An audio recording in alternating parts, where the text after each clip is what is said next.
Timothy, maybe put your video on if you can. So when you're welcoming people, they can see you. They don't just see the screen. Thank you, Clara. Thank you.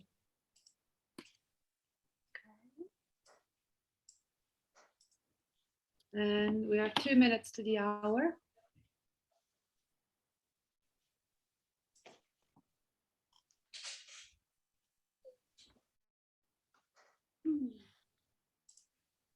All the interpreters are assigned, so everything is fine. And, Seth, just test your connection again, please. Say something to me. Oh, Seth is not even in the meeting anymore.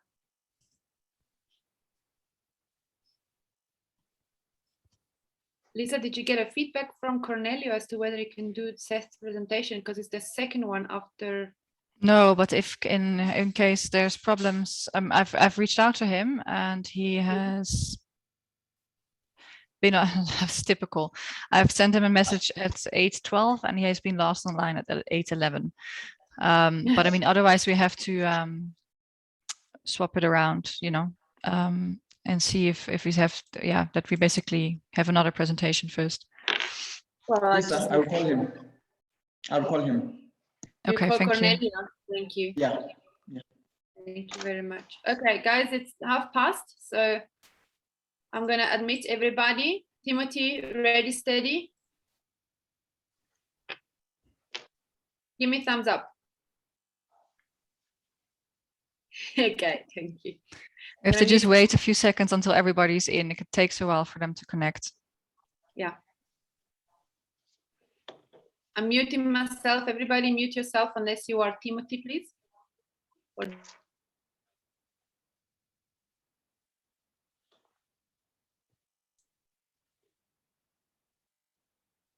Can I start, Clara? Just a second, please.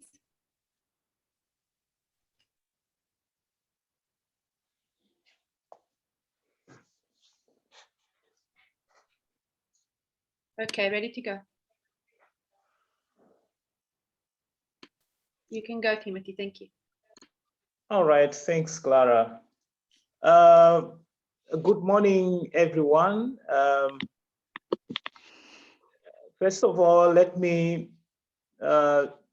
extend my gratitude for the presence of the distinguished delegates from the member states and the partners of the TFCA, the Secretariat.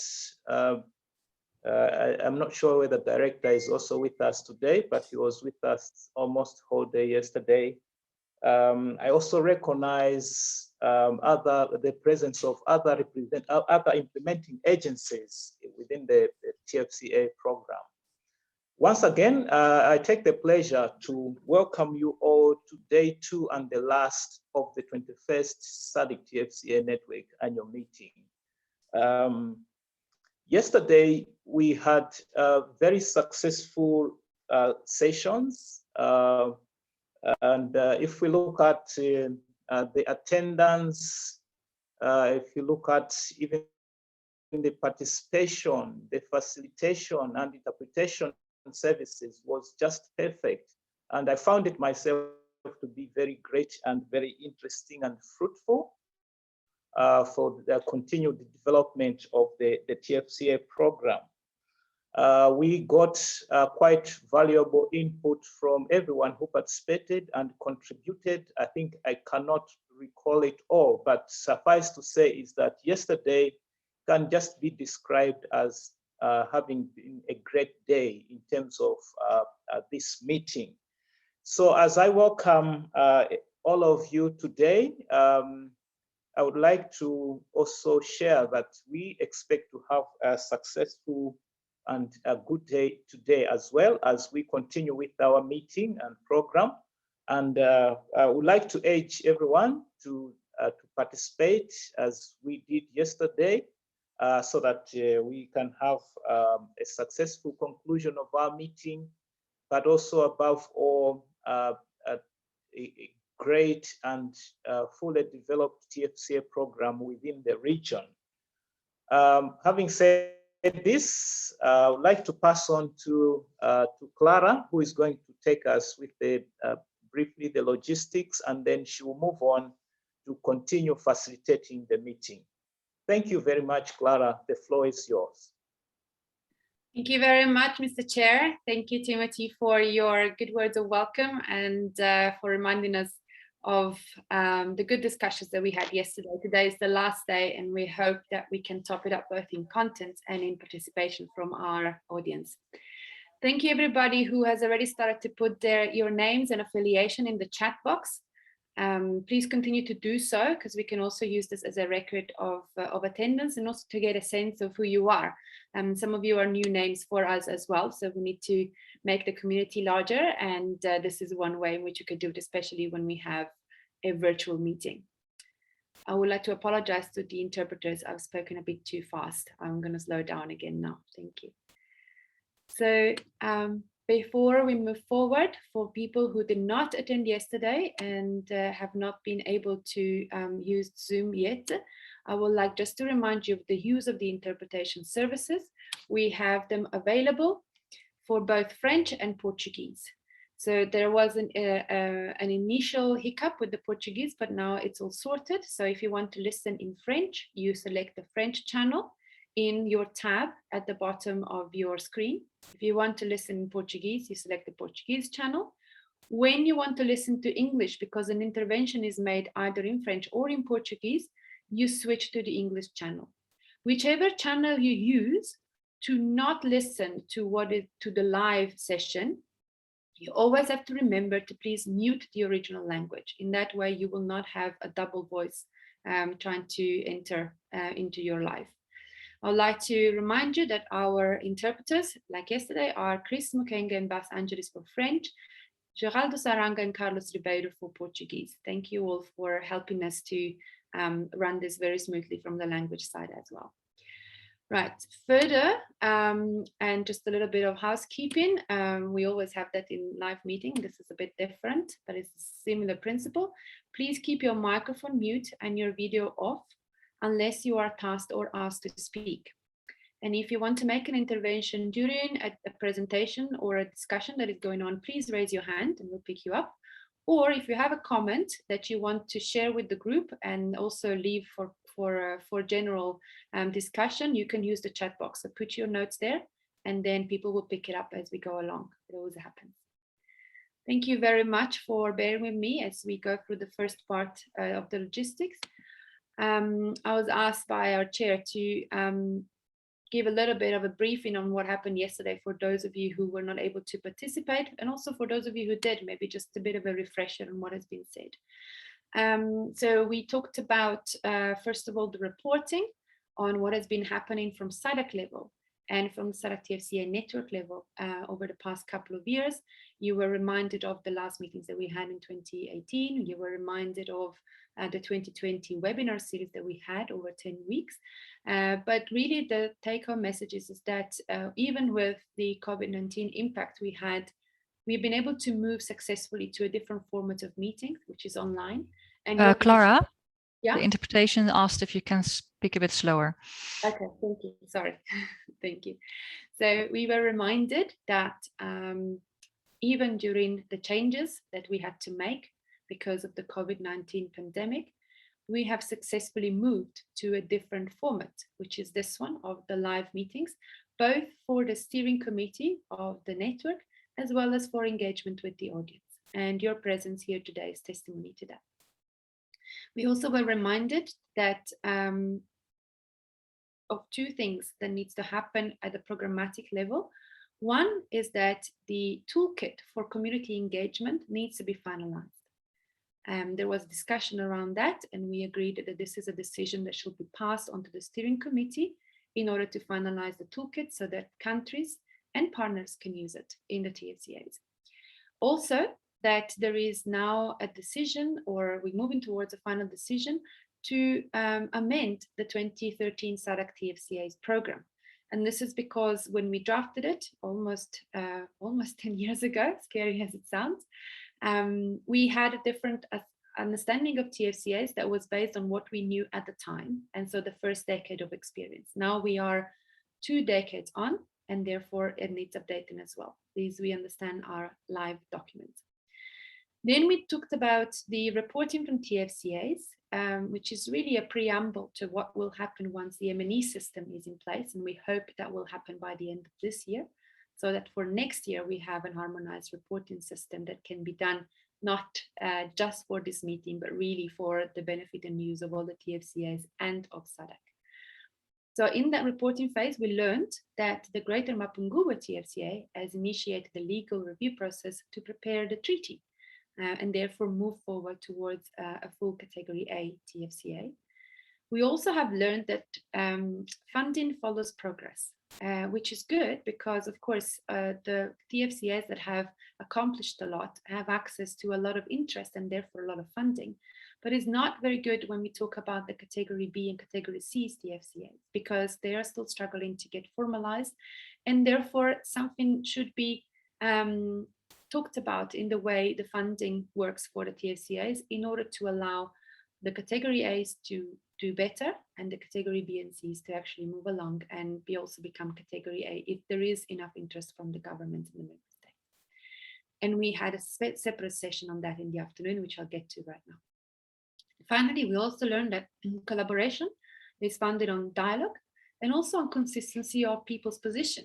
A lot of what we see today, a lot of the ambience of this meeting, even if it is virtual, is due to the fact that a lot of the people in the member states have been a TFCA coordinator for many years, which means that they know each other. It would be nice to see each other face to face, but we don't need to see each other face to face to know that we can work together. And that spurs dialogue, and dialogue spurs collaboration. And finally, we looked at the current and future funding facilities and opportunities. So we got a good feedback from IUCN, who's hosting the financing facility. And we know that the first set of projects are about to be financed in response to the COVID-19 emergency. But we also learned 2 new programs for funding that are available to TFCAs. One is the Legacy Landscapes funding, and the other one is the AMJED one, the Green program, the Green Stimulus Program for Africa. An interesting part of this last one is that it is Africa driven. So it's kind of a novelty in the system and a novelty that is very much welcomed by all the member states as well as the donors. So there are new opportunities coming and we should keep our eyes open, especially if you are thinking of funding new projects for your TFCAs. And then finally, I would like to give you a small brief on the closed meeting that we had in the afternoon with the steering committee and some of the donor funders on Category B and Category C TFCAs. We talked a lot about what has happened, what could have happened, and what should happen in the future. And I think there are 3 main take-home messages. First of all is that there is a requirement for in-country engagement in order to get assistance from SADC to push the Category C TFCAs and Category B TFCAs forward. And this is because SADC is an organization of member states. So it cannot act as a mediator unless the countries themselves request that mediation. So that's the first learning. The second one is that we need to capitalize on existing TFCA programs that can be part of larger landscapes. And particularly I refer to the Western Indian Ocean TFCA, which of course involves the majority of the coastline of the African continent and pretty much all of the island states in the eastern part. So the idea is that maybe by using these already successful TFCAs, we can catalyze some energy to then have the other governments also pull in and start collaborating together. And finally, a suggestion was made and taken by the Director of FUN to create something like a short handbook or a policy brief on the lessons learned from the TFCAs. Basically, lessons learned from the Category A TFCAs so that B and C can also learn, but also with the understanding that to become a Category A TFCA, meaning you have a treaty or a formalized agreement, is just the beginning of a journey. It's not the end. So it's not just about how do you get to be a Category A, which can be as easy as finalizing a treaty, but also what you do afterwards, and how do you become a successful TFCA after you have signed your treaty. So these are my take homes. I don't know if maybe Nunes or Lisa or Timothy or other people in the group have something to add to it that they took home from yesterday's discussions before we move forward into session 1. Let me check on the chat if there's any comments.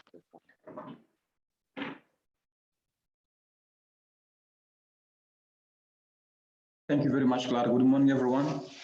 I think that your summary has captured essentially what has been, what was our discussion throughout the day, the first day of our meeting. Thank you. Thank you very much, Nunes. Okay, so I don't see any more comments in the chat. I apologize to the interpreters once again for having fast-paced at the beginning. I'll keep it slow from now on, and a reminder for the next presenters as well. Thank you. So I'm going to stop my video.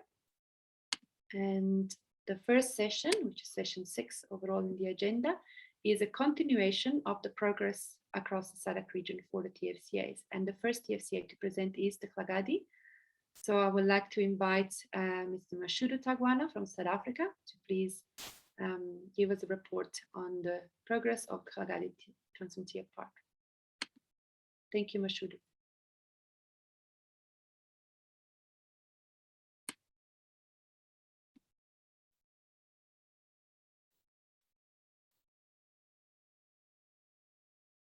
It appears that Mashudu is not here. He is here. Oh, he is here. Mashudu, I can see him. It's empty. Tagwana. Yeah. Mashudu. Let me just write my WhatsApp.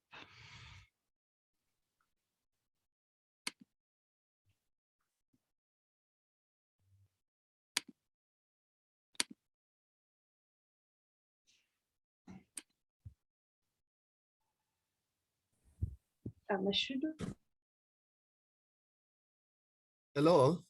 Hello, Mashudu. How are you today? I'm well. Am I presenting? Yes, it seems that Michael tasked you. He did say so in the Oh, email. that's fine. That's fine. Thank you. Thank you, colleagues, and good morning. My name is still Mashudu Tagwana. I'll be presenting together with Michael the feedback from Kalahari Transfrontier Park. Next slide.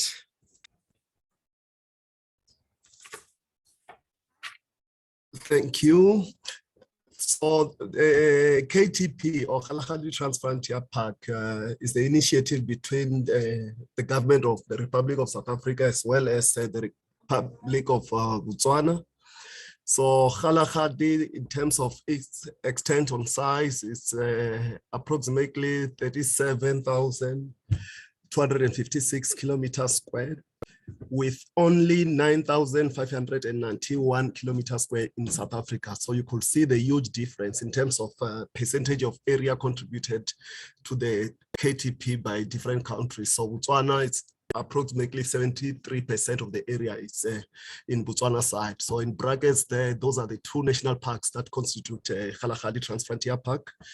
So the KTP falls under category A, TFCAs with a bilateral agreement signed in 1999, April, and this has been amended in 2010. So with regard to the institutional arrangement, we do have the ministerial committee meetings, which haven't sit for some time. I think for the period under review, 2019 till present, the ministerial committee haven't set. But you will recall what I said yesterday while presenting for ARTP, that this ministerial committee normally sit when there are urgent matters that the joint management board want a political decision on. So the second committee, there is a JMB, or Joint Management Board, followed by the Joint Park Management Committees that is at park level. And there's a coordinating party or coordinating country, which is on rotational basis. This simply means that currently Botswana is coordinating and South Africa is due to take over soon. So the country that is coordinating is responsible to ensure that these meetings takes place as planned and coordinate other activities or project-related activities that are within the KTP. Next slide. Thank you. With regard to the activities that were driven for the period under review, I must confess that we didn't have much with regard to a lot of activities, but I think it was due to the issues of coordination. It wasn't really well, but we are on that. We are trying to make sure that at least we revive all structures and ensure that all activities are back to where they were previously. So the JMB meetings, we never had a JMB meeting, but however, we have a virtual meeting where all JMB members have been part of. This was sort of a special JMB meeting where we were discussing certain issues that was a bit urgent. Then we have regular park management committee meetings. These are meetings that happens at park levels. So with regard to activities that biodiversity related activities that are there, mainly the activities that happen between the two countries within the park is the joint law enforcement activities. So the two park managers are responsible to coordinate these on regular basis. So normally we don't normally call it a joint law enforcement. We have been advised by our security clusters in meetings that no, it's not really joint, it's coordinated law enforcement activity, because since it's if joint, when we add the word joint, it has got different meaning in terms of security. So we also have joint research. This is one of the area that is prioritized on the KTP.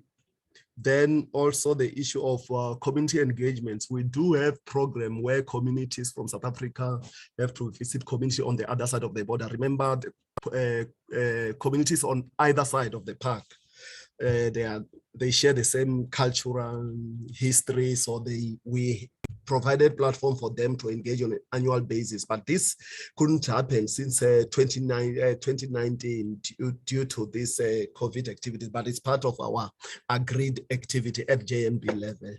So one of the key activities that has been happening, coordinated by the two parks, is the signage, the KTP signage within the park, which was identified to be very poor for some time, and agreement between the JMB was to say SANParks should lead on this activity. And currently I know that they've been improving the signage so that at least it also improve our tourism experience within the KTP. Thank you. Next slide.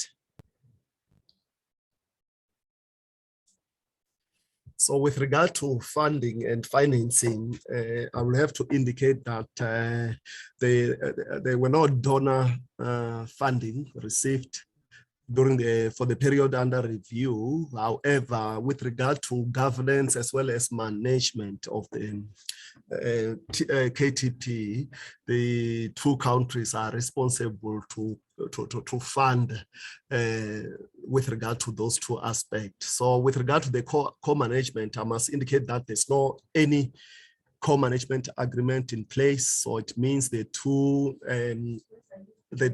two authorities is the SANParks as well as the agency in Botswana that is responsible for the park management. With regard to the funding, funding remain a challenge. I must indicate this. You will see when I move to the next slide that we do have certain prioritized projects, some infrastructures that needs a lot of funding. Hence, we believe that proper coordination of this TFCA with regard to secretariat work, it will assist us with regard to also mobilizing resources to address some infrastructure challenges within the park. Next slide.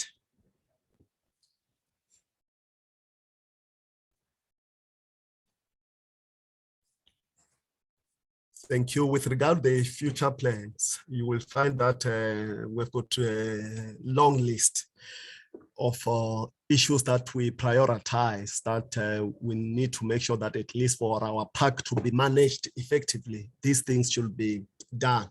First is the issue of an IDP. We do have an IDP that is really due for review. So most of the activities that are contained there, they will need to be updated because they are already outdated as for now. But it's important that all strategic documents, like your communication plans and other plans of the area, joint operations plan, they need to be prioritized so that at least we are able to manage the park according to the plan rather than just manage it with things that's coming from our head. So we really prioritize that.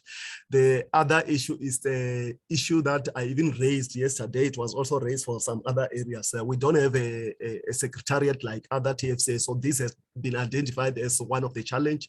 However, the countries are the ones that are currently coordinating on a rotational basis, and like yesterday, I raised an issue to say the effectiveness when the TFCA is being managed by the coordinated by the country, and when it's coordinated by one body that will be focused only for the activities of the TFCA, there's a huge difference, and we took note of that.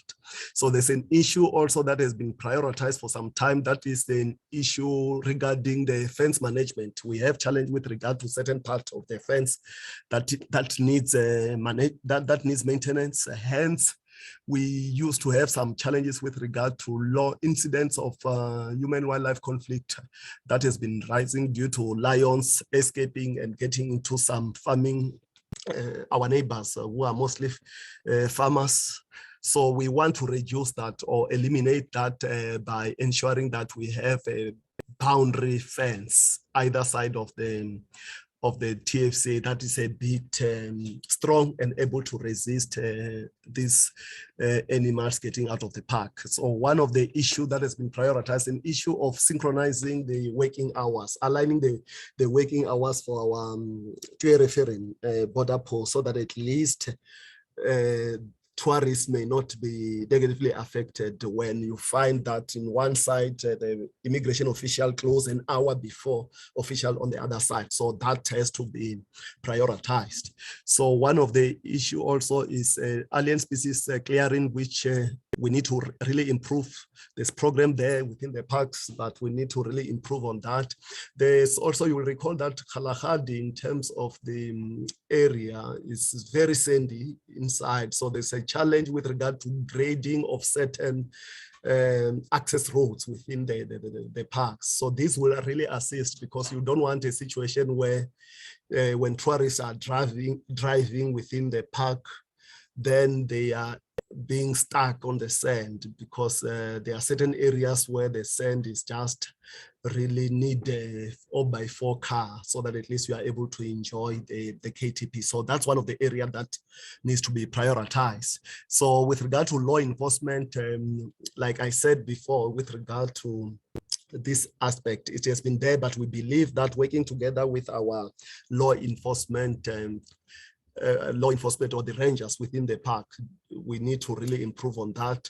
The issue of improving our tourism infrastructure within the park, I know there are certain community-related tourism infrastructure that are to be constructed on the South African side. I know there are also community or certain tourism infrastructure in Namibian, in Botswana side that needs to be also revamped. So those are some of the things that we thought when we go out to mobilize resources, we should be clear in terms of what will be best for us, ensuring that whatever tourist experience on Botswana side, they should also experience the same on the other side. So it's good to make sure that at least our standard is a bit standardized. So with regard to the mobilization of resources, we believe that we really need to go out and ensure that all our plans are executed with the mobilization of resources. And this could only be done much effectively if the secretariat of the TFCA or coordination of the TFCA is being done at a standard that we admire from other TFCAs. So Again, with regard to promotion of cultural exchange, I've said it before that there are programs. You find that there's a Kawa cultural community in Botswana, where in South African communities are requested to join. There's also the which is in Botswana, where in South African community are requested to join yearly, although it couldn't happen, like I said, for the past 2 years due to COVID, as well as the Arid Cluster cultural event that is in South African side, wherein the JMB had agreed that South Africa will extend the invitation to Botswana so that these communities, we don't separate them with this TFCA. They need to continue exchange their cultural history. So with regard to area of support, remember there was a question regarding that, and we realized that there are a lot of activities that we still need to decide and prioritize, and we have to come back to the network with a clear mandate in terms of what are the key priorities that we need to get assistance from the network. But I must tell you that there are certain things like coordination that we still crying to the network to say where they are able to assist. We will come and request assistance from them after getting the mandate from the JMB. Thank you. Next slide, which I believe it could be just a map of KTP, wherein we can easily see the extent of the area.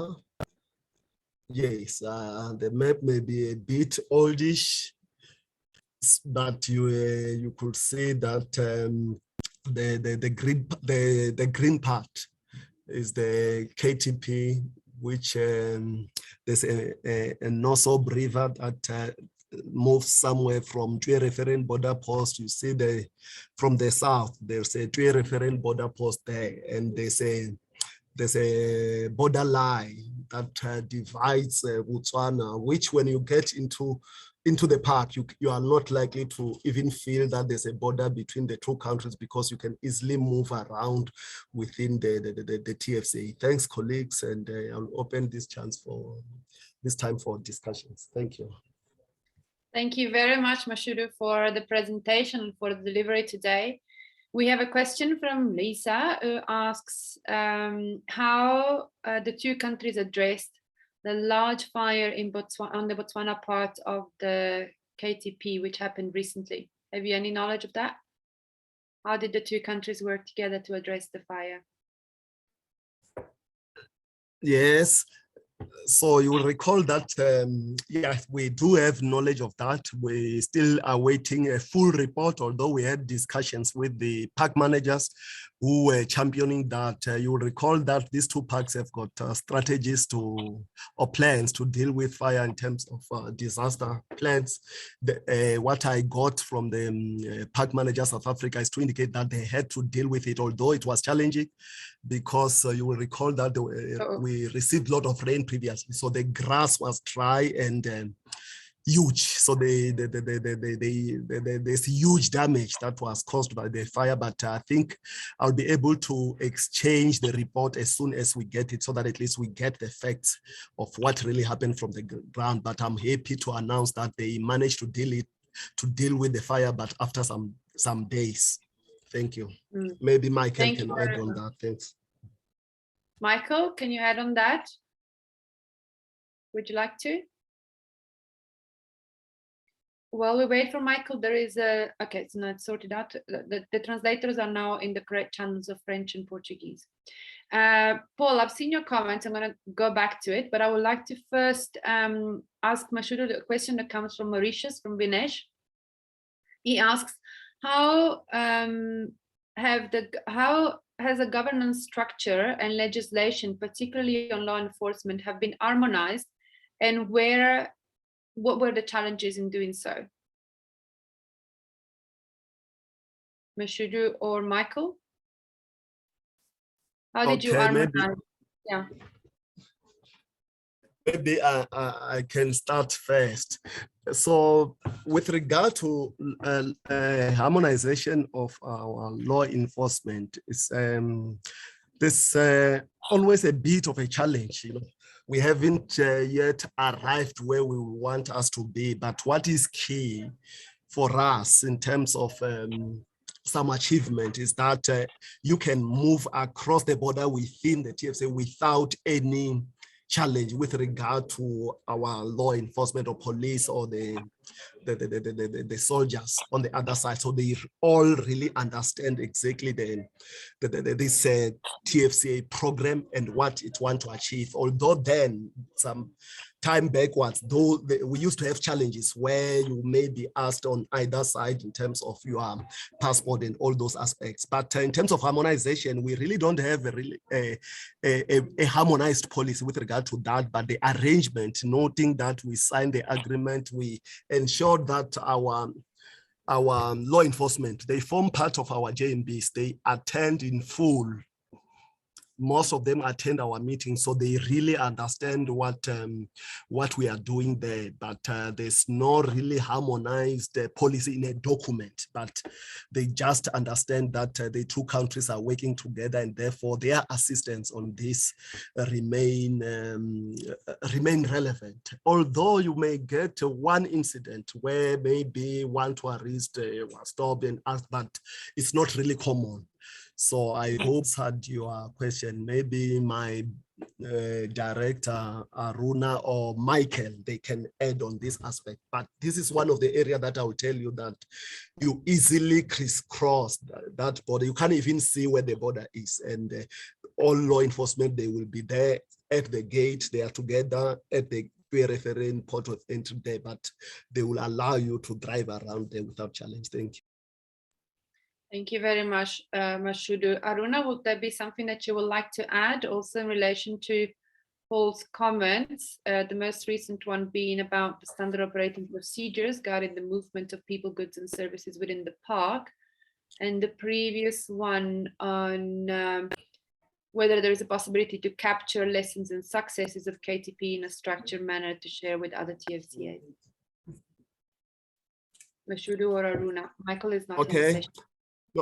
No, that's fine. I think Aruna, she's covered with what I said. So it means what made this thing simple is the standard operating procedure, which is not really a high-level document that's signed at high level, but at park level, that is the document that assists us and our law enforcement colleagues to understand exactly what we want to achieve with the execution of this program. Thank you. Thank you, Mashudu. Yes, so Vinesh, to give you a short answer is that there are no high-level documents between the two countries for harmonization, but between probably the two agencies, there are standard operating procedures which are more operative governments that detail what are the rules and regulations for the movement of people, goods and services, for instance. And I'm think also other matters like law enforcement.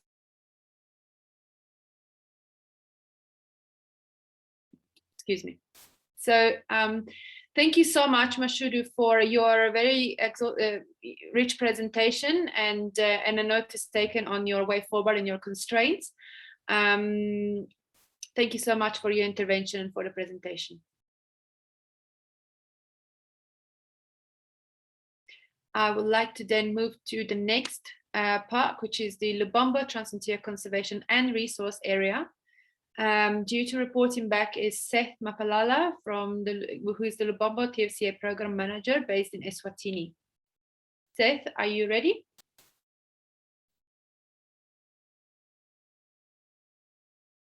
I can see you, but I can't hear you.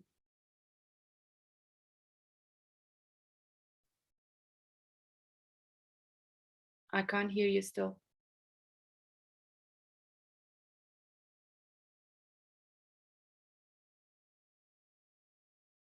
We can't hear you, Seth.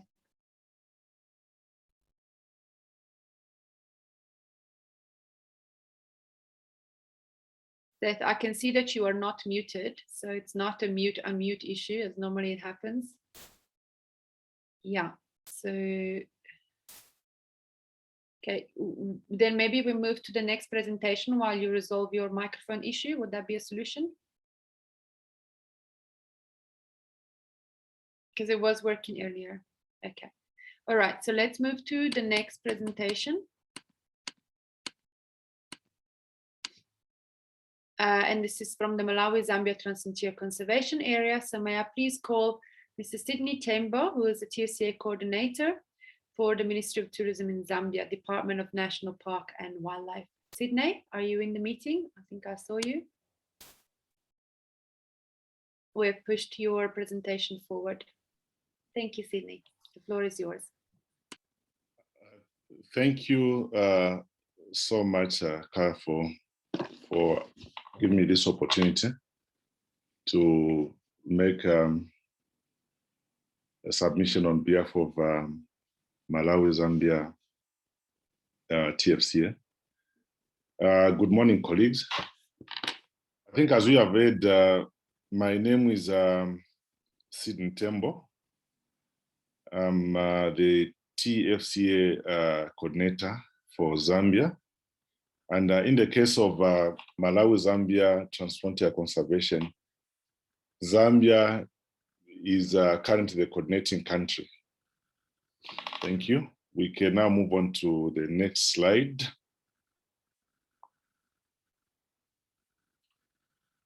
Yeah, in terms of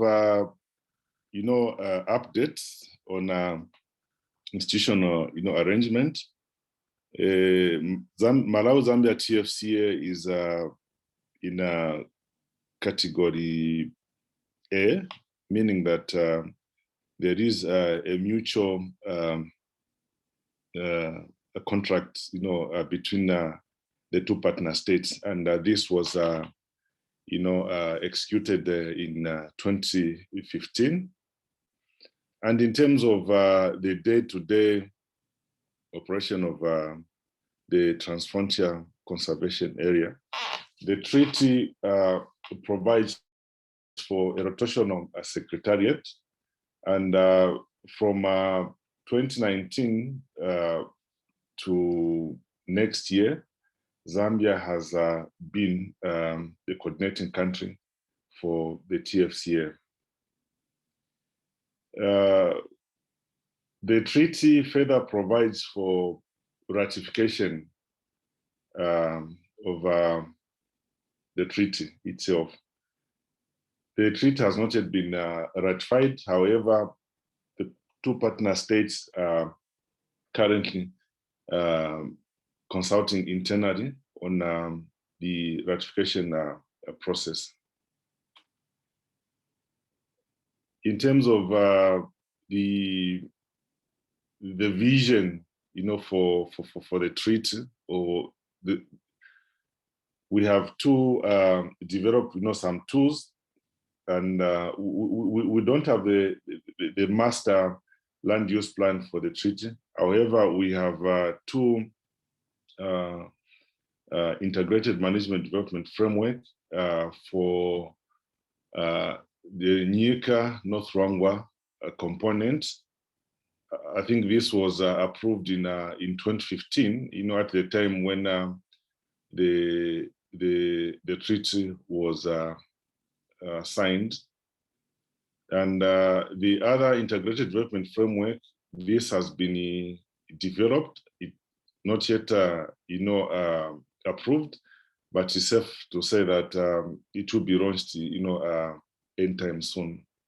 The Malawi-Zambia Transfrontier Conservation Area is divided into two components, which is the North Ruangwa, the Nyika North Ruangwa component, as well as the Kasungu Luxus component. We can move on to the next slide. So, as I was indicating, this is the Nyika North Ruangwa, component. It has, I would say, 3 national parks. The North Ruangwa is somewhere here.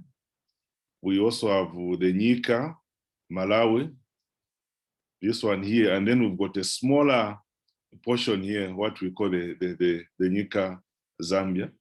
And it has also other categories of protected area. We have the Msalangu Game Management Area, which I think contributes about 17,000 square kilometers.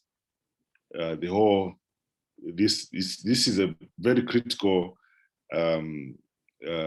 conservation area, as it links Zambia to Malawi. And then the other component is the Kasungu Lukusuzi. And in this component, we have two national parks, Kasungu on the Malawian side, as well as Lukusuzi on the Zambian side. Zambia has intention to include the Lubambe National Park to become part of the TFCA, meaning that the connectivity between Luambe and Lukusuzi, which is Lumimba, will also be part of the TFCA. So in terms of size, the total extent is 31,800 square kilometers. This is the total extent of the TFCA.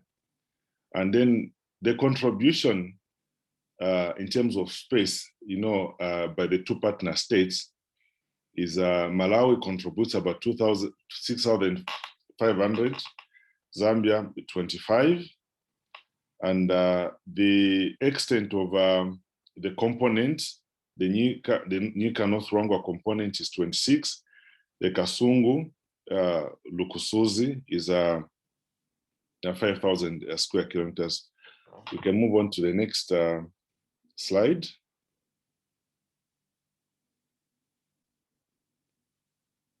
Yeah, so key TFCA driven activities, carried out. We have, installed a transboundary radio communication infrastructure in the Kasungu Lukusuzi TFCA component. And I think this infrastructure is a true reflection of, TFCA, initiative. And so far, the installation is actually working very well. I think this is one of the key milestones that, we wish to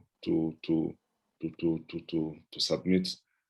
Yeah, that we've managed as Malawi and Zambia to have a transboundary radio communication infrastructure, which our field rangers Malawi and Zambia, they are able to share various, information towards the strengthening of the two protected area. The cross-border institutional meetings, the two, directors, from the implementing institutions, DNPW Zambia and Malawi, they've been meeting, I think, very, very often. And they've also been meeting at different project steering, committee meetings. The field, the protected area managers also do meet, I think, very often at joint park management level. In terms of capacity building, we recently conducted a joint refresher field training program for a field ranger. This was done for the Nyika North Ruangwa component, and the training program actually took place in Malawi. In terms of strategic planning, we have the AMDF that has been developed for Kasungu Lukusuzi, which will be launched anytime soon. Capacity building in terms of, infrastructure development. We have received support and, built, park offices, and where possible, houses for field rangers have been refurbished. And in the North Ruangwa component, I think we are likely to have new housing units for field rangers. And we are also seeing, the progress in terms of improving the infrastructure, specifically on Park Road network. I think this is quite evident in the North Ruangwa National Park. We have been, also collaborating with the between the two countries have been collaborating in terms of combating transnational wildlife crime.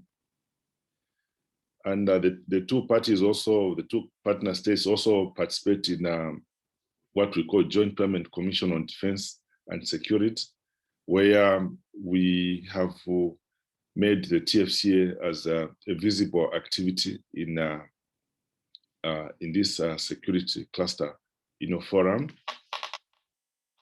Move on to the next slide.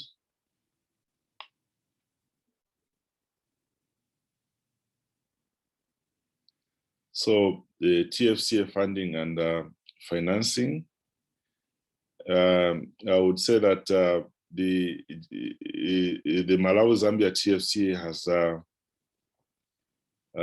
received, financial support. I think initially, prior to the Malawi-Zambia TFCA project, we had the World Bank, funded, project in the landscape. When that project came to an end, then the Malawi-Zambia TFCA project was ushered in, and this is being funded by the Federal Republic of Germany. And the project duration is from 2017 to 2022, with a potential extension to 2023. For the Kasungu-Lukusuzi component, similarly, we had German,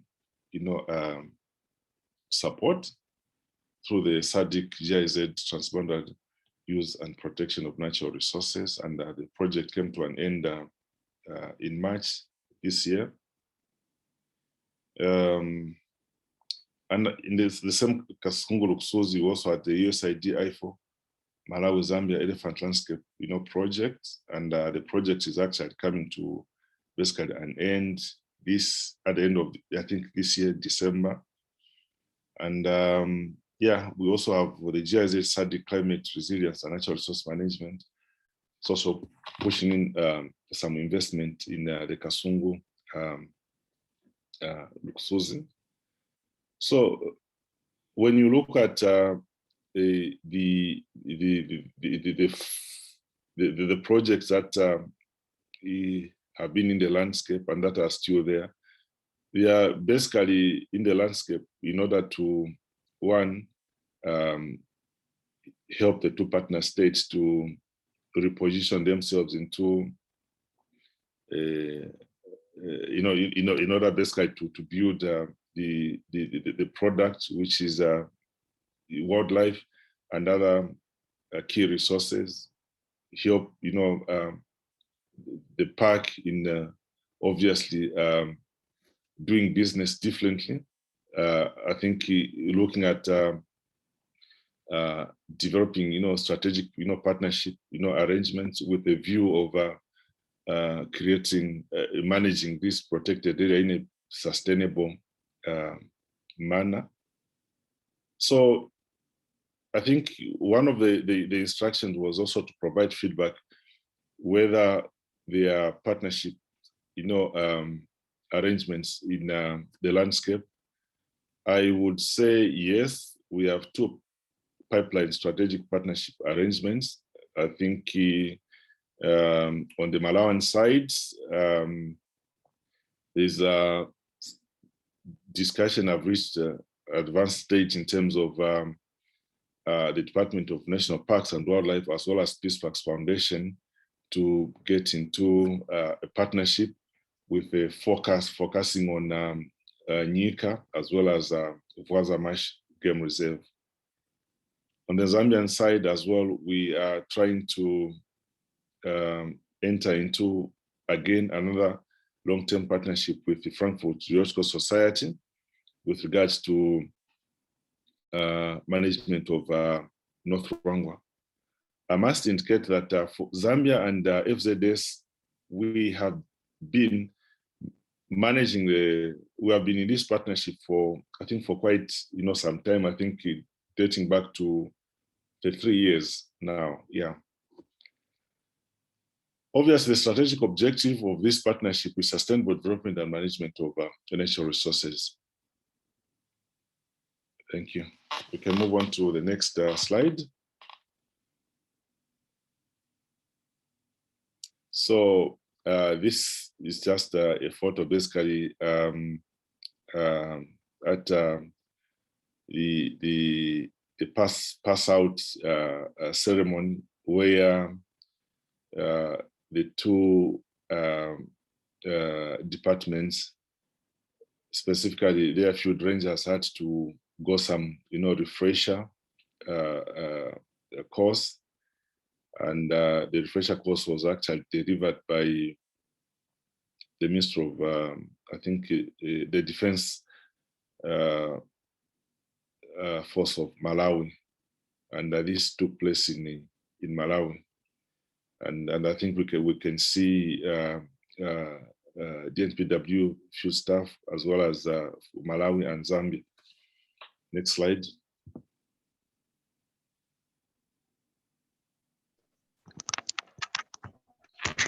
So future plans.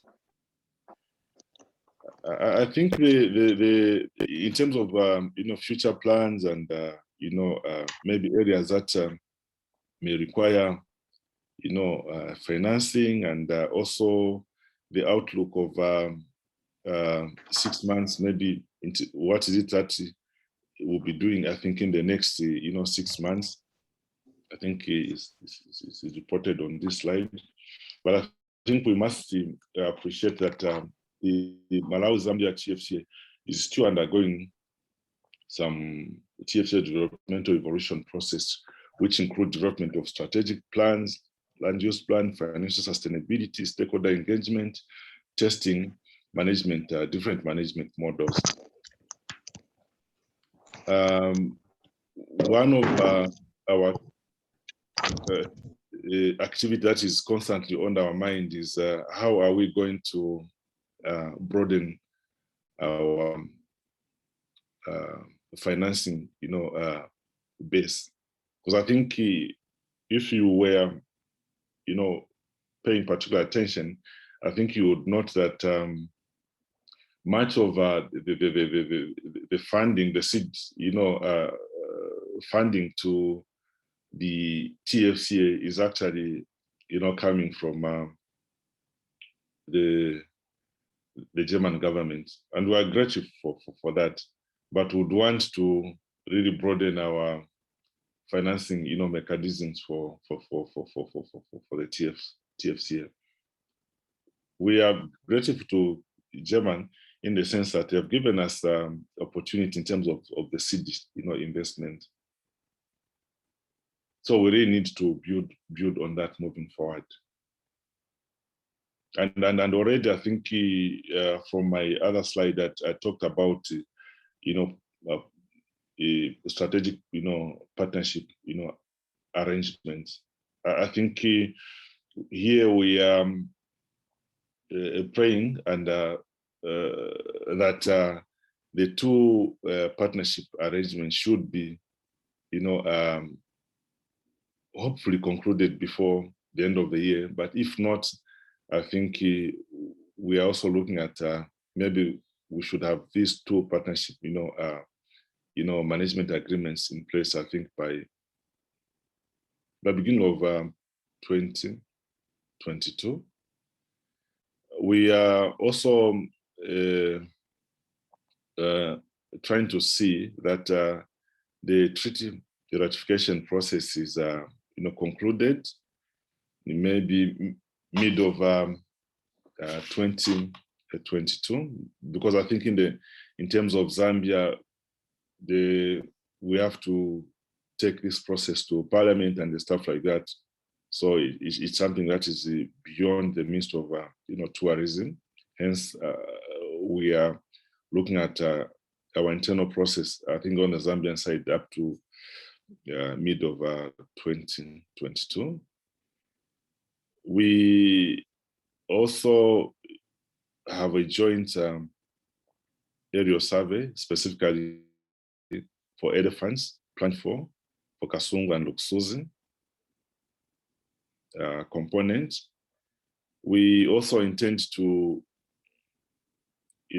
launch the radio communication system as well as the IMGF for Kasungu, Lukusuzi, and the two GMPs that have been developed. For Chama Block and Nyika, we're in the process again of putting in place the transboundary radio communication infrastructure for that component. Malawi is quite, advanced in terms of the planning process, and Zambia has also reached made considerable improvement in terms of laying the foundation down. We also trying to strengthen joint community, engagement. I think in this area, the Zambia Malawi TFCA has not done well, and it's on our agenda to ensure that we strengthen the joint community, engagements in the landscape. I think this marks the end of my submission.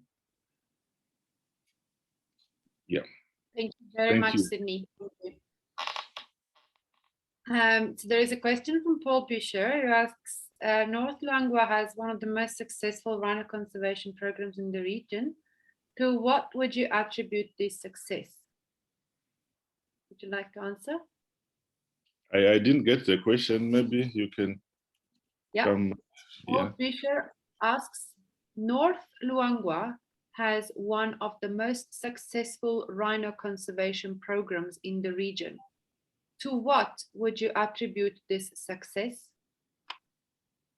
I think the success could be attributed to I think commitment by the two partners, government through DNPW as well as I think North Luangwa, and I had also indicated that DNPW and North Luangwa, they have had a long-term, strategic, partnership dating back to 3 years ago, and certainly I think that has, tested our commitment towards, revamping, because North Luangwa 40 years ago was hit so hard, and the situation today is really different. So yeah, we're looking at the commitment, but also we live to the fact that I think FZS has really, squarely invested in terms of providing, necessary support to effectively, manage the park. Okay. Thank you for collaboration and interactivity. Thank you very much, Sydney. And then there is just a comment from Daniel, which you may want to take note of. The Sustainable Landscape Finance Coalition is developing finance strategies for large TFCA landscapes in Southern Africa and could assist with assisting with funding for the Malawi-Zambia TFCA. So a word of note to get in touch during this session with Daniel Marnovek, or Daniel, you write a personal message to Sydney so that you can take the conversation forward. Thank you very much, Sydney, for your presentation. Thank you. Yeah, and I've taken notes of that, Daniel. I think we will engage. We have the platform. I think we know each other. Yeah, thank you. Thank you. Okay. All right, so I would like to go back to Lebombo. Seth, can we try your microphone again before we move forward?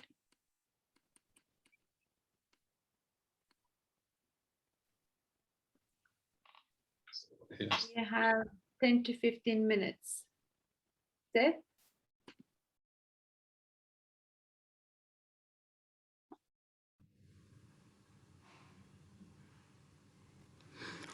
Hello, good morning. I'm Nomsa Mabila, trying to fill up the gap. Seth asked me to do the presentation if his mic fails him again.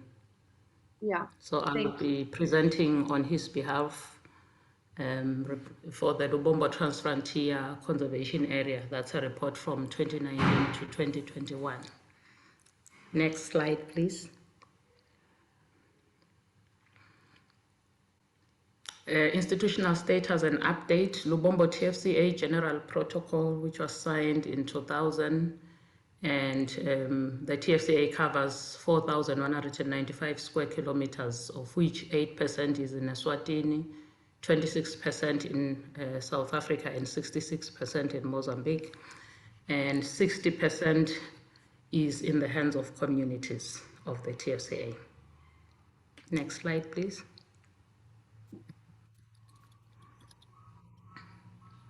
We have the Usutu Tembe Futhi, which includes Mozambique, South Africa, and Eswatini. That would be covering the Mambane area, which is with the Usutu Conservation Area and Domo area there, down. And then we have the Ponta de Oro Kosi Bay, which is a marine and coastal TFCA between Mozambique and South Africa. We have the Lubombo Conservancy Koba, which is Eswatini and Mozambique, and the Subane Pomola down south, which is a TFCA between Eswatini and South Africa. And then the Songimvelo Maloloja, that is on the west, north up there, northwest, that is the latest TFCA accepted in 2004 between Eswatini and South Africa. Next slide, please.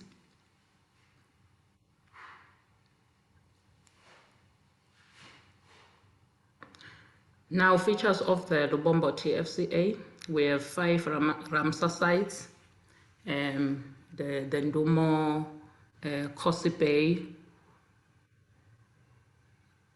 System Lake Sibaya, the Tati beaches and coral reefs of Tongaland and Lake St. Lucia, which at 350 kilometers squared is the largest estuaries in Africa. We have Isimangaliso, formerly Greater St. Lucia Wetland Park, and South Africa's first World Heritage Site, and Border Cave, which has the longest record of uninterrupted human settlement in Africa. Then we have the Barberton Center of Endemism as a result of the Barberton Greenstone Belt. We have the geoheritage site inscribed and declared as Barberton Makonjwa Mountains World Heritage Site. Next slide, please. And then progress to date is that we have added 3,350 hectares of community conservation area, increasing the conservation area estate, and that is Shauda, which was given an OECM status. We have reviewed a review of the IDP, situational analysis reports that were done for the for the 3 countries in the TFCA, and integration of the Barberton Makonjwa World Heritage Site with Songimvelo as addition to the TFCA. Next slide, please. Key activities, institutional meetings that have taken place. There is the Trilateral TFCA Commission meeting, trilateral working group meetings that happen. Isimangaliso, the PPMR Joint Management Committee, and the Tembe TEP MSR Joint Management Committee, and then the Lake Josini Biodiversity Working Group. These are meetings that normally take place, or groups that have already been formed. Cross-border community engagement, we have already a Lubombo Conservancy, Koba Joint Community, or Joint Forum, where we always meet with between Koba and the Eswatini counterparts. Next slide, please. And the cross-border biodiversity-related activities, there is the Maputo Land Planning Meeting that takes place, and a review of the Lake Josini Elephant Management Plan. This is what has taken place. The cross-border tourism products, an extension of the Lubombo, of the community trails, or of the Lubombo Eco Trails as part of the Eco Lubombo program. These are eco trails that are, the Koba Mhlumeni product is a result of that, because we want to build these eco trails to be connecting all Eswatini and Mozambique, and also down south on the Usutu area. Those are some of the ideas that we have that still needs to be implemented. And infrastructure development, MSR development of campsites through PPF, that has happened. Additional tent conference, gatehouse, and ablution for Mhlumeni Community Camp. Next slide, please. Funding and financing. We just completed the GIZ support project, which covered the Lubombo, MDTP, and SADC TFCA, TA salaries for PMU, operational cost, project implementation for all 3 countries. And this is a project that came to an end in November 2020. And there is a COVID-19 emergency response funds for communities that was supported by GIZ as well. We received funds for GIZ support project for 300,000 that is through COSPE. This is a project that is still going to start. Implementing agencies have mainstreamed TFCA program coordination and budget. So we'll be reporting more after this project starts. Next slide, please.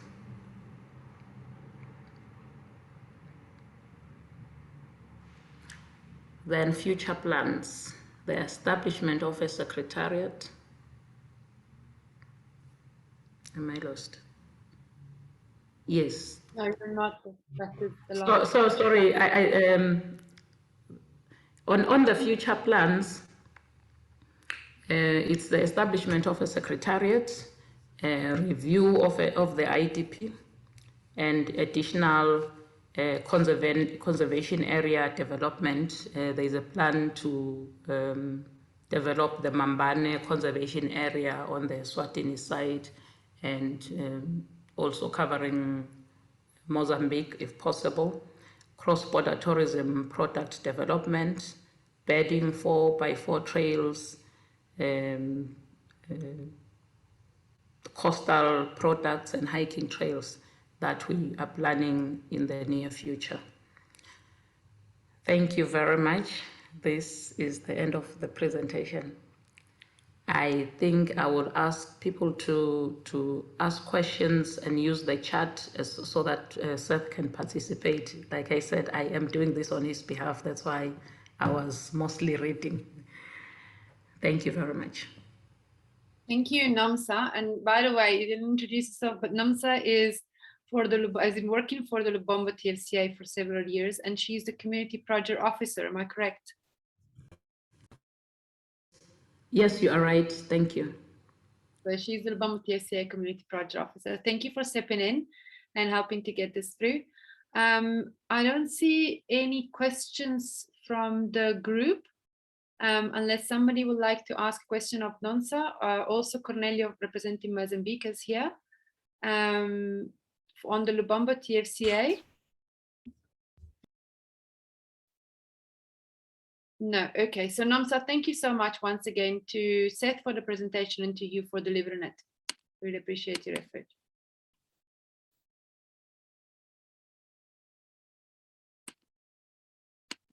Okay, so let me go back to Maloti Drakensberg. Can I please invite Rabson Tlotlo to give his presentation on the Maloti Drakensberg TFCA? Rabson, I know you're in. Yes, Clara, thank you very much. Good morning, colleagues. My name is Rabson Tlotlo, the South African coordinator for the Maloti Drakensberg Transfrontier Conservation Area. I will be doing this presentation for the TFCA. And at the end, I will ask my Lesotho colleagues to make any additions, just in case they might have picked up something that I might miss in the presentation. Thanks, Clara. Next slide. Thank you.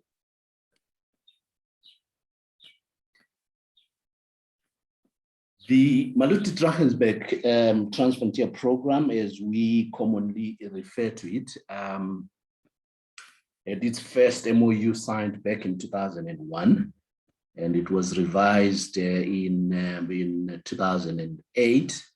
I do remember sitting in this forum some time back and arguing that according to the two participating countries, that's the Kingdom of Lesotho and the Republic of South Africa, there were no plans to think of upgrading that bilateral MOU into a treaty. I'm glad to report that there has been some change of plan, and there are now discussions towards the signing of a treaty between the two countries for the TFCA. A draft has already been developed, and we're hoping that it will be finalized firstly by the Bilateral Coordination Committee, which is our equivalent of the JMBs in other TFCA, sometime at their next meeting, probably in the coming month, before it can then be taken through the formal processes in the two countries. The TFCA measures around 14,740 square kilometers, about 60% of which lies on the Lesotho side and the balance on the South African side. At this stage, we've not had any documents that have been produced. However, the 5-year action plan, which we use to implement our 20-year conservation and development strategy, is due for review sometime next year. So we will be carrying out that review in the coming year. Next slide now.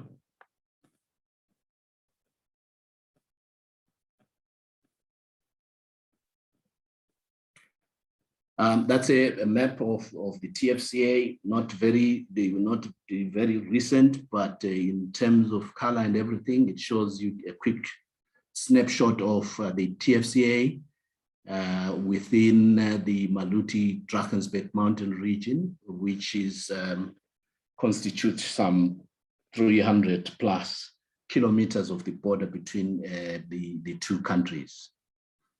Thanks, Clara.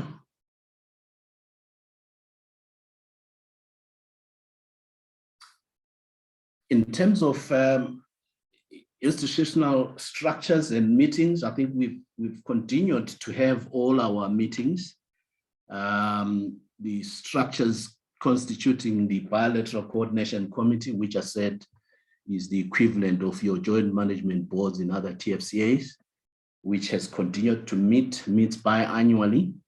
I think since the onset of the COVID-19 pandemic, we've had to meet virtually, and so far we have managed to honor all those meetings virtually.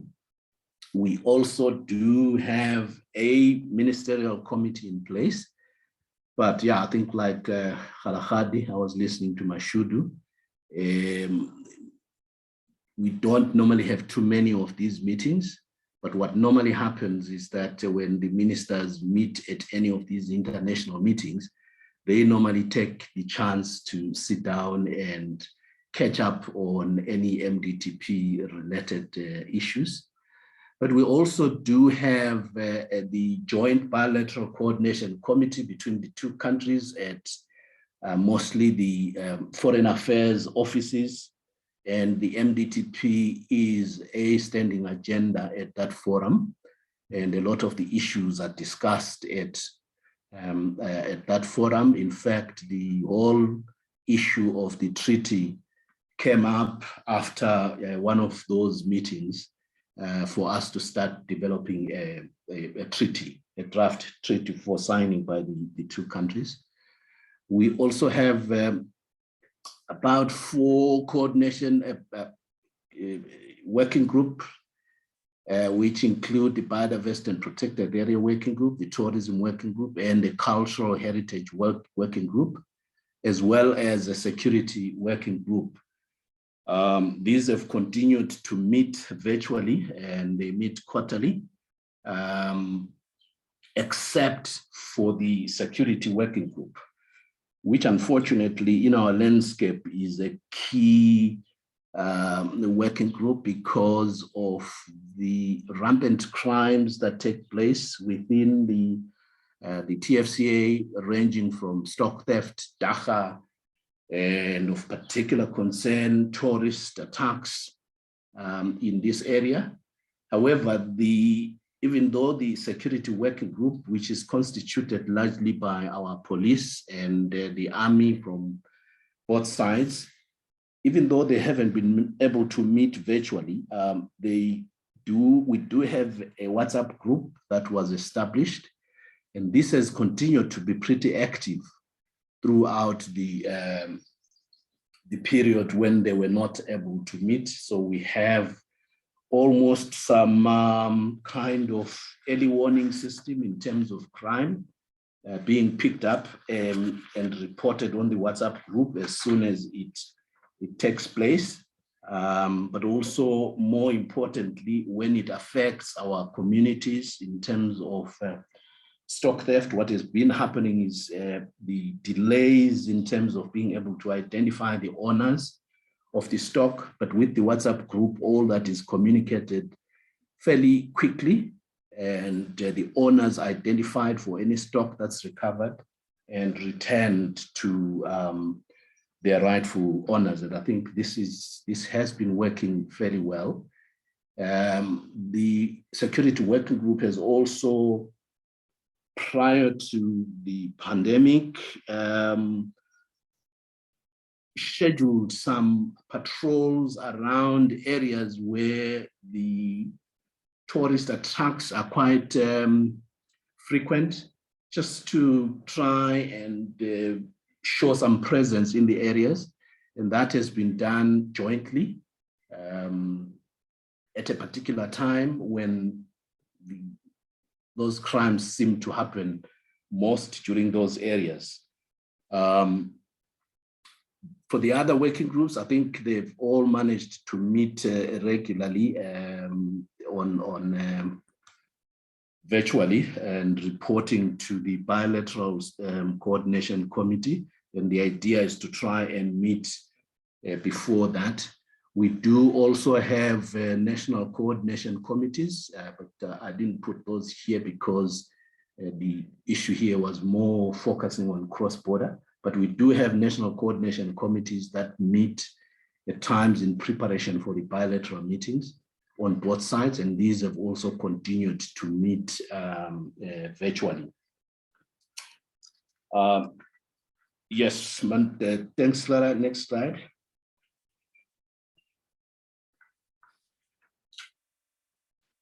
In terms of cross-border activities, we had change visits sometime just before the the lockdown, COVID-19 lockdown conditions were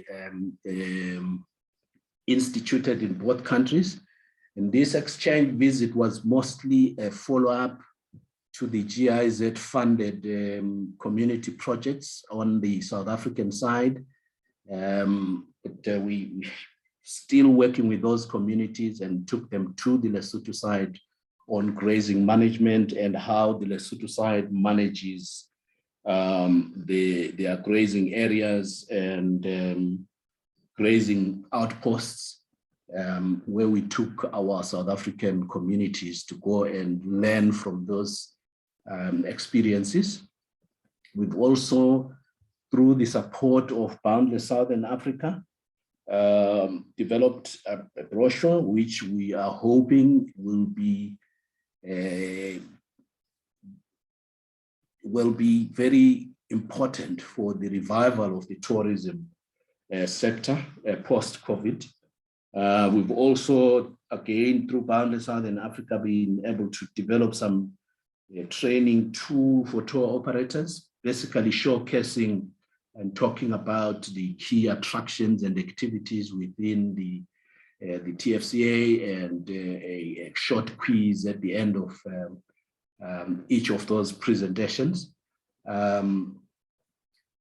I did talk about the joint patrols by security agencies in tourist hotspot attacks.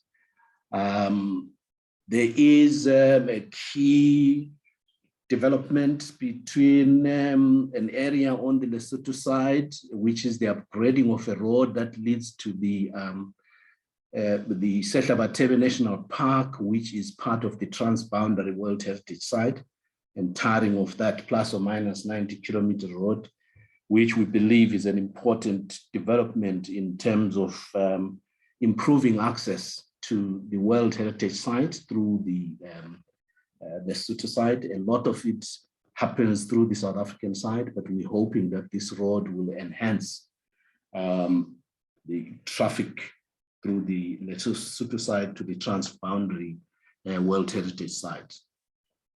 Thanks, Lara. Next slide.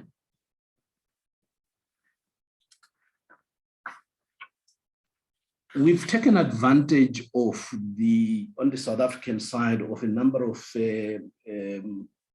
funding initiatives through the COVID-19 related stimulus funding packages, and received some funding, not very huge amounts, from the South African National Biodiversity Institute for alien plant clearing in one of the catchment areas within the TFCA, which has been used for salaries for community members that have been involved in alien plant clearing and eco-champs for the project.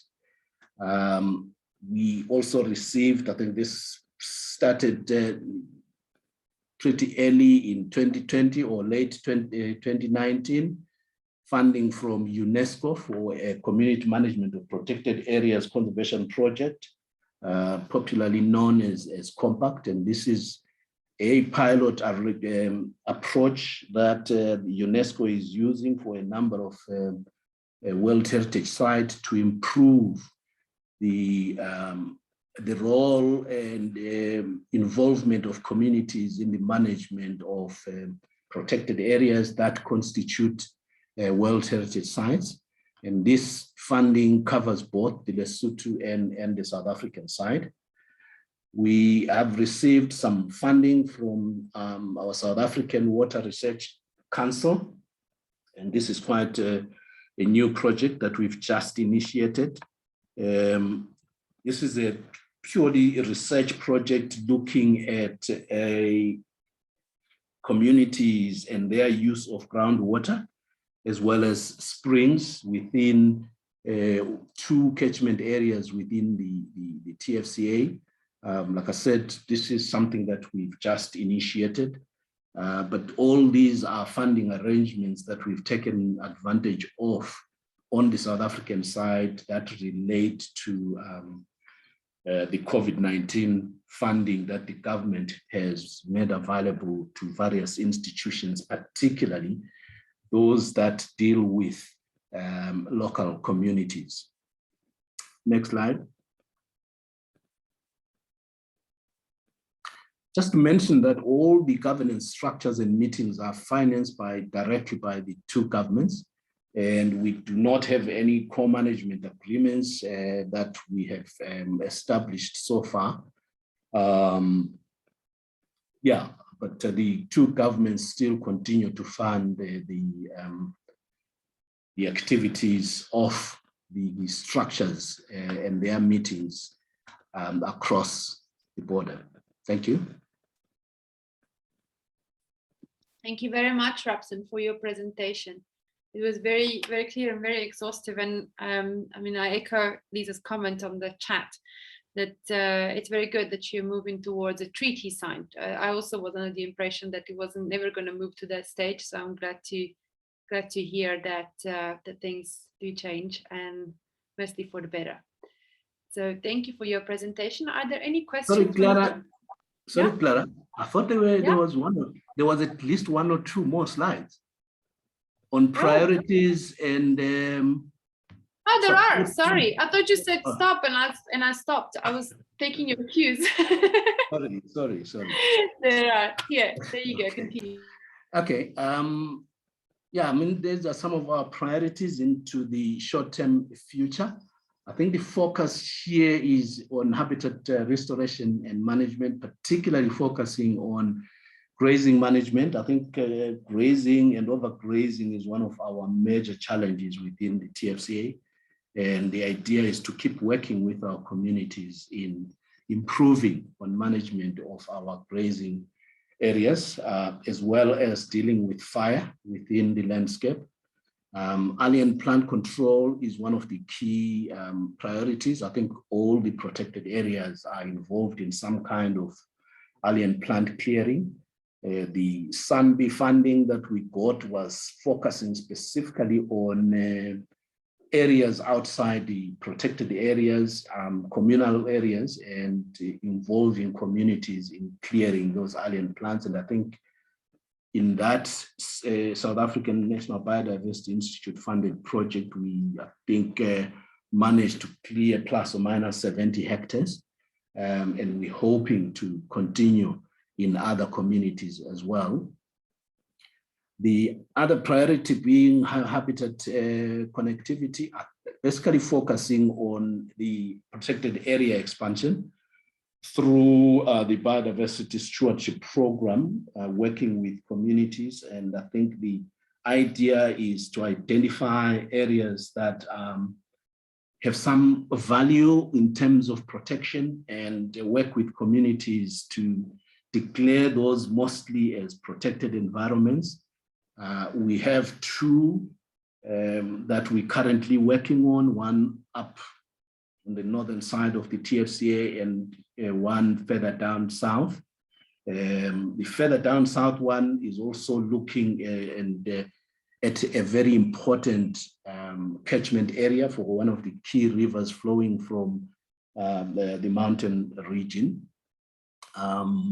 We also have received reports of potential or plans to establish a park through South African National Park, which falls within the TFCA. We are yet to get the final detail of where this grassland park is exactly, but our preliminary understanding is that it certainly is within the TFCA, but we are yet to get the proper details and the finalization of that process. And then most importantly, on the tourism side is to work towards reviving the tourism sector after the pandemic. And we are looking at firstly continuing with a couple of cross-border activities that we had planned to undertake before the COVID-19 pandemic, and we had planned a youth hiking event between two tourism facilities, one on the South African side and one on the Lesotho side, which we are hoping if all goes well and if the first one works well, we are hoping we can try and make this an annual event. We also hoping to follow up on our 2017 4x4 event that we undertook then, but this time probably a slightly different approach, even though it's also hopefully going to be a media event, but in a different part of the TFCA across the international border. Next slide, Clara.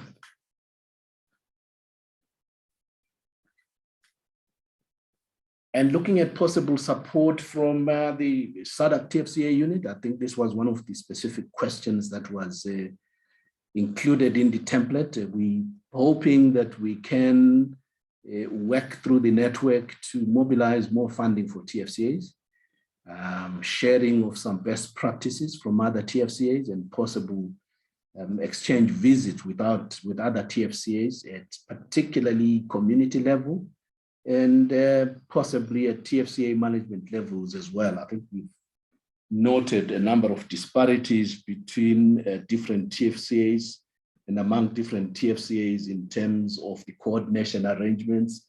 Some have secretariats, some have country coordination arrangements.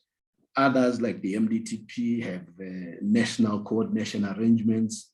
And it would be nice to see how each of those different coordination arrangements work and what could be the best model that we can pick up out of these different approaches to coordination. I think this should be the end, Clara. Thank you very much.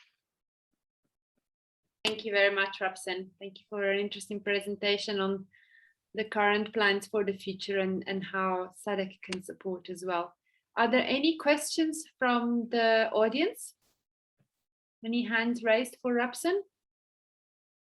No? Well, if you want to reach out to him personally, he's still in the meeting, and he's also on the WhatsApp group, so you're welcome to contact him directly on Lubumba. Sorry, Clara, I had said at the beginning that I would give my Lesotho colleagues a chance. Okay, Mama Shana has the hands up. Mama Shana has the hands up. I'll give her a chance. Yes, Mama Shana, please open your microphone.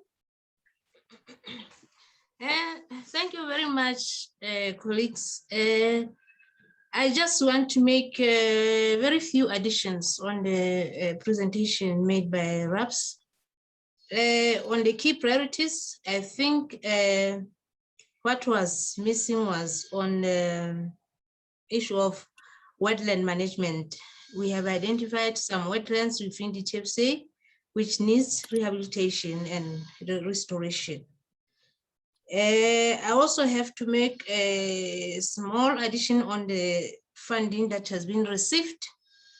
We received a small funding from IUCN under Biopharma program, 20,000 euros for small technical grants assessment for protected areas, which will assist us in updating the priority actions for improved protected area.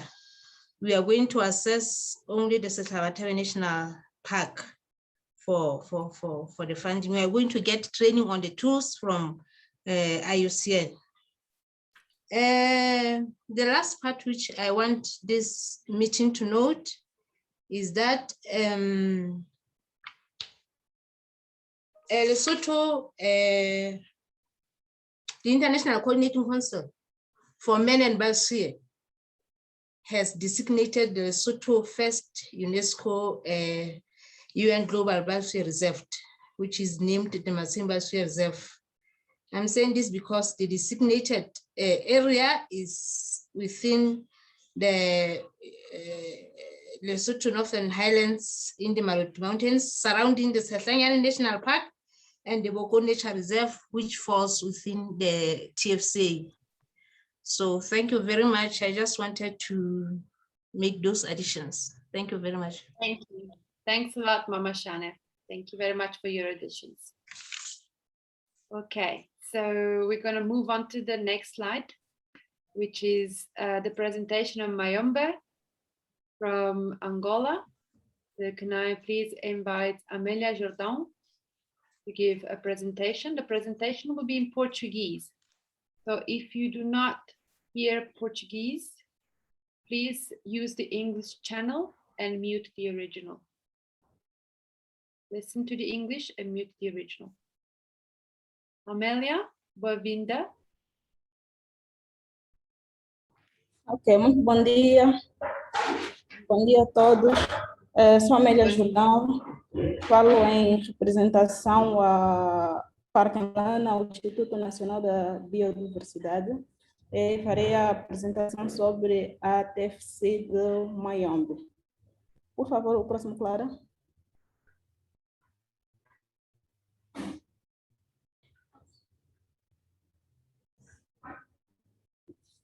Bem, a TFC do Mayombe surgiu como um acordo transfronteiriço que era para a gestão do ecossistema da floresta do Mayombe. Como sabemos, a floresta do Mayombe se estende de Angola até ao Gabão e fazem parte da reserva, ou da TFC, a Reserva da Biosfera do Luque, da República Democrática do Congo, o Parque Nacional do Mayombe, da República de Angola, a Reserva da Biosfera de Monica, da República do Congo, e o Parque de Cocolatidol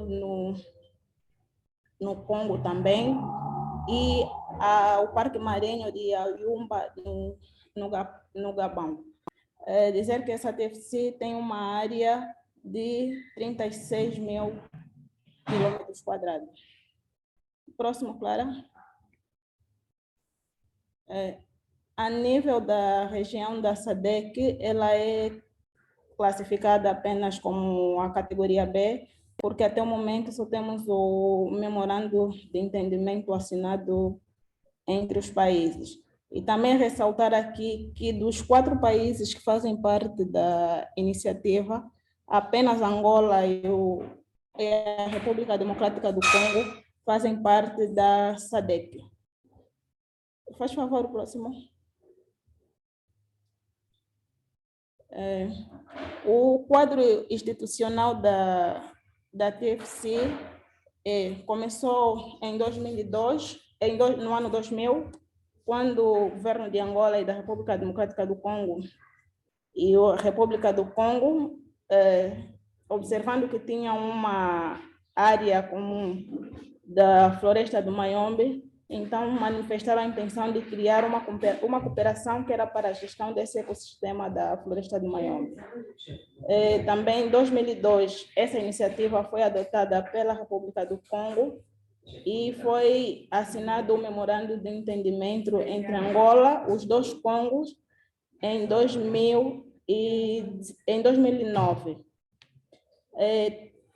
Angola, quando assinou esse acordo, ainda não, a parte angolana não era considerada ainda um parque nacional. Então, de modo a dar maior consistência e também a maior conservação à parte angolana, à área angolana, Angola também criou o Parque Nacional do Mayombe, isso em 2011. Também, entre as partes, foi feito um diagnóstico rural participativo e que estabeleceu os mecanismos de gestão da área transfronteiriça. Dizer que essa área transfronteiriça, paralelamente a nós aqui no Baque, também existe a iniciativa Mayombe, que é composta por um secretariado executivo que faz a gestão da área transfronteiriça no dia a dia. Faz favor, Clara, o próximo.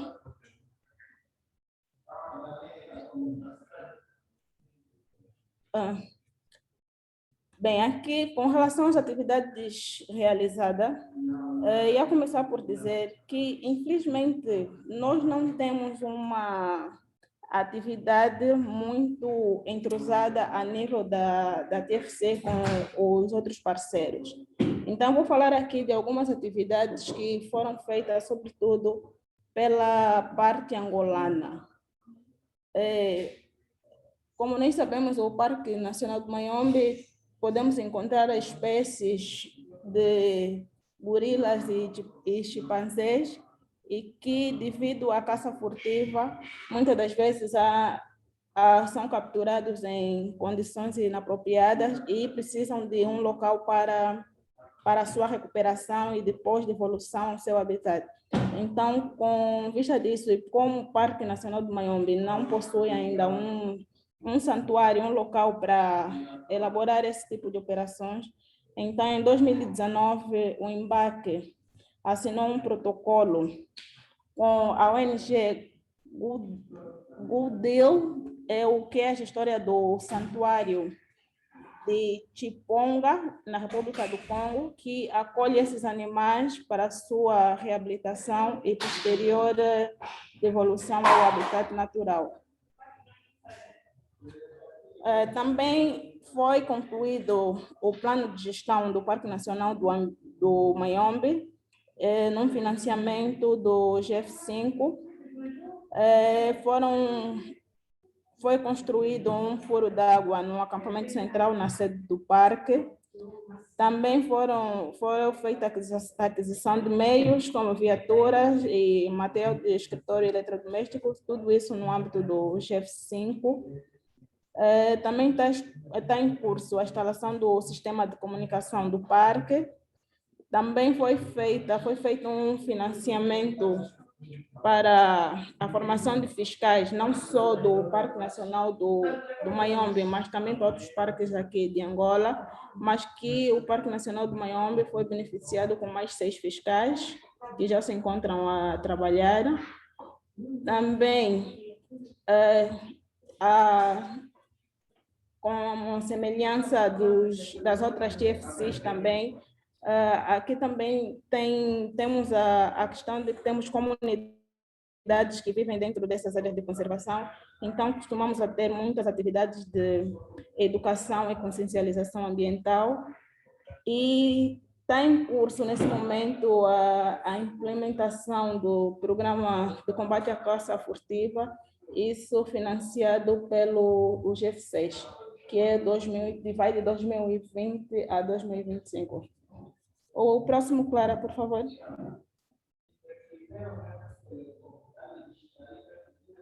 Bem, como planos futuros, uma das maiores preocupações que nós temos agora é exatamente por causa do que eu já falei anteriormente, devido à caça e à procura de certos animais que é para o comércio ilegal, é a construção do santuário para a reabilitação dos primatas no Parque Nacional do Mayombe, e para que depois sejam devolvidos ao seu habitat natural.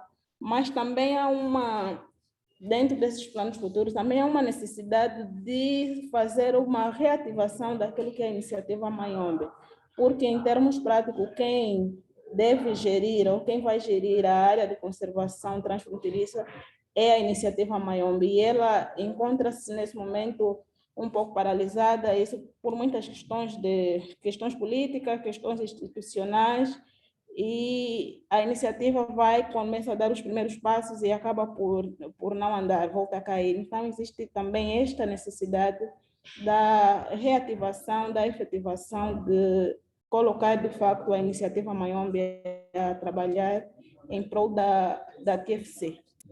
Faz favor o próximo, Clara.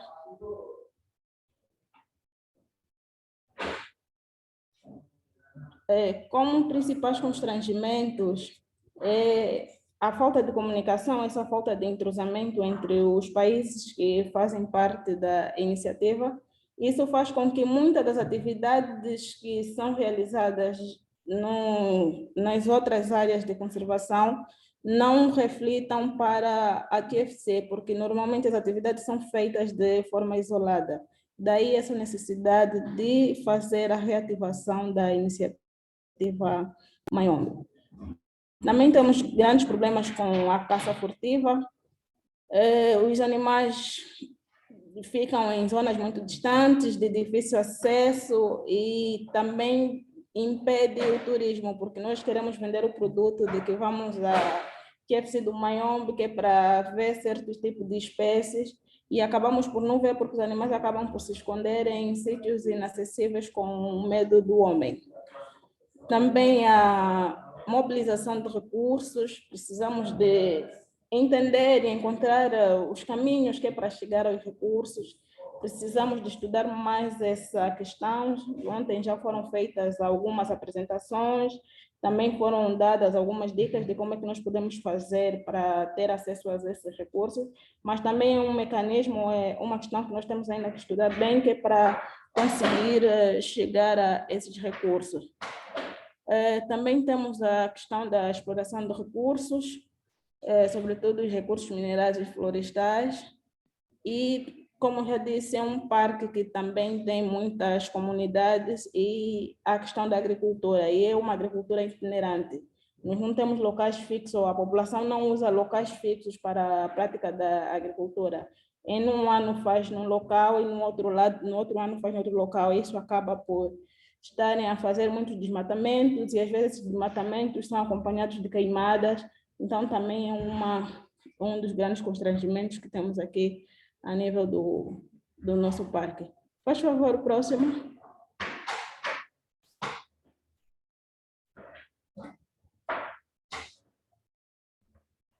Em relação às potencialidades, de um modo geral, é mesmo a questão da rica biodiversidade. Temos espécies únicas que podem ser observadas em poucos locais ou em poucas áreas de conservação. O próprio turismo tem características, tem potencialidades que é para o turismo. Temos praias ensolaradas ao longo de quase toda a costa, há paisagens extraordinárias, savana, temos a floresta tropical, e também, a parte disso, é um parque, é uma área com muitas comunidades e que é rica com muita história e cultura. Já falamos aqui das nossas espécies exóticas, temos o papagaio cinzento, gorilas, chimpanzés, e a diversidade biológica, ou a rica biodiversidade também. São potencialidades que nós podemos aproveitar e daí criar alguns produtos para o turismo. Faz favor, o próximo. O que nós podemos esperar do apoio do secretariado da SADC? Primeiro, estamos aqui também nesse encontro, temos já a fazer troca de experiências, estamos a ver como é que é o nível das outras TFCs, já podemos ter alguma noção, também ter ideias de como é que nós podemos implementar aqui na nossa TFC. Então, essa troca de experiência, hoje estamos aqui nesse fórum, mas que depois também podemos ver de formas mais pontuais, com aquelas TFCs que se assemelham mais a nós, desde a forma de gestão, o número de países que compõem a TFCs. Também a questão da mobilização de recursos, nos ajudar a chegar até os recursos, mostrar-nos os caminhos para chegar a estes recursos.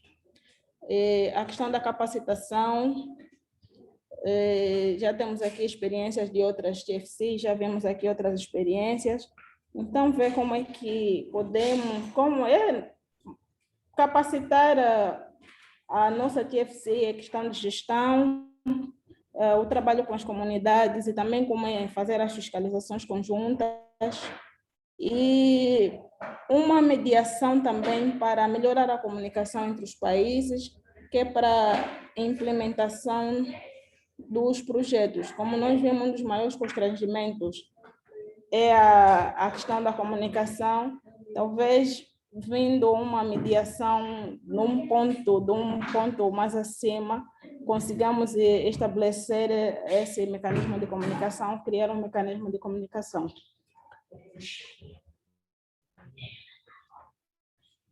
E penso que terminei a minha apresentação. Muito obrigada e estamos aqui disponíveis para responder a qualquer questão que possa ter surgido. Obrigada. Obrigada, Amélia. Temos uma pergunta do Dr. Soto. Dr. Soto, pode falar.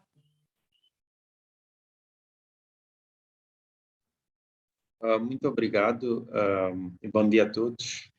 Esta apresentação é de facto muito interessante. O potencial todo que existe naquela área transfronteiriça. Angola tem a particularidade de possuir uma grande diversidade de ecossistemas, uma grande diversidade também de mamíferos e biodiversidade, portanto vai desde a floresta equatorial, a zona marinha, até o deserto, incluindo a savana que todos nós partilhamos na África Austral. Era só para dizer que nós, como Peace Parks, temos estado a colaborar com o governo de Angola, em particular no desenvolvimento das áreas transfronteiriças na zona do Casa. Esta área que se falou há pouco não trabalhamos, mas também estaríamos disponíveis e pensamos que podemos também contribuir particularmente para a troca de experiências que esteve a ser mencionada. Trabalhamos em Moçambique, no Parque Transfronteiriço do Grande Limpopo e no Lipombo. Então, julgamos que a língua que une Moçambique e Angola poderá ser uma grande facilidade para que Angola possa fazer troca de experiências com Moçambique e visitar, e poderíamos intermediar, trabalhando com o governo de Moçambique e com o governo de Angola, de modo a que possam visitar algumas áreas transfronteiriças e também os moçambicanos possam fazer isso. Havendo uma legislação muito próxima, a base é a mesma, sabemos que estão a evoluir de forma diferente, mas temos uma mesma base. Há muitos aspectos mesmo ligados à regulamentação, à legislação, que podem ser também aprendidos de um país para o outro. Portanto, era só para dizer muito obrigado por esta apresentação maravilhosa e fazer esse comentário e disponibilidade da Peace Parks para poder trabalhar com os dois governos, se assim o desejar. Obrigado. Obrigada, Dr. Soto. Amélia, queres responder? Se faz favor, Geraldo, passa por o canal português, porque... obrigada. Ok, apenas para agradecer o comentário e dizer que nós vamos criar esses mecanismos para fazer essa troca de experiência. Estamos a precisar e estamos abertos também a isto. E foi muito boa essa manifestação. Obrigada. Obrigada. So thank you very much for Soto and Amelia. And also, Amelia, take note of Nunes from SADC mentioning in the chat the forthcoming training program for wildlife managers and rangers, which may help to overtake some of the concerns raised.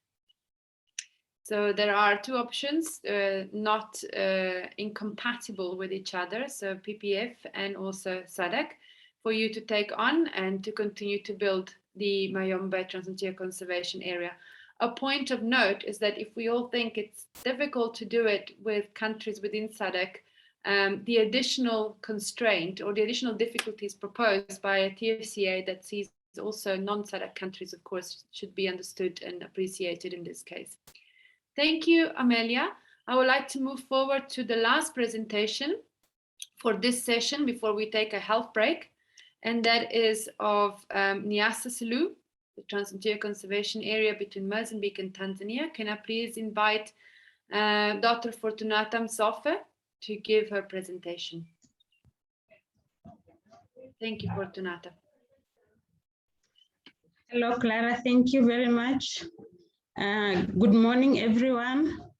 I would like to give this snapshot of the Niassa Sulu TFCA, which is between Tanzania and Mozambique. And I'd like to note also that my colleague Cornelio might be able to add something in the end. Thank you. Next.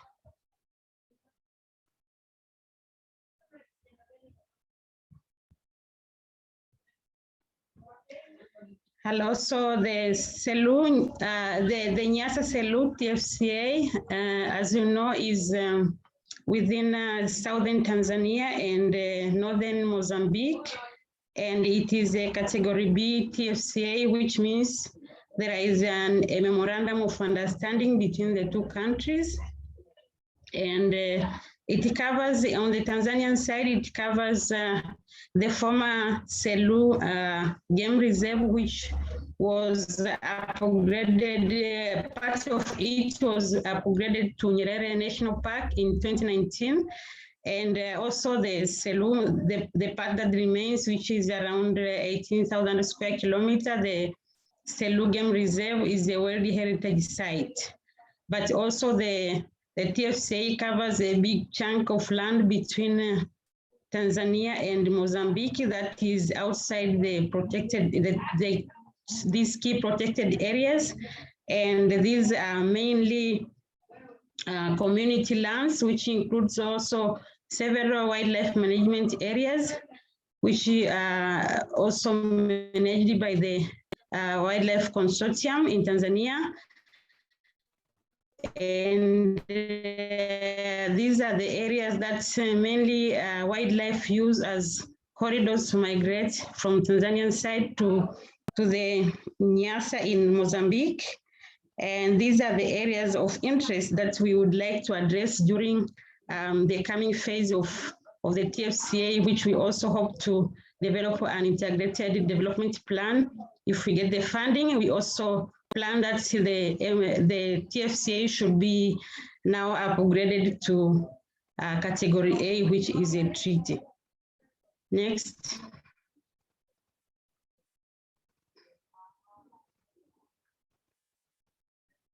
So as mentioned, the two countries, the United Republic of Tanzania and the Republic of Mozambique, the total area is approximately 154,000 square kilometers. And the first memorandum of understanding was signed in 2007 and updated signed by the ministers responsible for natural resource and wildlife in these countries.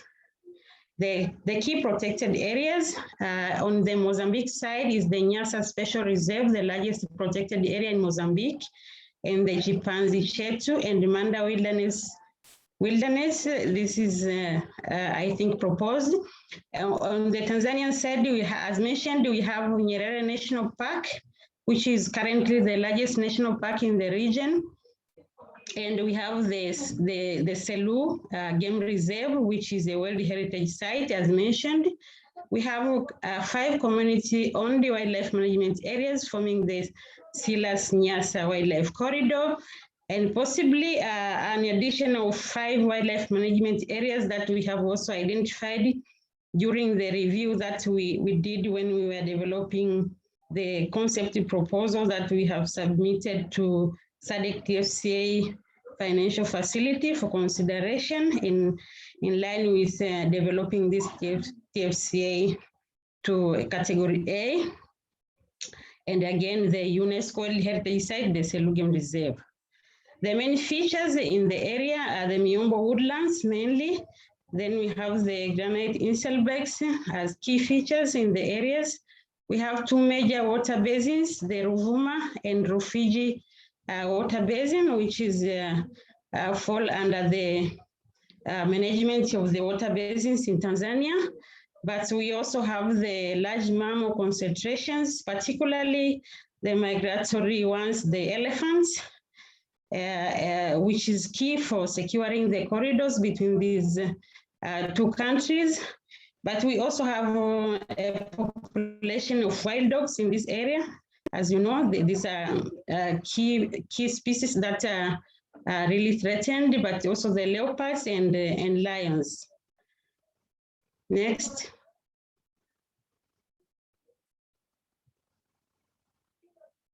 So the institutional status and updates of the Nyasa Silas TFCA. Within the TFCA, we have the upgraded parts of the former Silas Game Reserve into Nyerere National Park in 2019. But we are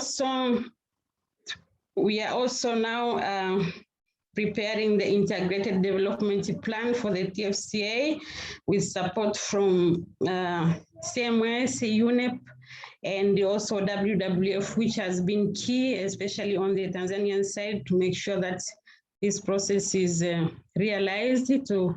As mentioned, our aim is to make sure the TFCA is upgraded to status A.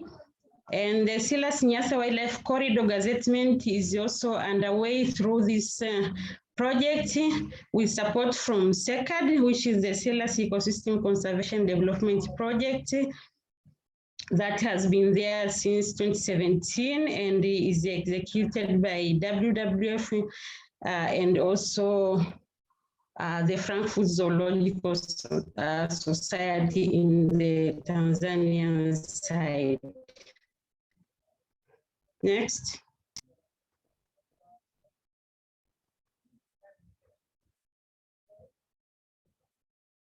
So key TFCA activities.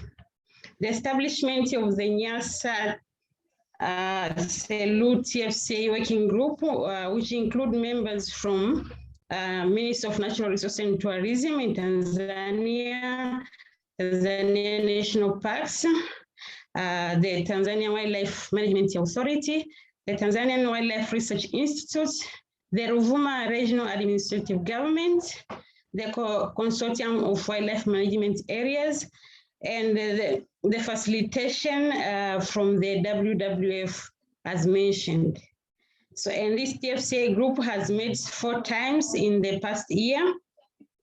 And this has been very instrumental in coming up with this project, as I mentioned, particularly to secure the corridor that join the 2 countries in the Nyasa Silas, and also the integrated development plan that we hope can be realized if we are successfully from the funding request we submitted recently. And some of the key discussion topics during this working group were the main strategies to implement the Memorandum of Understanding that was established and reviewed in 2015. We have also identified key areas of collaboration and also the opportunity to upgrade this MOU to a full treaty, as well as identification of key stakeholders. And during this working group, we were also able to connect with our Mozambican side group, which is also hopefully going to form a similar group that is going to be key for making sure we realize the upgrading of this area into a treaty. Next. So key TFCA activities, as I mentioned, include the consultant has been hired to support the development and the training of the Ministry of Natural Resources and Tourism in Tanzania in the development of the integrated plans for the TFCA with support, as I mentioned, from CMS and UNEP, as well as the WWF. Another one is the Silas Nyasa Wildlife Corridor gazettement, which is underway with support from the SECAD project under the KFW funding, but also development and submission of the concept note for the SADC TFCA financing facility in September last month, developed together between the Ministry of Natural Resources and Tourism in Tanzania and the ANAC in Mozambique, and 7 implementing partners who are involved very closely. We worked together in coming up with this concept, and successful participation in the online TFCA training course at the South African Wildlife College that colleagues from TANAPA and the Tower, as well as the WWF, were able to participate. Next. So TFCA funding and financing, again, no funds have been received directly to the TFCA to date. Can you go back? Yeah, so the TFCA has not received directly any funding. As I mentioned, we have been, we have been working on that concept, and hopefully we can get the. I'm sorry, there's something wrong with my deck, but I'm not, okay now, thank you. So on the funding and financing of the TFCA, WWF has received funds from the second project that I mentioned, around 30,000 euros. That has been key in supporting the working group over the year. But also CMS and UNEP provided 60,000 euro to support the consultancy for the integrated development plan, as well as the spatial modeling of the wildlife corridor between Nyasa and Selu. And also government staff time and costs to work in these activities have been fully supported directly through the ministry. And also, as mentioned, WWF has chipped in making sure that these meetings were realized during the past year. Next.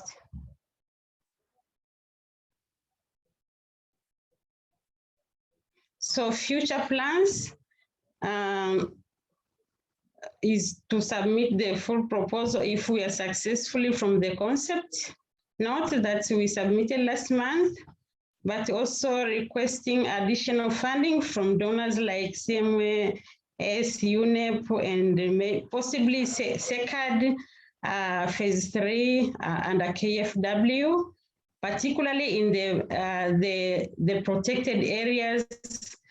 Since these protected areas under TANAPA and Tower, they have a component also of supporting communities that are living adjacent and basically within the corridors that are joining with the Nyasa in the Mozambican side, but also request to the SADC TFCA unit to support the process for developing the integrated development plans, which includes becoming a fully functional TFCA, hopefully in the next 3 years.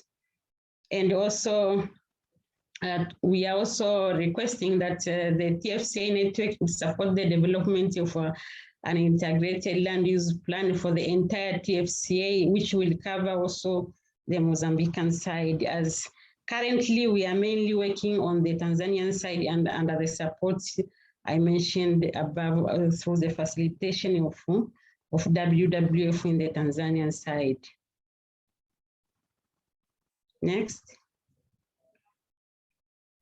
So I think this is the end of my short presentation. As I mentioned, my colleague Cornelio is there. I think he can chip in if there is anything. Thank you very much, Fortunata. Cornelio? Anything to add to the presentation?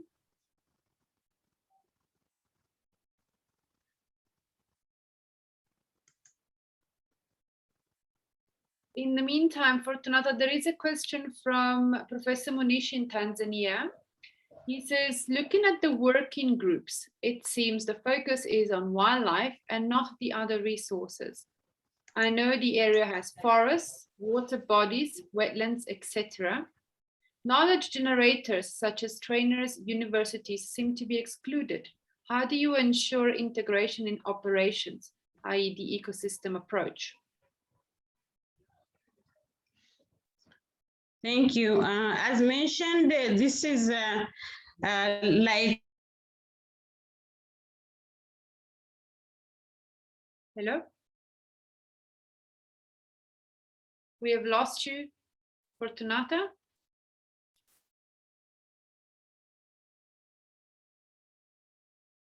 Fortunata, we can't hear you. I see that your microphone is unmuted, but we cannot hear you.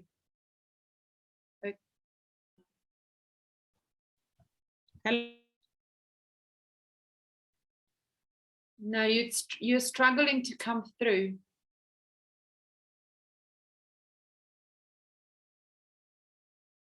Maybe you can use the chat box to respond to Professor Munishi.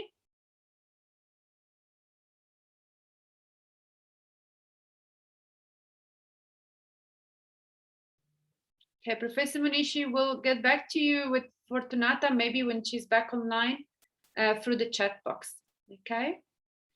Thank you, everybody, for your attendance to the presentations today. With this presentation, we concluded the reporting back. Oh, Kevin, you have a question, but Fortunata will not be able to hear you. So go ahead and we'll note it. No, thanks, Clara. It was more a response Hello, to the... I'm back. Oh, you're back. Okay. Hi, Fortunata. Okay. Can you answer Professor Munishi first? And then Kevin has a hands up. Okay, thank you. So as mentioned, this is like, I would want to say that before last year and this year, basically there was nothing like coordination. And now we hope that through this development process of the integrated plan and hopefully getting the funding, we are able to identify all the key stakeholders. Some of them we have already identified, but work together in realizing the plan. So this is just like the effort that the MNRT in collaboration with WWF has taken in order to ensure that we really bring together all the stakeholders in ensuring the management of this important TFCA and the ecosystem at large. Thank you, Fortunata. Professor, are you satisfied, or would you like to add on to your comment?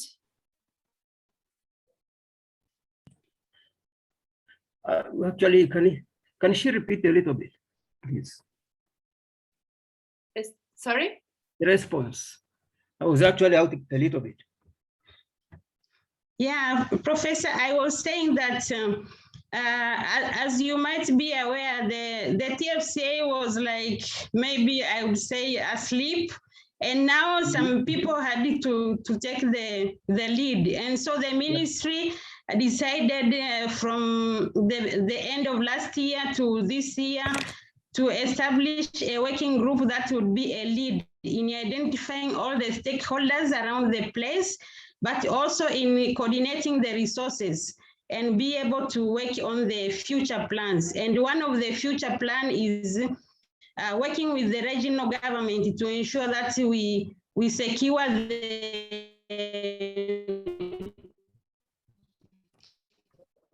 the corridor that links the Tanzanian side and the Mozambican side, and all these because they are outside the former protected areas.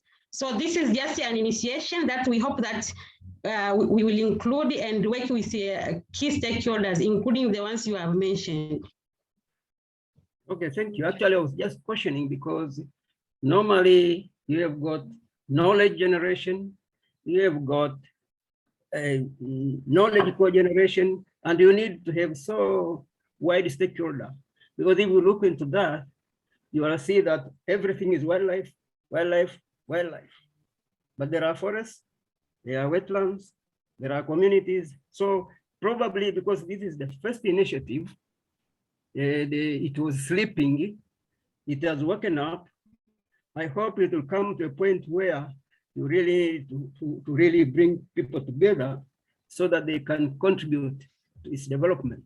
There are also people from academia doing research in the same area, and they might contribute a lot if at all you incorporate them early as possible. Thank you very much. But it's a good initiative actually. Thank you, Professor. This is noted. Yes, thank you, Fortunata. I also am looking at the chat. We have Richard Katondo who's going to present later on the WWF project in the landscape, saying that there are resources which are in consideration, like shared water resources along the Ruvuma River, forest resources monitoring and community engagement via a couple of approaches. And also George from SADC, who's suggesting that perhaps an integrated management and development plan will facilitate the ecosystem approach to include all of the stakeholders. Yeah. So I think, Fortunato, for you, take note. You have Professor Manish's details as well. And when you move forward, now that you have future projects, make sure that wildlife remains a catalyst. It is a catalyst for a more ecosystemic action and not just a focus on the wildlife, as we have learned from other TFCA experiences. Thank you. So, thank you. Thank you for everybody who contributed in the chat as well. I would like to suggest that we have our 15 minutes break now, a health break. Yes? Kevin has still comments. I'm not sure if you want to give him the floor before we break. Yes, if it's related to this, yes. Kevin? Yes, thanks, Clara. Yeah, I noticed yesterday as well, the Prof raised this issue of a broader ecosystem approach and his concern about a focus on wildlife and tourism. And I just wanted to comment that I think the study, the SADC TFCA value study that has just been initiated and that was presented yesterday, I think that's going to highlight the need for that broad holistic ecosystem approach to understanding all of the values, like a full accounting system of all of the values of our TFCAs and their linkages to the beneficiaries and stakeholders. So just to reiterate that and encourage folk to keep an eye on the study and to be involved as far as possible and wherever possible. Thanks, Clara. Thank you very much, Kevin. So all the more looking forward to receiving the value of TFCA case study. So we should have had 15 minutes break, but we're now at 10 to 11. Can I please ask that we are back here at 11 o'clock so that we can start the next session on time. There are the 6 presentations on new programs across the TFCA landscapes of the region. So that will also be quite interesting, and we'll see you back in 10 minutes. Thank you, everybody, for your presentations and the discussions. Thank you.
Hi, Clara.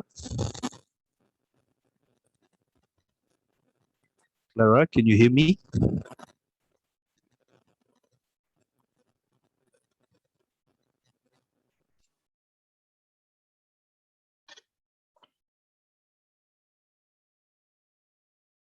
She might not be there. I'm going to just message her on her phone. Oh, okay. Thank you very much. I was disconnected. I just need to be reassigned as an interpreter. Yes. Okay. I'll Yes. Before the session starts. Thank you. Thanks very much.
Hi, Clara, are you back?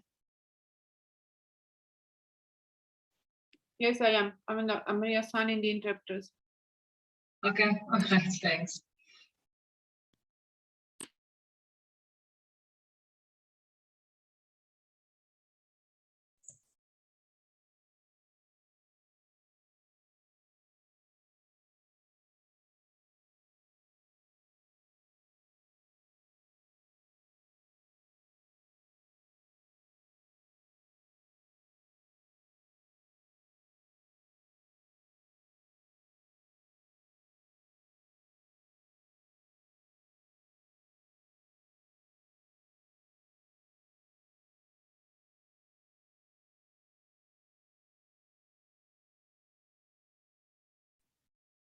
Good morning, colleagues. I hope you had a chance to take a breather, have a laugh, take a walk, and get some fresh drinks to take you through the next part of the morning.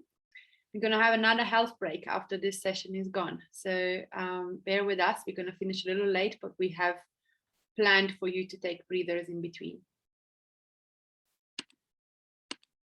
The next session, the second to last, it's a series of presentation on new projects and developments in TFCA landscapes.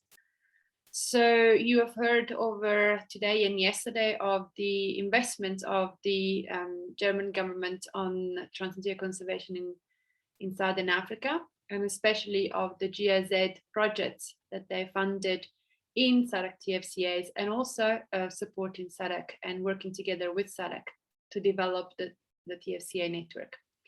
So the project that everybody has been talking about yesterday and today, the transboundary use and protection of natural resources, is coming to an end. But we have a new project, and I would like to invite Dieter Nil from GIZ to introduce us to the new GIZ project. Thank you, Dieter. The floor is yours. Yes, thanks so much, Clara. Good morning, colleagues, and thanks for the opportunity to present here our new project.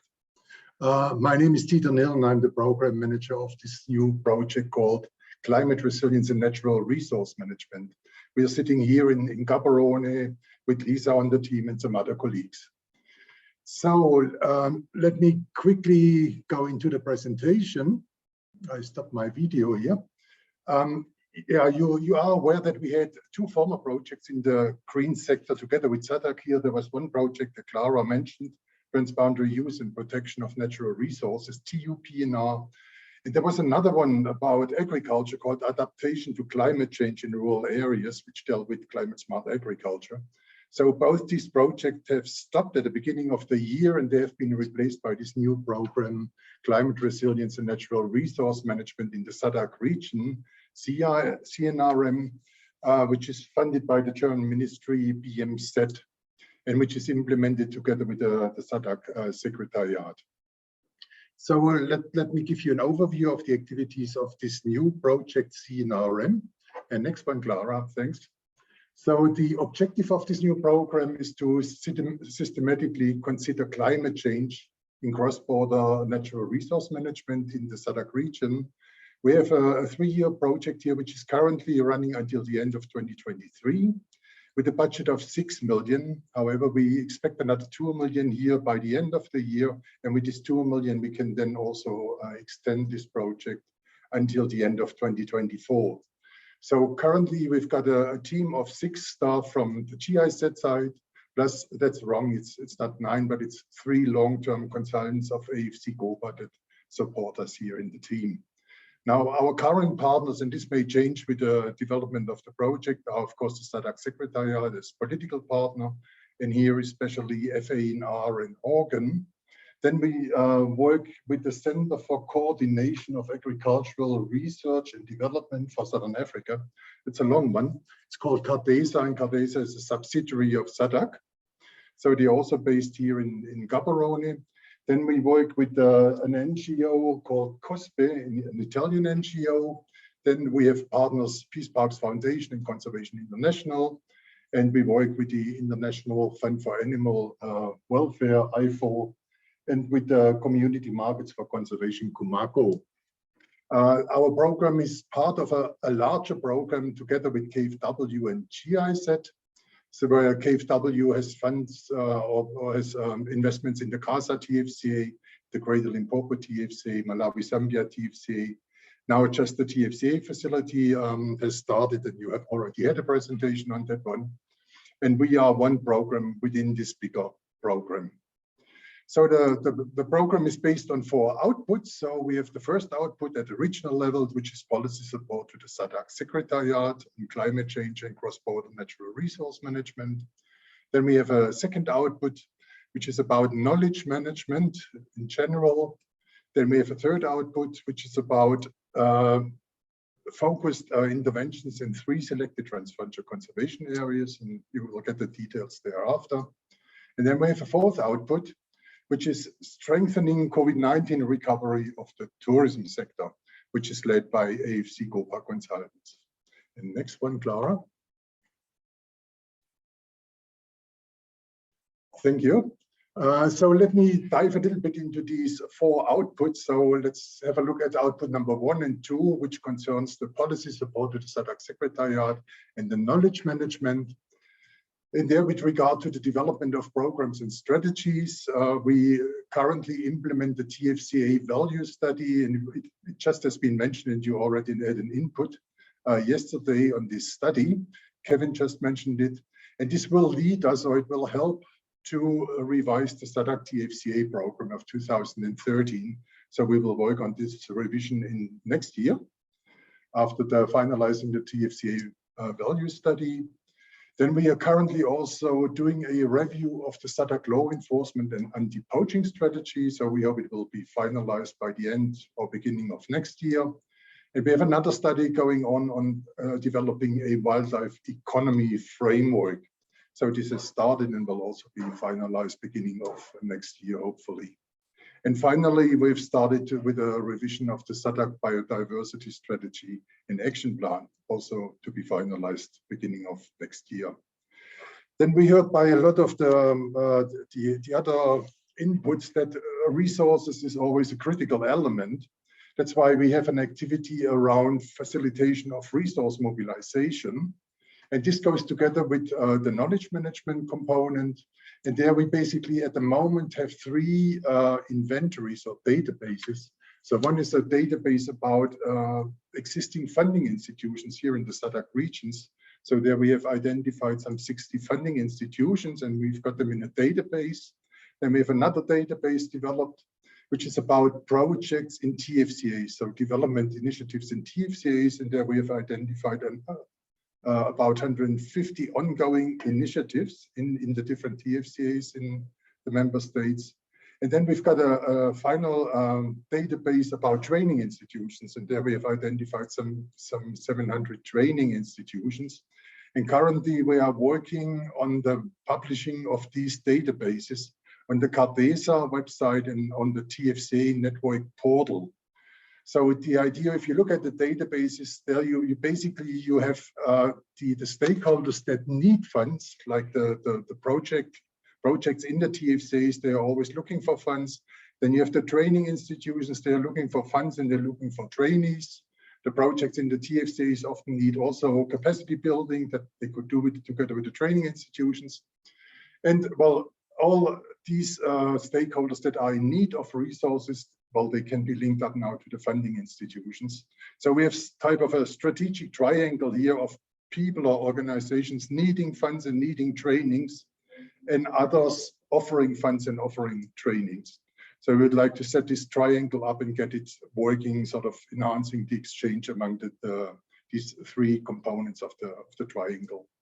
Then all the experience that we will gather during the project, we will sort of publish in a type of a toolbox or a guide that summarizes the experiences. With regard to knowledge products, we are closely working with CARDESA and the TFCA network portal here. And we would like to do a gap analysis. So what is the information which is available on these two platforms? And where are the gaps in order now to develop further, or not only develop, but also to search. A lot is existing, of course, most is existing, to sort of get this information together and complete these existing knowledge platforms. And we would like to enrich them also by digital knowledge products. A lot of the information is written like in fact sheets and so on. So we would like to perhaps see if there are not possibilities to complement this information with other formats, like, for example, small video clips and so on.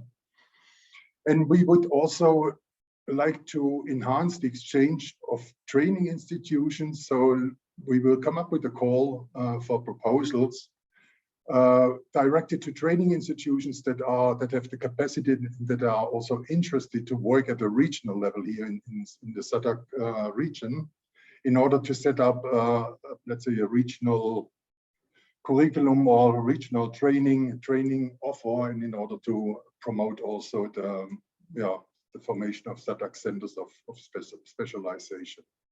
So these are the main activities with regard to output 1 and 2. And next one, please, Clara.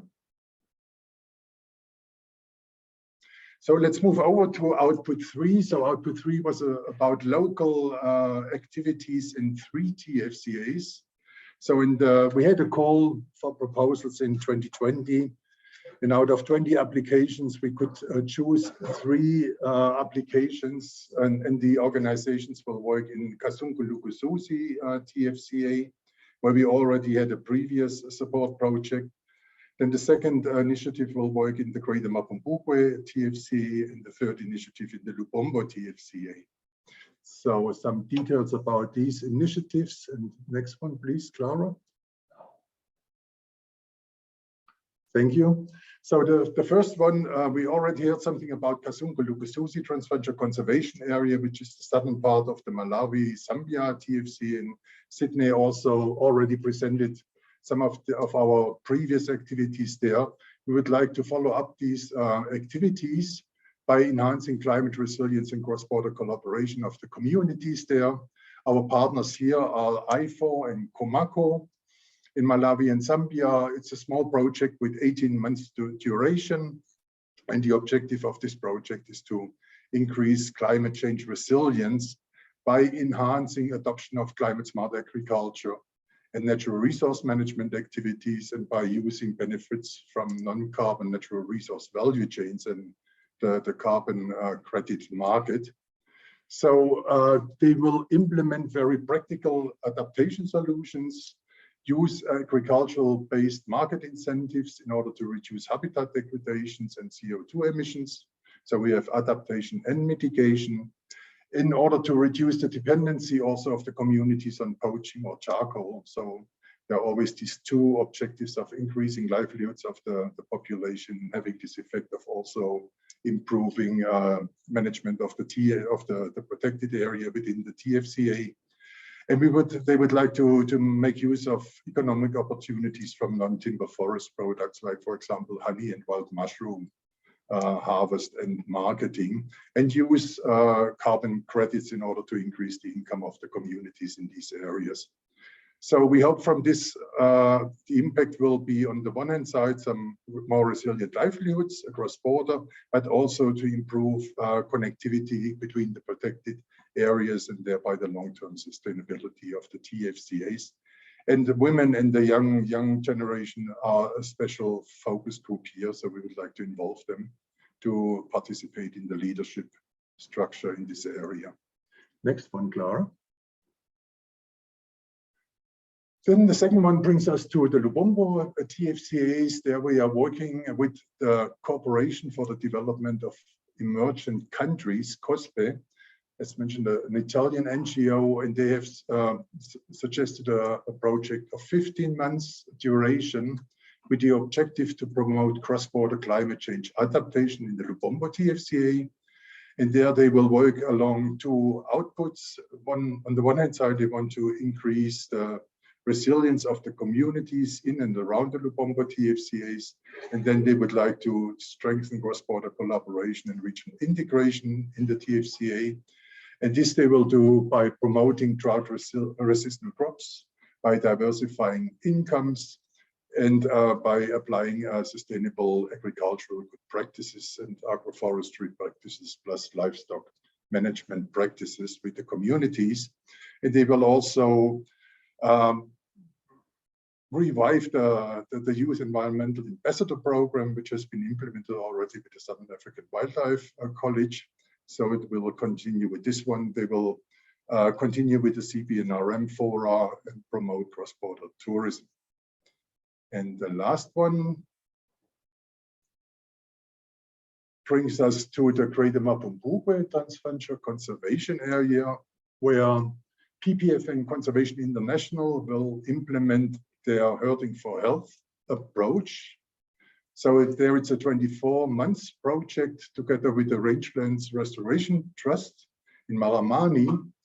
And they will start to work in 2 villages in Maramani in the beginning, and afterwards they will expand to the neighboring Machuchuda area. And there are also, of course, ideas to expand to Botswana afterwards, but in the beginning, it's the first, we begin in 2 villages. So you may be familiar with the Herding for Health concept already. Basically, it's a participatory, farmer-driven approach around livestock management, and so better management of the rangelands and better management of the livestock is used in order to help regenerate the degraded landscapes in these areas. There is use of professionals, of trained so-called eco rangers, which are trained professional herders, that sort of bring the livestock in a controlled approach to the livestock areas. So it's also a very suitable approach to combine wildlife and livestock, or to improve wildlife and livestock coexistence, to improve animal health, and to bring more income and food security to the communities. So that's the third one. And now additional to these activities in the TFCAs, we are planning now a climate risk and vulnerability analysis in the Malawi-Zambia TFCA. And Sydney and colleagues from Malawi will get in touch with you to develop the terms of reference with regard to this vulnerability risk analysis. In this risk analysis, we would like to come up with an analysis of the climate risks and the vulnerabilities, but also with action plans, and considering the three main sectors in the TFCAs, which in our understanding will be the protected areas, so the parks and so on in the TFCAs, and then the communities with their activities, and then the tourism sector, so that we end up with basically three action plans, which could be also integrated into one action plan regarding these three sectors here. And then we would also like to set up a TFCA network community of practice. So that's a suggestion that we would like to submit here to this audience. We think that climate change is a very dominant topic in the meantime, which also greatly impacts on the TFCAs and the sustainability of the TFCAs. So I think it would make a lot of sense to set up a community of practice along with the other communities of practice that are already operating under the TFCA network. And we think this community of practice should bring together now experts from the TFCA network and also CARDESA, because if you look at the TFCA network, we have more members that sort of are specialized, perhaps more with a focus on natural resource management, community-based activities, wildlife, and so on. And while CARDESA is coming from the climate smart agricultural side. So I think it would give a lot of advantages to sort of work together across the different sectors in order to come up with most suitable activities for the communities living in TFCAs. And this with regard to climate change. So if you are interested in such a community of practice, it would be great to get in touch with either with me, or you could get in touch with Lisa or with Clara to express interest, and then we would submit it to the steering committee of the TFCA network. So we think it would be a very good activity, and that's the suggestion from our side. And the last output. So the last output is strengthening the tourism sector while trying to recover from the COVID-19 pandemic. Now the next one, please. Yeah, and there we have some activities around the development of marketing materials. We would like to strengthen the presence during trade fairs at the local level or regional level, but also international level. So to increase trade fair participation of Boundless Southern Africa, but of operators here in the region. And so on, we are organizing 2 operator familiarization trips and press trips to make the region better known. We are helping to develop TFCA destination brochures, for example, in CASA, ARTP, or GLTFCA. That's ongoing work at the moment. And otherwise, we try to more generally help to implement the SADC tourism program and costed action plan, also by strengthening or by facilitating the SADC Univisa process, which is ongoing, and by helping to improve border post and immigration services. And then you are aware that Boundless Southern Africa is sort of shifting its home. So we would like to support this process, and I think Roland will give us some more information, or Boundless Southern Africa will give us some more information in the next session. And I think this was it. Yes, so thank you very much for your patience and open for questions. Thanks a lot. Thank you very much, Dieter. I also hope that you have questions, but it's really interesting to see how just from the last presentation that you gave on the CNRM project, there has already been interactions and projects developed on the ground with different partners and in different areas in the region. So thank you very much for the update as well as the presentation on the new project. Are there any questions from the audience? I haven't seen anything in the chat. I don't know if anybody has a raised hand that would like to ask Dieter. No, well then I think it was very, very clear. If you need further information later on, please contact Dieter or Lisa and they'll be able to help you out with whatever information you may require on the project, especially remember the call from Dieter to be part of a community of practice that could help their project moving forward.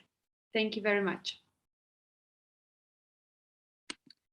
I would like to now call on Andrew De Block and Giulia Pierini from BirdLife to come and talk to us about their projects in TFCAs across Southern Africa. Andrew, you're online. Thank you very much. The floor is yours. Thank you very much, Clara. Good day, everyone. Bonjour and bon dia to our French and Portuguese colleagues out there. It's been really wonderful to be a part of this, and thank you for the opportunity to present on the various projects done by BirdLife in the TFCA spaces through SADC.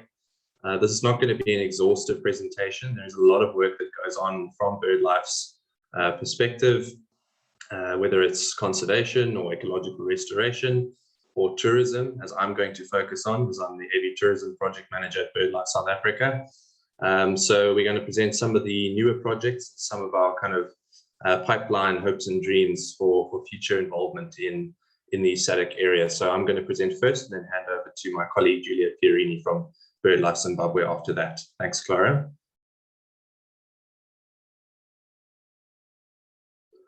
So firstly, what is AV tourism? It's a term that certainly many people may not be acquainted with. Essentially, it's any tourism related to traveling to see birds. I think that I'm the only person with my job title on the African continent of AV Tourism Project Manager. But as this shows, it's a niche tourism industry, obviously settled within the broader ecotourism sphere. Thank you very much. So from my perspective, the main way that we've been involved in SADC TFCA spaces is through the Community Bird Guide project. Just to introduce you to this quickly, the Bird Guide project has been going on for about 20 years in different guises and forms. We've trained over 200 people from rural and underprivileged backgrounds in South Africa to be professional bird guides, bird and nature guides. So they receive accredited training that is obviously funded by us through various agreements and funding structures. We have a network of around 50 active community bird guides now. That number is a little bit out of date. And they also act as conservation ambassadors and educators in their communities. So it's a really wonderful, impactful project that we've run for quite a long time and we have a lot of expertise doing. Thank you. Next slide. So in terms of how we have been involved with TFCA spaces, we haven't had any direct projects kind of focused in on TFCAs, although that should be changing in the very near future. However, we do have some guides that operate in the TFCA spaces within the South African borders, particularly in Lubombo. We have a large number of our guides in the northern Zululand area. So they're very active up there around Tembe and Dumo, Cozy Bay, down to St. Lucia. And we're looking at possibly training people from southern Mozambique and Swaziland in a future training course, which I'm working on with colleagues from Boundless Southern Africa. As Dieter mentioned, they're very involved in this side of my work at the moment. So I'm partnering with Roland and Nick Tucker and others. And in Great Limpopo, we also have a few guides operating. We've also submitted some funding proposals to train both in the North and Mid Greater Kruger communities. In North Kruger, it's a partnership that we submitted along with Transfrontier Parks Destinations and Boundless Southern Africa. And this would stretch right through the Bembe Biosphère to Great and Mapubudzwe. So a nice linkage between TFCAs there. I've also visited Zenab National Park in Mozambique on a vulture safe zone assessment trip, and we're going to be working with them in that space as well. Just to mention quickly, we're also looking at Maluti Drakensberg as a possible area I have trained some guides in the Golden Gate National Park area in the Northern Berg, and then also getting more and more involved in the CASA space, but I will leave Julia to talk about that a little bit more. Quickly on to my next slide before I hand over to Julia.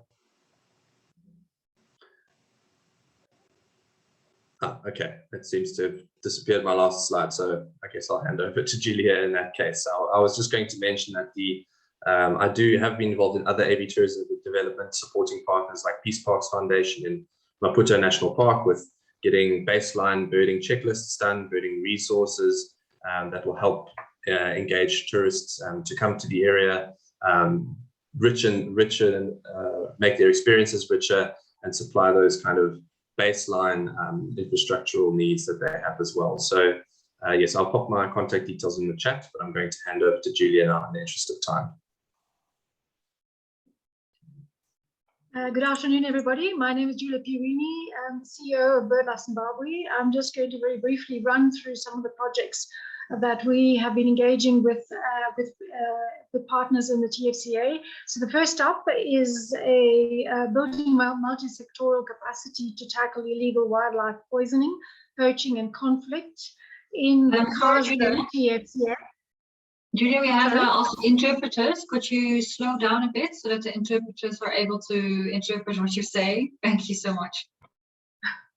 Yes, I had actually read that, and I was trying to do that. I'm just conscious of the time. So this project is being implemented in CASA. It is being implemented by BirdLife Zimbabwe together with our BirdLife partners in the region, Birdwatch Zambia and BirdLife Botswana, together with the wildlife authorities in the 3 countries. Basically, the project is working towards enhancing management and governance of these priority protected areas. And particularly, it seeks to reduce vulture and other wildlife poisoning in the CASA TFCA. Next slide, please.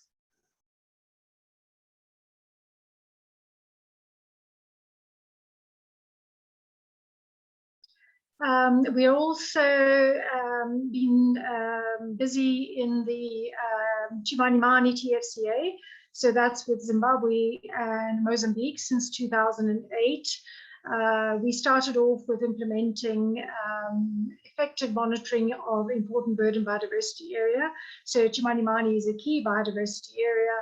We then progressed to stakeholder capacity building for key biodiversity areas, engaging with local partners on the Mozambican side up until 2019, when with Cyclone Idai, we then responded through pilot ecosystem restoration activities and restoring also livelihood that have been destroyed in the cyclone, like beekeeping and the like. Next slide, please.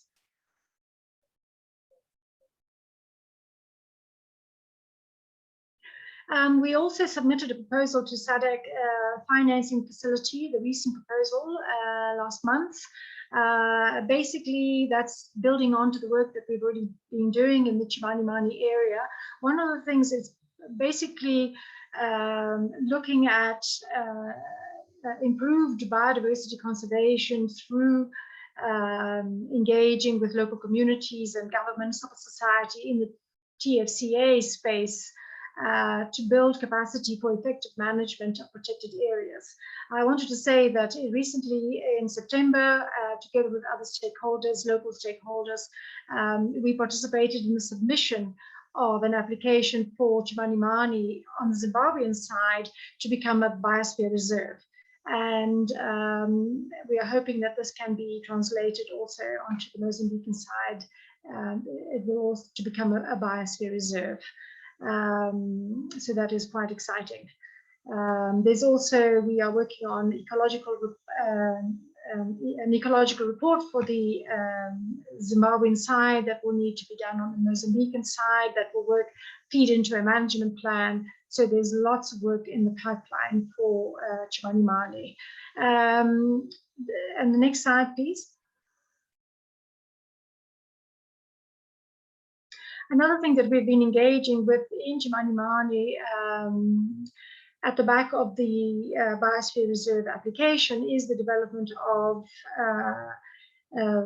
livelihood opportunities in this key biodiversity area. And one of them is the development of a hiking stroke birding trail that we call the Mbira Trail. At the moment, it's just on the Zimbabwean side, but we've already delineated it into the Mozambican side. So there is massive potential for the development of these hiking trails. And the idea is then to link it all the way down the eastern highlands on the Zimbabwean side, crisscrossing into the Mozambican side, all the way to Nyanga National Park on our side, but linking it through to Mozambique as well. There's huge potentials, and then marketing it as a big 5 challenge hiking trail. So the whole of the Eastern Highlands. And so a lot of potential there. And so we've started, there's already a hiking trail on the Nyanga side of our,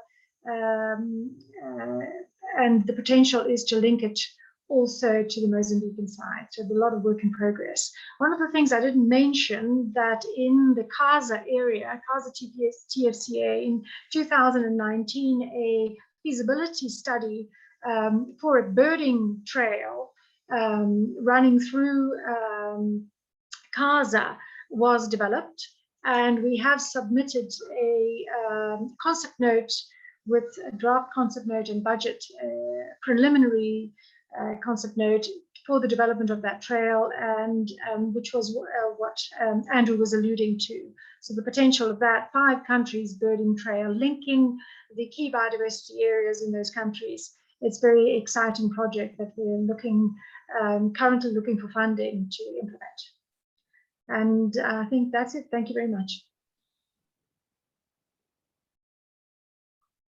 Thank you very much, Julia and Andrew, for your presentation on the Chimanimani Mountains. It's really fantastic to see what is happening there, and that there is action not just from the Zimbabwe government, but also from partners in making sure that those mountains are not forgotten on the map of TFCAs. Are there any questions for Andrew or Julia? Or comments on their presentations? If Godfrey or Sarah from Zimbabwe are present, would they like to give further comments?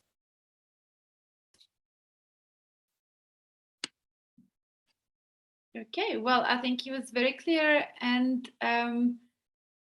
thank you so much for your time and for agreeing to present your initiative here. I hope that you will be able to, through this forum, find more partners in your work, both in Zimbabwe and in other countries. Thank you both, Julia and Andrew. Thank you so much. Thank you. I would like to invite Maggio Couto from Mozambique to talk to us about MozBio. Some of you may know it's a Mozambican government initiative supporting conservation. Maggio is the director, and today is coming to talk to us about the initiatives of MozBio in the TFCAs in Mozambique. Thank you, Maggio. The floor is yours. Thank you, Clara. Thank you for inviting us to be part of this session and this discussion on TFCAs in SADC.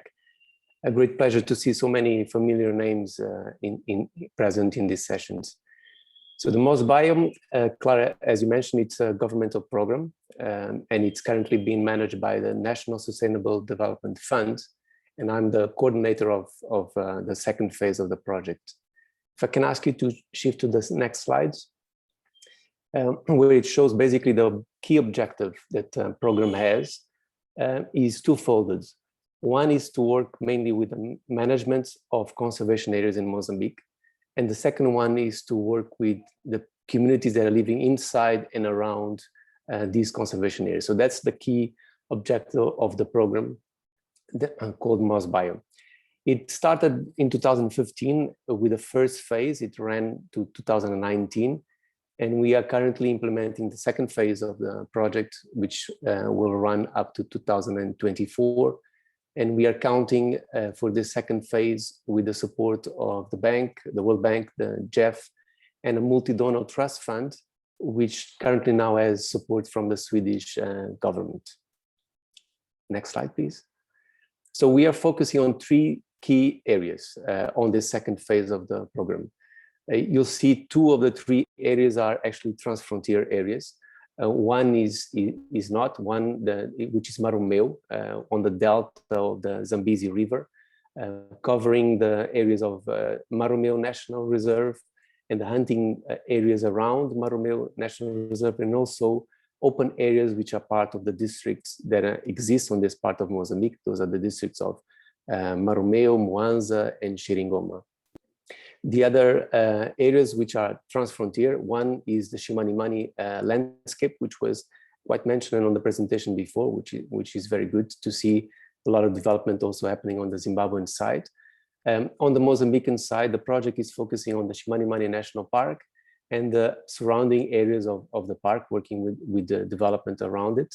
And on the south, on the Lubombo TFCA, which was also another TFCA quite mentioned this morning, on the Lubombo TFCA, we are focusing on the Maputo Special Reserve, the Ponta do Ouro Partial Marine Reserve, and a newly established area which is called the Environmental Protected Area of Maputo, which is also inside this district of Matutuine, which is the Mozambican part of the Lubombo TFCA.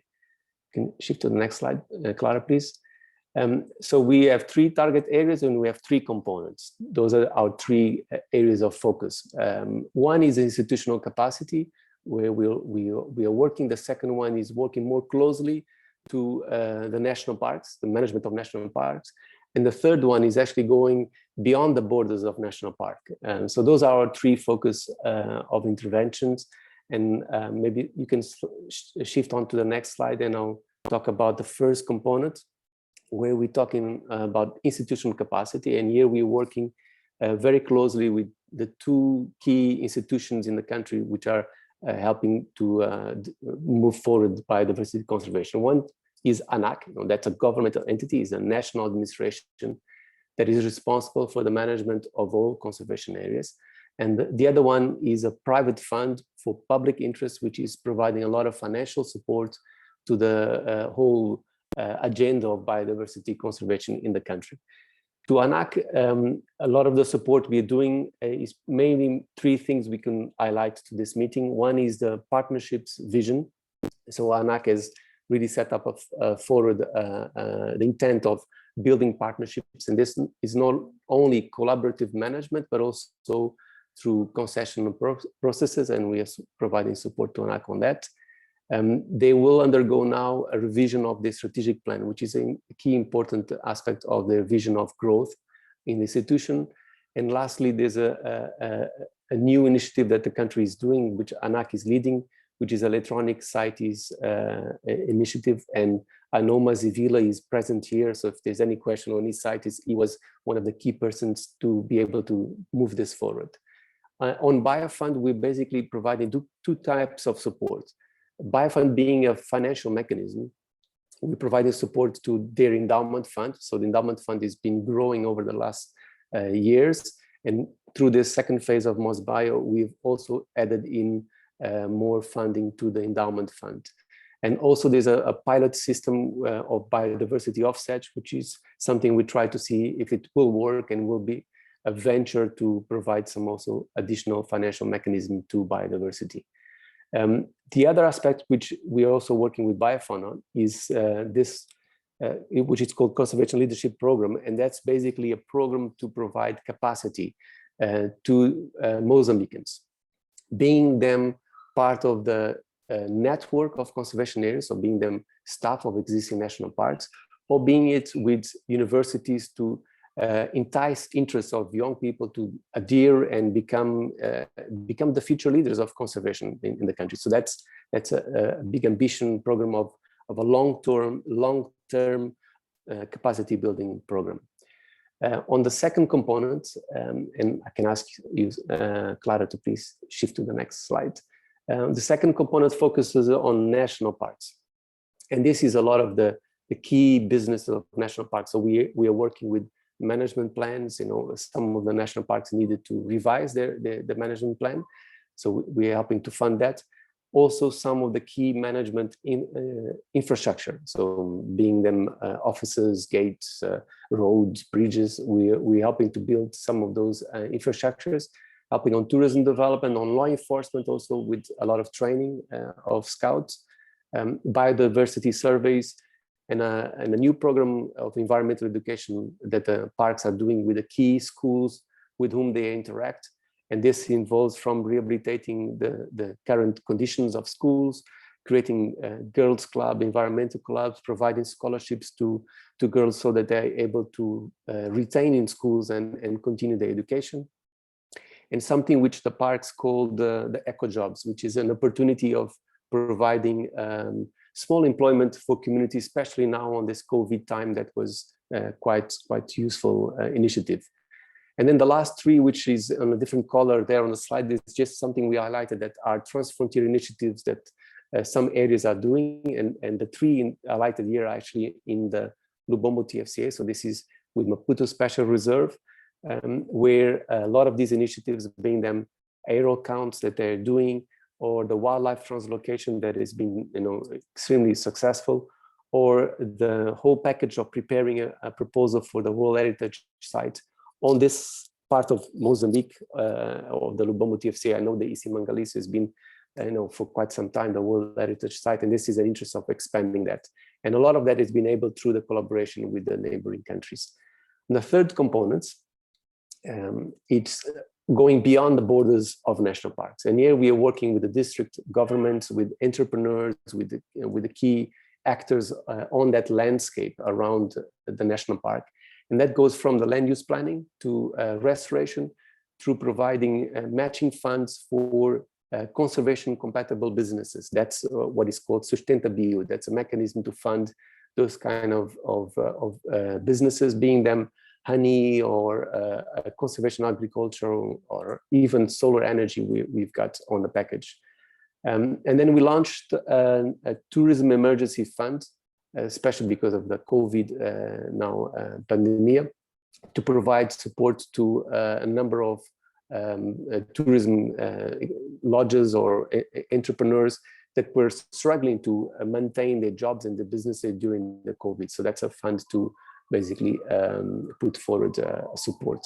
And then on the community governance on this landscape area, that goes from working with existing community associations, providing funding mechanism for rotative credit schemes, which has been quite important, and already with very short period of time, by helping communities to organize themselves and run rotative credit schemes, that they are able to save and invest on a number of important initiatives that they decide.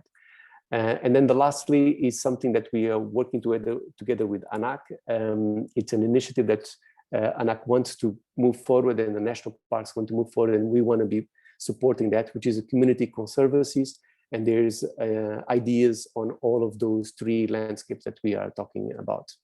And the last slide that we want to basically share, because Transfrontier is about sharing, right? So we think that three aspects at least pop up to our mind constantly that we need to maybe invest more. And I know that there's TFCAs where this is working very well, and others that we need to work a little bit more. That's data sharing. So being it biodiversity or law enforcement, sharing data between borders, sharing knowledge. And that could mean even people that could be part of one park that could go to the other park and spend some time there, sharing his knowledge, his experience, and also learning from that exchange of knowledge. And then obviously the transfrontier movement of tourism, of people, sharing people. So sharing is something that we need to invest much more, and may be able to make these areas that are transboundaries much more rich. Thank you very much, Clara. Try to package a lot on this short time. But last slide, I just share the website of the National Sustainable Development Fund, where we have a lot of information on this project, as well as other projects that the fund is managing. Thank you. Thank you so very much, Maju, for an informative and succinct presentation. I encourage everybody to go onto the Mo's bio and on the Fondo Nacional's website page to learn more about these initiatives. And I very much like your comparison of Transnettier to sharing. So I'll be very curious to know more about the data sharing projects that you have in mind, and whether they do involve, for instance, institutions like Lincom, so starting to look at merging all natural resource data and not just conservation data. If there are there any questions? Oh, there is a comment from Paul Bücher, who's commending you for a great structure for support to protected areas. Impactful and meaningful interventions, well done. Are there any specific questions from Mario on the Mozambican experience? Are there any comparisons that one can draw to other countries where perhaps a similar processes happened of the government setting up a fund to support conservation initiatives around the country? No? Okay, well, Maju, thank you so much once again. It is time for us to, oh, Nunes says, well done. Thank you, Nunes. We are going to move forward to the next presentation, which is from WWF Tanzania, who is going to present to us their Ruvuma Transboundary Landscape Program. And I ask the presenter to please unmute yourself and introduce yourself for the presentation. Thank you. Julian, is that you? Laura, can you hear me? Yeah. Very far away. Where are you? Very far away. Tanzania. Let me take off this mic. Maybe it'd be better without. Is that clearer? Okay. That is clearer. Thank you. Okay, let me try like that. Okay.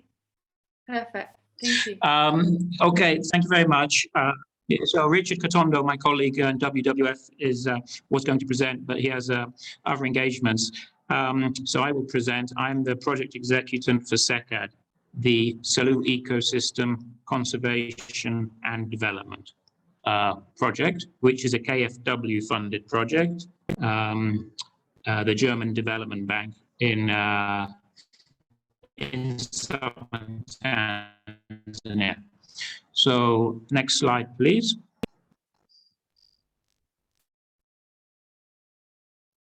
So WWF has been working in Tanzania in the 1960s with conservation projects. We have our program offices. We have 6 programs in Tanzania. We work with a number of partners, very much supporting the government of the Ministry of Natural Resources and Tourism, MNRT. We have a 1-country headquarter office in Dar es Salaam and 6 field offices and approximately 100 employees in Tanzania. Next slide, please.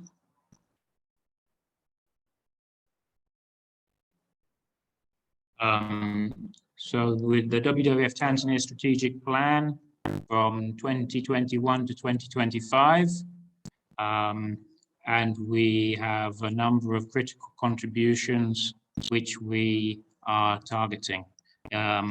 Increasing the area under forest co-management, reducing human-wildlife conflicts, restoring water sources,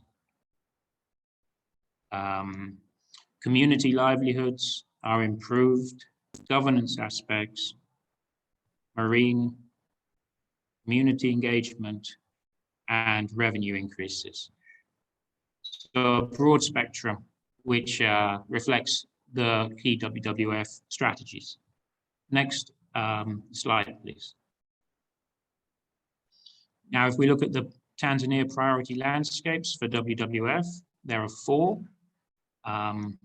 As you can see on the map, A, at the south of Tanzania, north of Mozambique, is the Ruvuma landscape. This is the WWF Ruvuma landscape. And this is the landscape which the Niassa Selous Transfrontier Conservation Area falls within, this WWF landscape.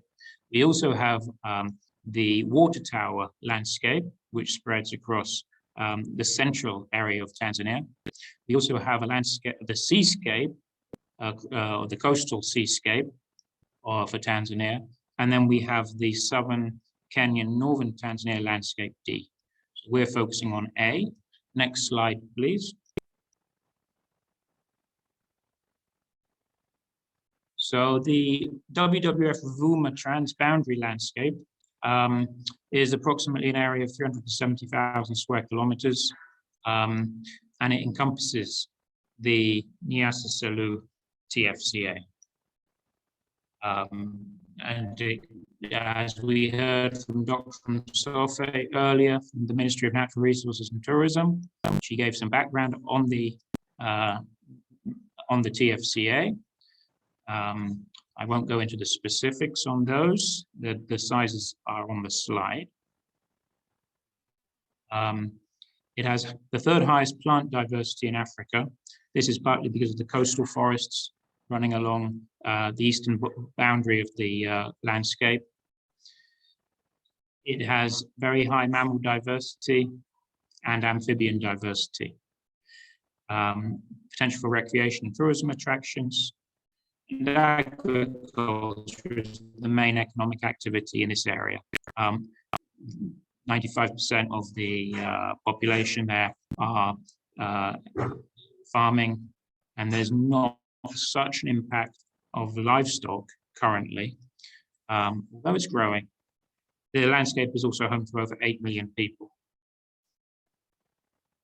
Next slide, please. So the Ruvuma landscape has some targets, such as the habitat target, where we target the Miombo woodlands, coastal forests, and the rivers. And we have programs for people to benefit from village land forest reserves and the wildlife management areas. This is mostly based on the Tanzanian side, in fact, all based on the Tanzanian side. We also support the game reserves and the forest reserves in Tanzania, and the freshwater conservation aspects and village land use plans. We then have the wildlife aspect, key species, elephants, rhinos. This was a key rhino population in Nyerere Selu, and there is ongoing work by the ministry and FZS and WWF on the rhino populations there. Lions and wild dogs. There's the people well-being aspects, where we develop nature-based enterprises and communities. These include apiculture, beekeeping, fish farming, climate-smart agriculture investments, and then engaging with the private sector on strategic environmental assessments, and also engaging with community on natural resource governance. And finally, aspect 4 is the transboundary collaboration, which has not been a focus on the WWF work. We've mostly been focusing in the Tanzanian half, but recently through SECAT and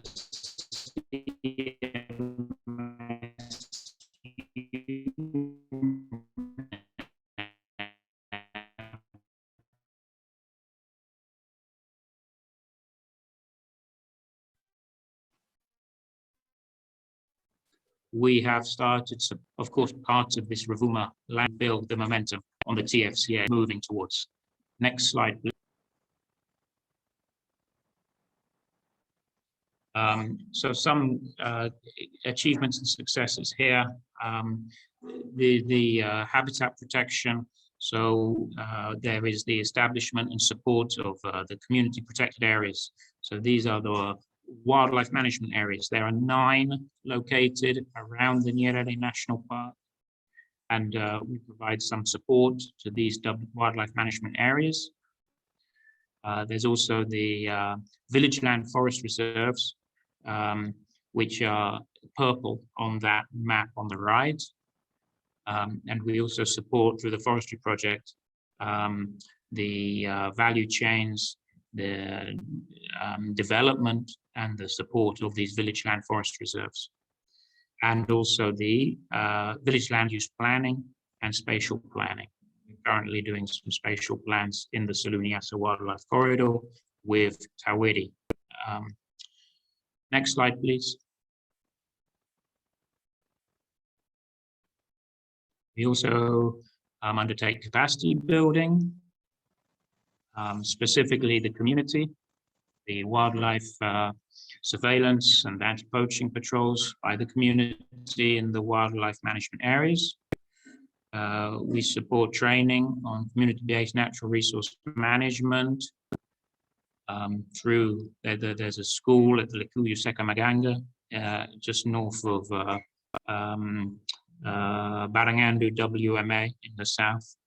We support ranger equipment purchases, and we also support data collection and monitoring, such as MOMS and SMART. Next slide, please.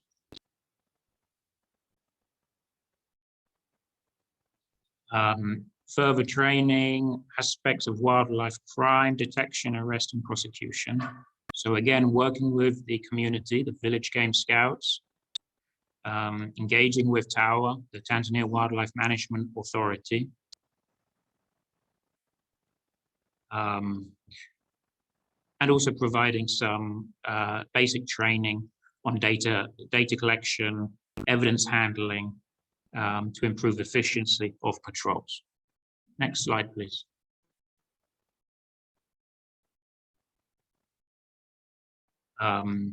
WWF also has supported the collaring of elephants in Nyerere National Park, Selous Game Reserve, Mikumi, and in the corridor, as the map shows. We also have supported drone surveillance in some of the game reserves, such as Liparam and Masule. Next slide, please.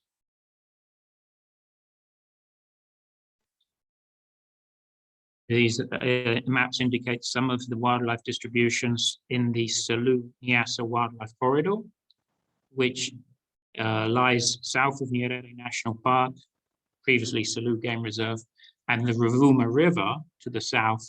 So this is a critical corridor in this TFCA.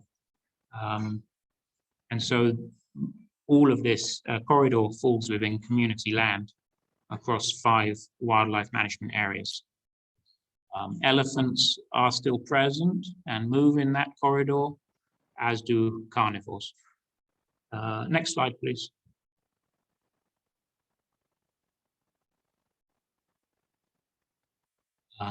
Human wildlife coexistence aspects that we work with are to support the local government, the district game officers, alongside TAWA and TANAPA, to try to mitigate the human-elephant conflicts. Most of these conflicts are human-elephant conflicts. And so activities such as building chili fences, awareness raising, and then the loud horns, thunder flash provision to the districts, and then the spotlights to try to mitigate these conflict areas. Next slide, please.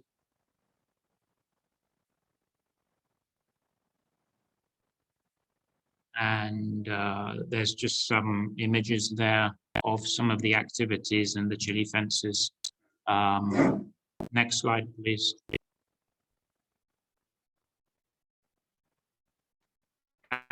And then the people's well-being. So, for example, the village land forest reserves, the purchase of a mobile sawmill on the top right-hand side, and then a solar dryer, which we've purchased in order to allow the correct drying of the wood, so to improve value chains on the forestry sector, and the certification of the village land forest reserves. So for FSC accreditation and examples such as beekeeping. Next slide, please. And also trying to reduce the impacts and reduce the encroachment into the Miombo woodlands. So agroecological organic farm, there's an example of one in Misiaji village, just outside the corridor. We tried to reduce the pressure and ensure more sustainable use of existing farmlands, and also provision of sustainable energy sources and energy saving stoves. Thank you. Next slide, please.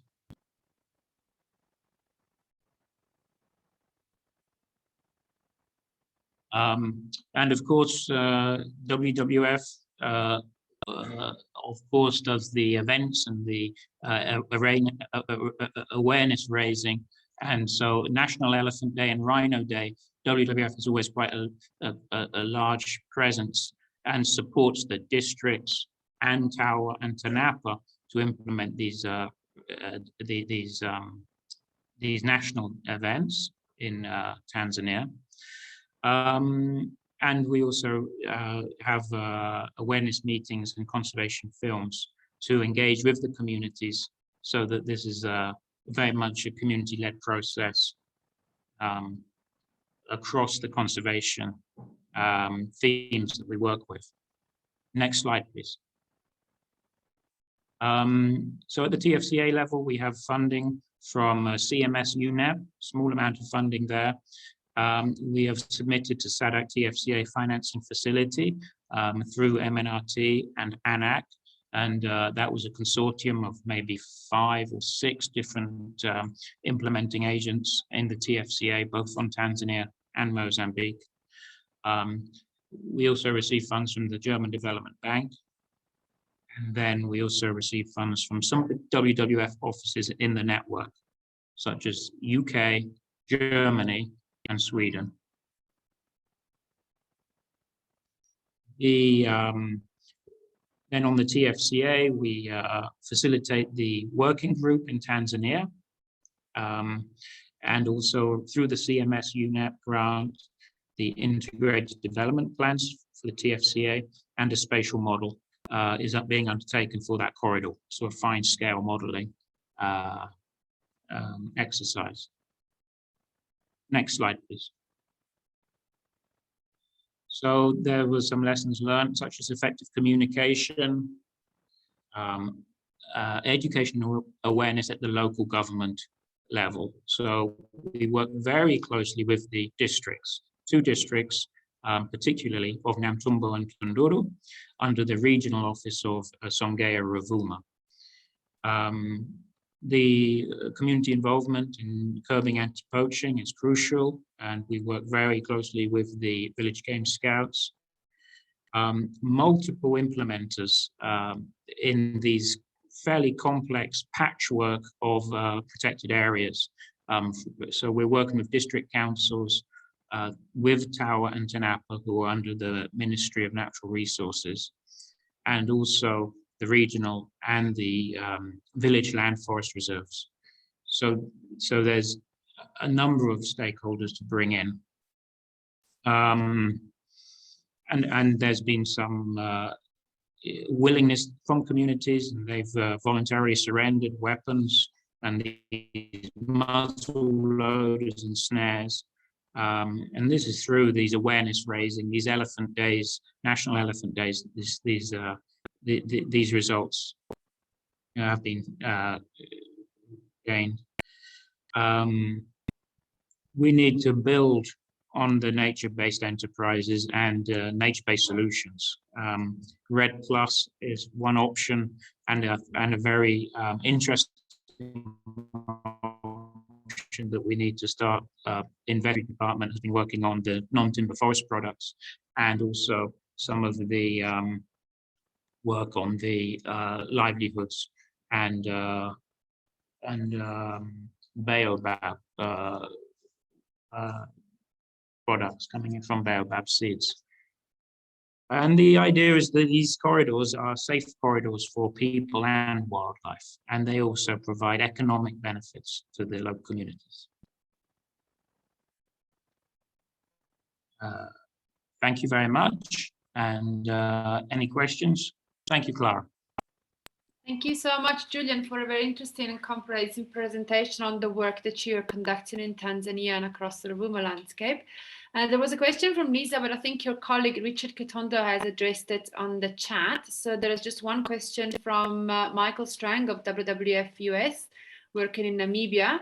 He's asking what are your main funding sources, if USAID is one of them, or which are the other funding sources? If you could give us a brief answer, thank you very much. For this landscape, the major funding source is WWF Germany, who have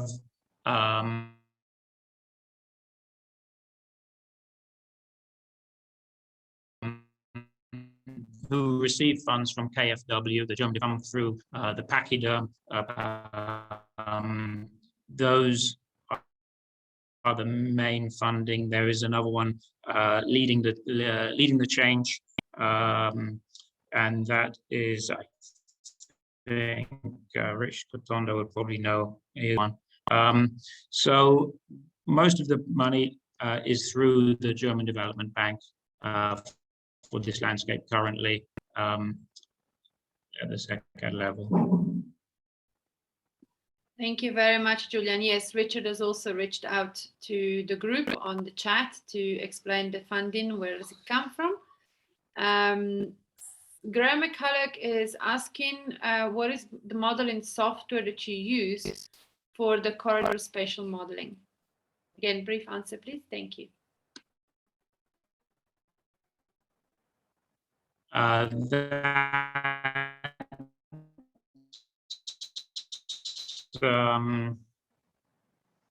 know that there was discussion about using Marks and Clues software, and also a project, a software called Invest. And then we discussed least cost connectivity based on some of the collaring data.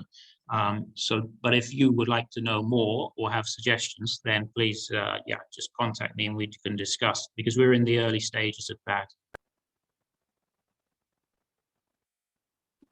Well, thank you very much. Thank you, Julian, for your presentation and for attending to the questions. You're welcome, as Julian said, to get in touch with them over the course of the meeting or on email to know more about the projects, the resources, and the use of their software. Thank you very much.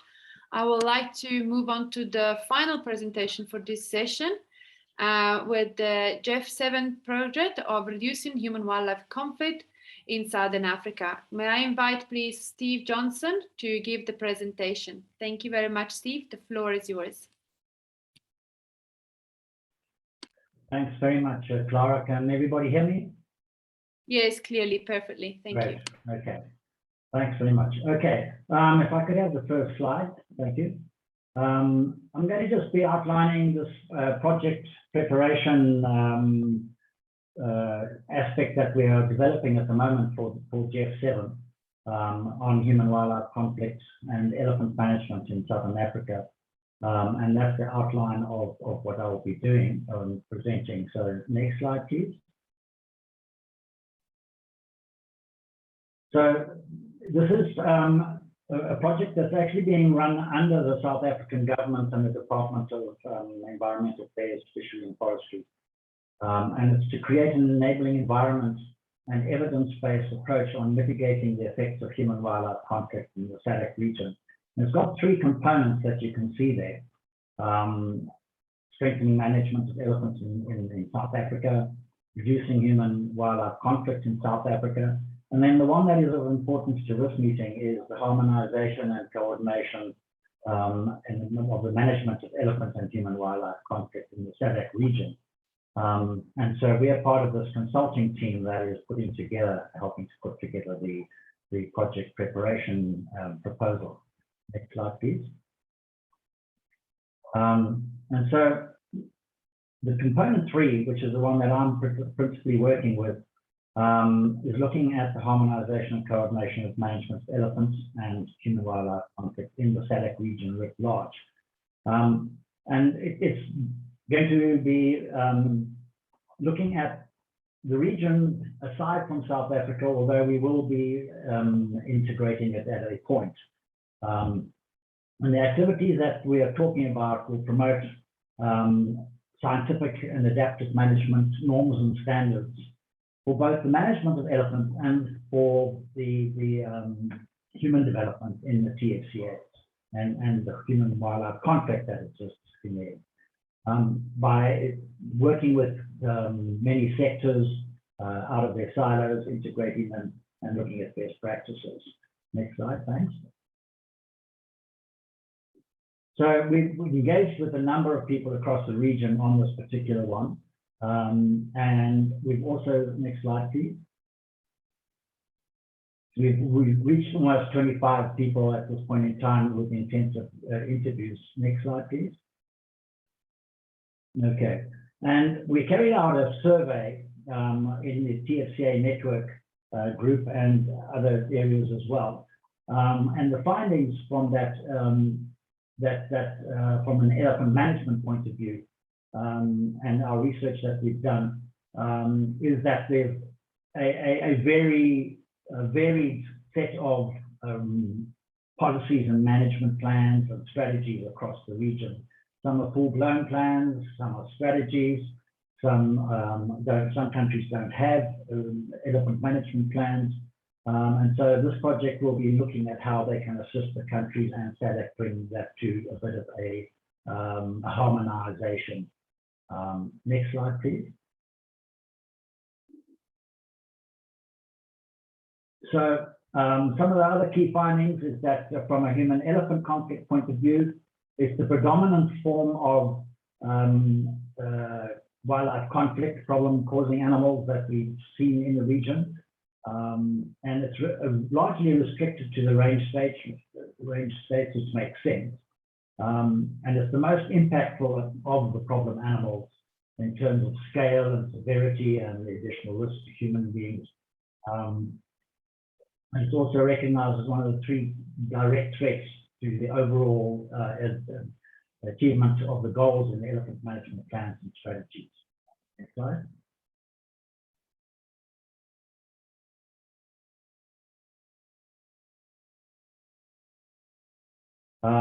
Next slide, I'll just flip through this one, it's just a quote. So we looked at the root causes and the indirect threats and direct threats to the existence of elephants in the region based upon various factors. But human-elephant conflict is a key aspect within all of the threats, where through fragmentation of natural habitat, the range area is becoming restricted, and through the lack of movement or moving between fragmented natural areas, they come in contact with humans and increase the risk of conflict. Next slide, please. And in our survey that we carried out, which had a lot of experts, either current or past, academic researchers, etc. And so it was quite a robust and rich set of people that responded. Next slide, thanks. And as you can see there, amongst the lion, hyena, crocodile, hippo, baboon, elephants came out way ahead of all of them. 89% of people responded that those were the problem animals of most concern. Thank you. Next slide. And the greatest direct causes of human-wildlife conflict per se were human settlements and the conversion of natural areas, so that there's fragmentation, increasing the risk of people interacting as the problem animals move through the agricultural fields, etc. That was caused largely by poor land use planning and a lack of capacity of the communities to deter wildlife from coming into their areas through electric fencing or other kind of deterrents. And then also from a livestock point of view, for livestock husbandry, was an issue. Thank you. Next slide. So the preliminary findings are from the whole process, that human settlement and conversion of natural habitat and poor land use planning, as I mentioned, was driving the whole increase in human conflicts. And the indirect drivers were that the communities are not getting benefits, so they see the animals, the problem-causing animals, as government resources, and that governments must sort them out, and if they don't, then they have the opportunity or they resort to killing the species or the problem animals. And the other drivers are increasing densities of both humans and wildlife in an area. So, for example, in the Kaza area, the growing population of elephants with the number of people that are in the area and demanding land for agriculture is creating the increased risk of engagement. Next slide, please.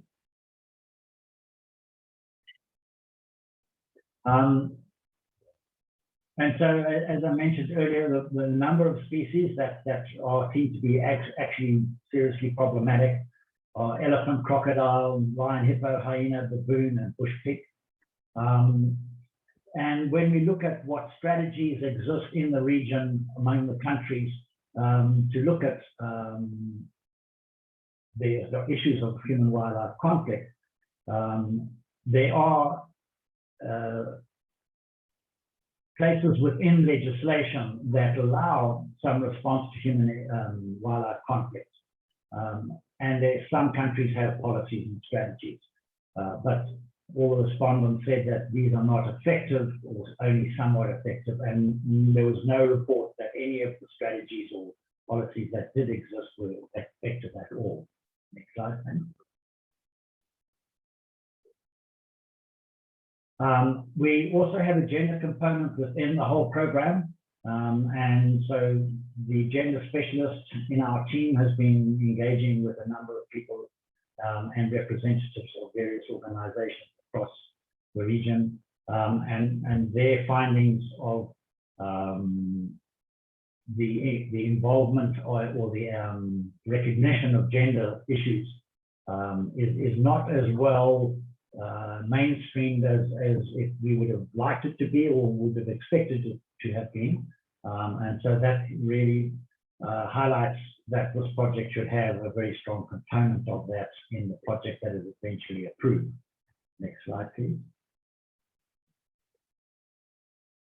Some of the findings of the gender is that men and women are affected differently. Women are generally out in the crops, plowing and tending to the crops. And they're less involved in wildlife management resolution processes. And it's been acknowledged or recognized that women's involvement in wildlife management is not as it should be. Next slide, thank you. Some of the barriers and root causes to gender equality in human-wildlife conflict decision-making include traditionally women are not involved. There's lack of an enabling environment. The mindset of both men and women is that women don't want to take responsibility for wildlife management. They see it's a male thing. And the gender policies influence gender mainstreaming. It's essential that we now start to include that in TFCA thematic programs. Thank you. Next slide. So this is the theory of change. I'm not going to go into it overly, except to look at some of the outcomes where we're looking at the policy on management of elephants that becomes endorsed. Human perceptions and tolerance of living with wildlife is improved, and that there's important elephant populations in the SADC region are scientifically and holistically managed. Okay. Slide.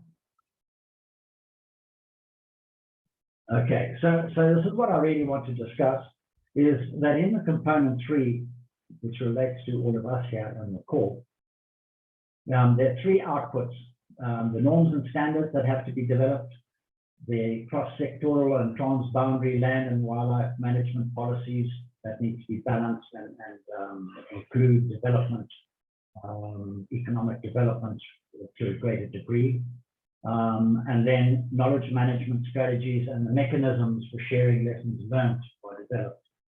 So it's firstly the output 3.1 is looking at how can we strengthen the elephant management plans and strategies, along with the human wildlife conflict plans, strategies, and policies in the region, feeding into SADC itself. Secondly, hi Steve, it's Lisa. Can you try and round up the presentation, please? We're quite over time. Thank you. And so the cross-sectoral and transboundary land and wildlife management policies being developed, we have to now make sure that in this program, it's one of the issues that's being discussed. And then we're looking at developing and getting the countries to collaborate in developing a knowledge management portal and platform where human wildlife conflict data can be stored and used and accessed for better decision making. Thanks very much for the opportunity to talk to you all. Thank you very much, Steve. And for your presentation, are there any questions on the UNEP work that has been done on the regional human wildlife conflict work? Is this GEF7 regional project? I believe so, Steve, isn't it so? It's both a regional and a South Africa specific. So the components 1 and 2 are South Africa specific, and component 3 is regional. All right, thank you for the specification. Thank you for that. Are there any further questions? Okay, then I will say thank you to Steve and give the word to Michael Knight from Namibia, who is going to talk to us about the Dream Fund that they developed for CASA. Mike, the floor is yours. Thank you, and sorry for the delay. No problem. Thank you, Clara. I will turn my picture off. I'm basically the WWF coordinator for CASA, and this project is essentially giving you some insight into a funding that we got from the Dutch National Postcode Lottery called the Dream Fund. And here we coined the project in the footsteps of giants, and building upon what Steve said, where CASA has 50% of Africa's elephants, these essentially should become our milk cows because they're unique assets to Africa and we should be using more of it. So I'll turn my camera off. Next slide, please. What I want to basically say, this particular project is a joint proposal that was successful by ourselves, there's WWF, African Parks and Peace Parks, and with also the support of the CASA Secretariat. CASA is a huge landscape. It's the equivalent size of France. It's made up of about 36 different protected areas, from national parks, forest reserves, community reserves. It has unique attributes that are already associated with this. It's home to 3 of the iconic World Heritage Sites, Vic Falls, Okavango Delta, and Sotira Hills. And I think what we also have as an advantage, we only got 2.7 million people living in this landscape. It's also a home, the rivers cut through some of Southern Africa's most important rivers, the Zambezi, and then the Okavango that feeds into the Kwanda, into the Okavango Delta. And then we've got the Kwanda, which is probably one of the smallest rivers, but from a biodiversity, ecological connectivity perspective, it is probably one of the most important. Next slide, please. However, central to CASA is its wildlife. This is the centerpiece. It's home to about 225,000 elephant, and they'll be undertaking an aerial survey next year, which will be a synchronized transboundary, first of its kind, to try and get a good grip on what those numbers are, because they were last surveyed in 2014-15 at different rates. Ecological connectivity, epitomized by the movement of these elephants across this water, is one of the key things that allows wildlife to move over this landscape. Next slide, please.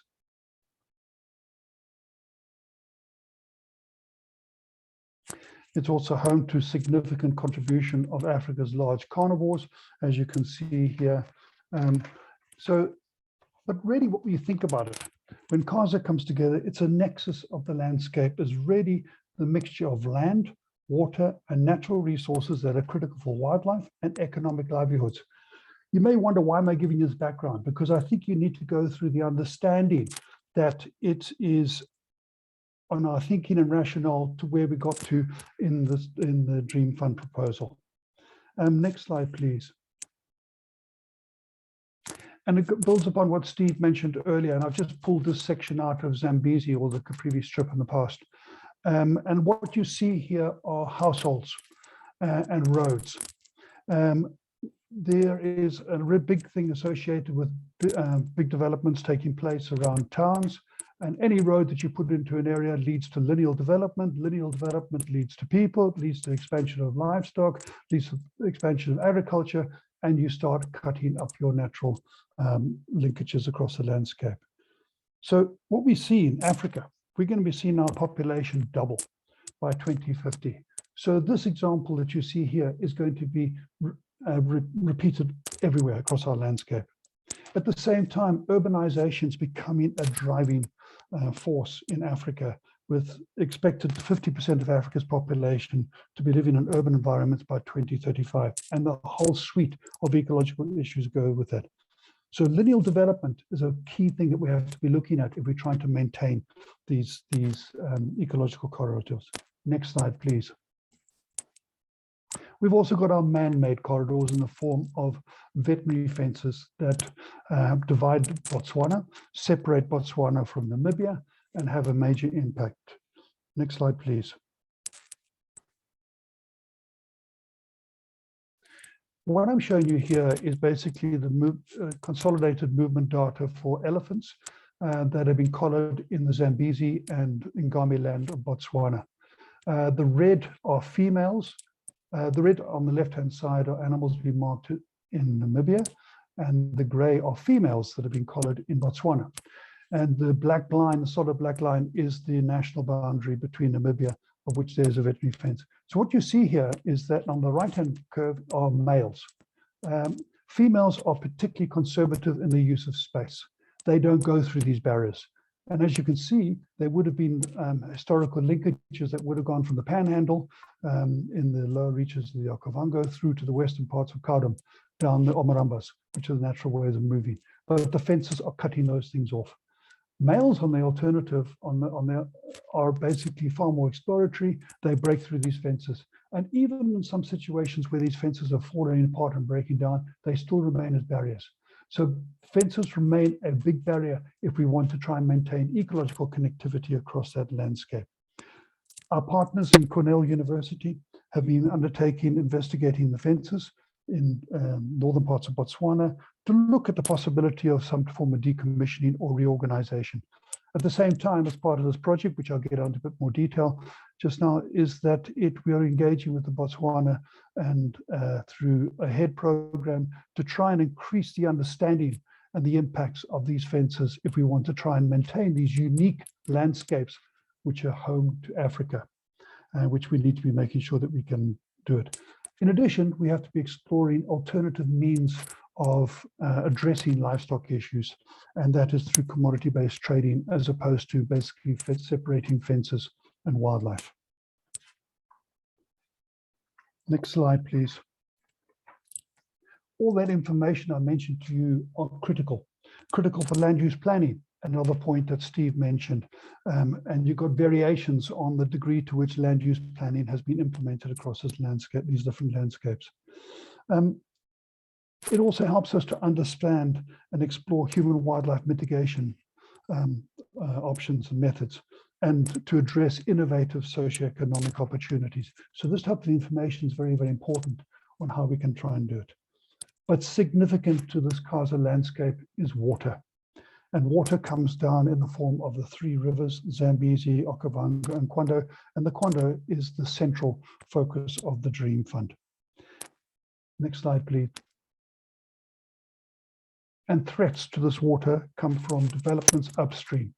This is just a schematic depiction of the threats that are potentially coming in the upper reaches of the Okavango. Is the plan for our 26 new hydro plants, None are realized at the moment, but if they are to come into reality, they'll probably generate more power than what's actually required.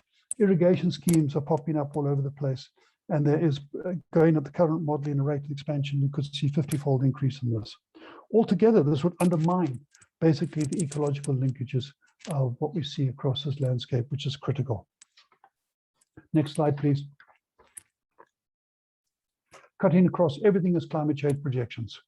What we do know for Southern Africa is basically going to get hotter, and particularly in the Kaza areas you can see, and drier.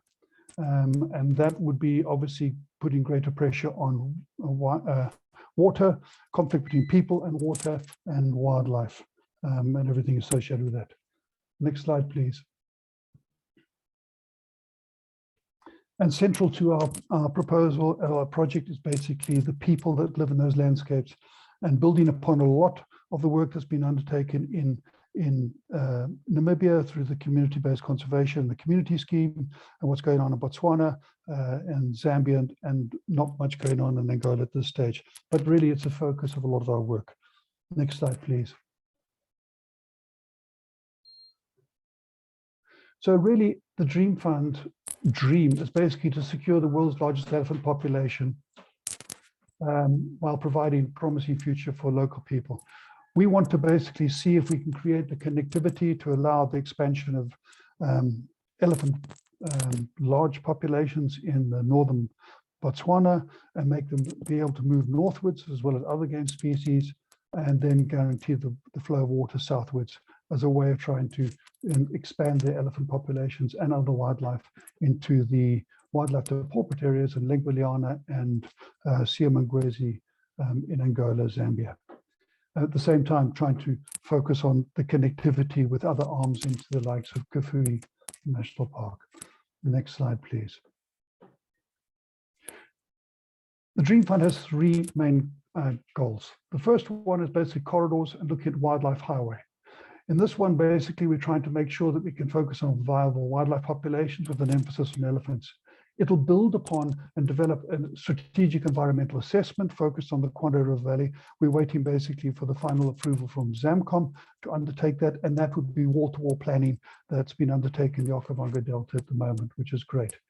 At the same time, through a whole lot of different activities, is building stakeholder trust across this landscape from Angola, Zambia, Namibia, and Botswana as a way of trying to enhance trust through different mechanisms, through agroecology, community-based type conservation activities, tourism, enterprise development. At the same time, addressing the growing threat from human wildlife,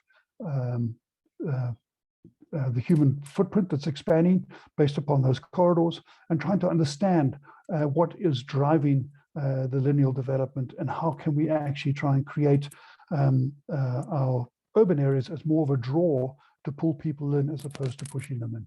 And we're trying to look at those types of activities too. And then the reduction of human wildlife conflict, which is increasing based upon increasing human populations and increasing wildlife populations. And then also trying to drop the barriers, and with a great emphasis on trying to drop particularly the southern Bobato fence to open that corridor from the Kwando to the Okavango. The second goal is essentially on the Kwando River. And here the Kwando is to try and make sure that we can maintain the ecological flow of this particularly important river source for wildlife and for people that's in the heart of Kaza. That will be putting a lot of emphasis on the basics, understanding the environmental flows, and doing this through virtual assessments, trying to understand how the flows are, used in a far more predictive mode, so we're able to try and engage with the local communities that are relying upon agriculture in those ways to try and give them far more predictive understanding of how extensive floods will be based upon climate modeling. And then developing a shared narrative. If we don't have a shared narrative between the people and ourselves, and also the developers in the landscape, we're basically barking up the wrong tree. And so try and encourage a shared narrative on the importance of water, the link between water and the landscape, and wildlife corridors. And then looking at water stewardship and focus on bankable projects that are we've identified that are potentially in the pipeline, and then also other physical constructs associated with enhancing the appreciation for the free-flowing river.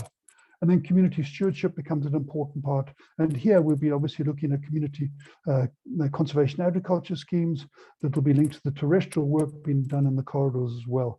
And trying to secure our corridors where wildlife and elephants move through clustering of farmers, and to secure those corridors in addition to land use planning, which we are undertaking at the moment in Namibia.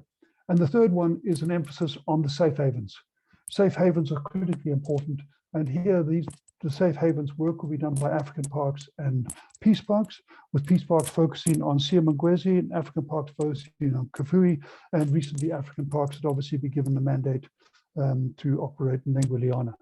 And here for safe havens is around effective park management, which is a critical component, natural resources sustainably managed, and this is strong involvement of understanding what resources you've got and what the potential threats that expose them, and then the optimum conditions of wildlife populations and their biodiversity, and looking at different mechanisms by which you can secure these wildlife populations.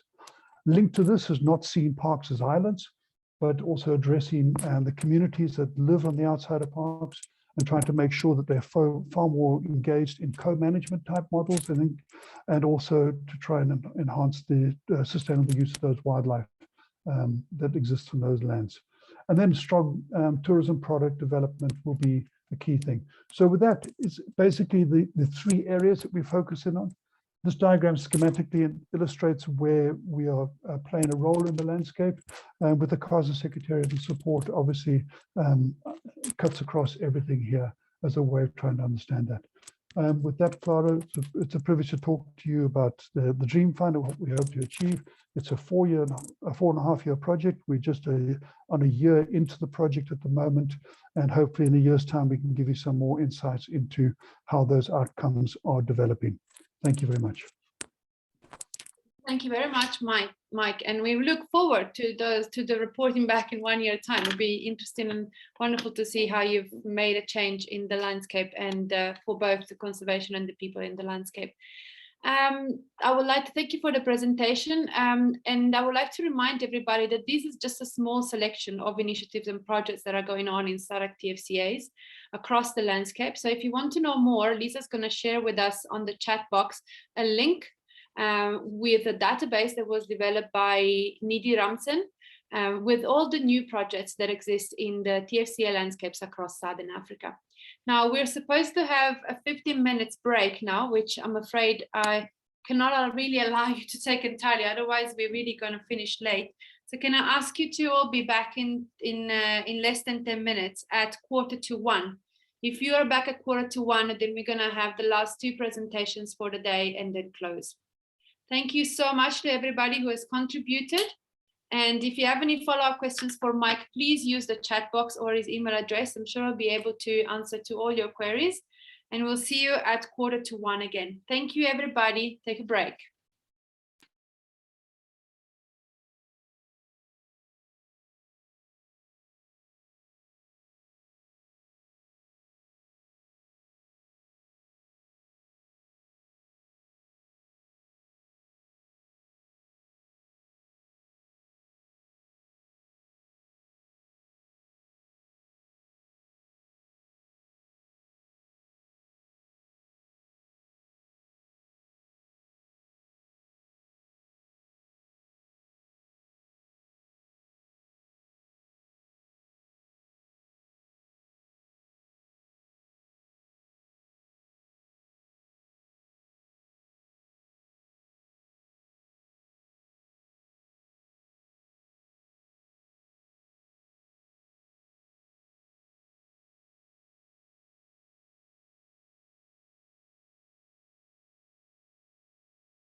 Good afternoon, everybody. I hope everybody's back in the room and we're able to get a little bit of a breather. Lisa's going to share with us, as I mentioned earlier on the chat, the link to the SADC TFCA portal, where you'll find the list of all the new projects that are existing in SADC TFCAs and the existing ones that are continuing over the years. So you can find more about it if you go onto the SADC TFCA portal. And now, without much further ado, I would like to invite Roland Verberg from Boundless Southern Africa. We are entering now the last phase, which is a sustainability journey for both Boundless and the SADC TFCA network. So the first session will be from Boundless. Roland, the floor is yours. Thank you. Thank you very much, Clara, and good afternoon to colleagues. Good to be on the call again with you. I'll quickly fly through a presentation that we've prepared just to give a bit of an insight into what the Boundless Southern Africa program post 2021 looks like. Thanks, Clara. So just for a quick placement in the SADC TFCA program, the work that we have been doing in the tourism space speaks to component 5. of the TFCA program, which is has an impact on enhancement of local livelihoods, but then more particularly on component 7, which is the development of TFCAs into marketable regional tourism products. Thank you. Recently, well, in the last 2 to 3 years, we've spent a lot of time working on developing the SADC tourism program. And in particular, we were able to have an entire goal on developing tourism and TFCAs included and mainstreamed into the broader SADC tourism program, which has been developed for 2020 to 2030. And there are 3 sub-goals. The one speaks to the TFCA market development program, another to investment promotion, and the third to rural economic inclusion, which again speaks to that component 5 of the SADC TFCA program. Thanks, Clara. So just to give a bit of an idea then, in terms of the approach that we've been working on, that we've been trying to work on profiling each of the TFCAs under the Boundless banner in the region in terms of the tagline nature, culture, and community.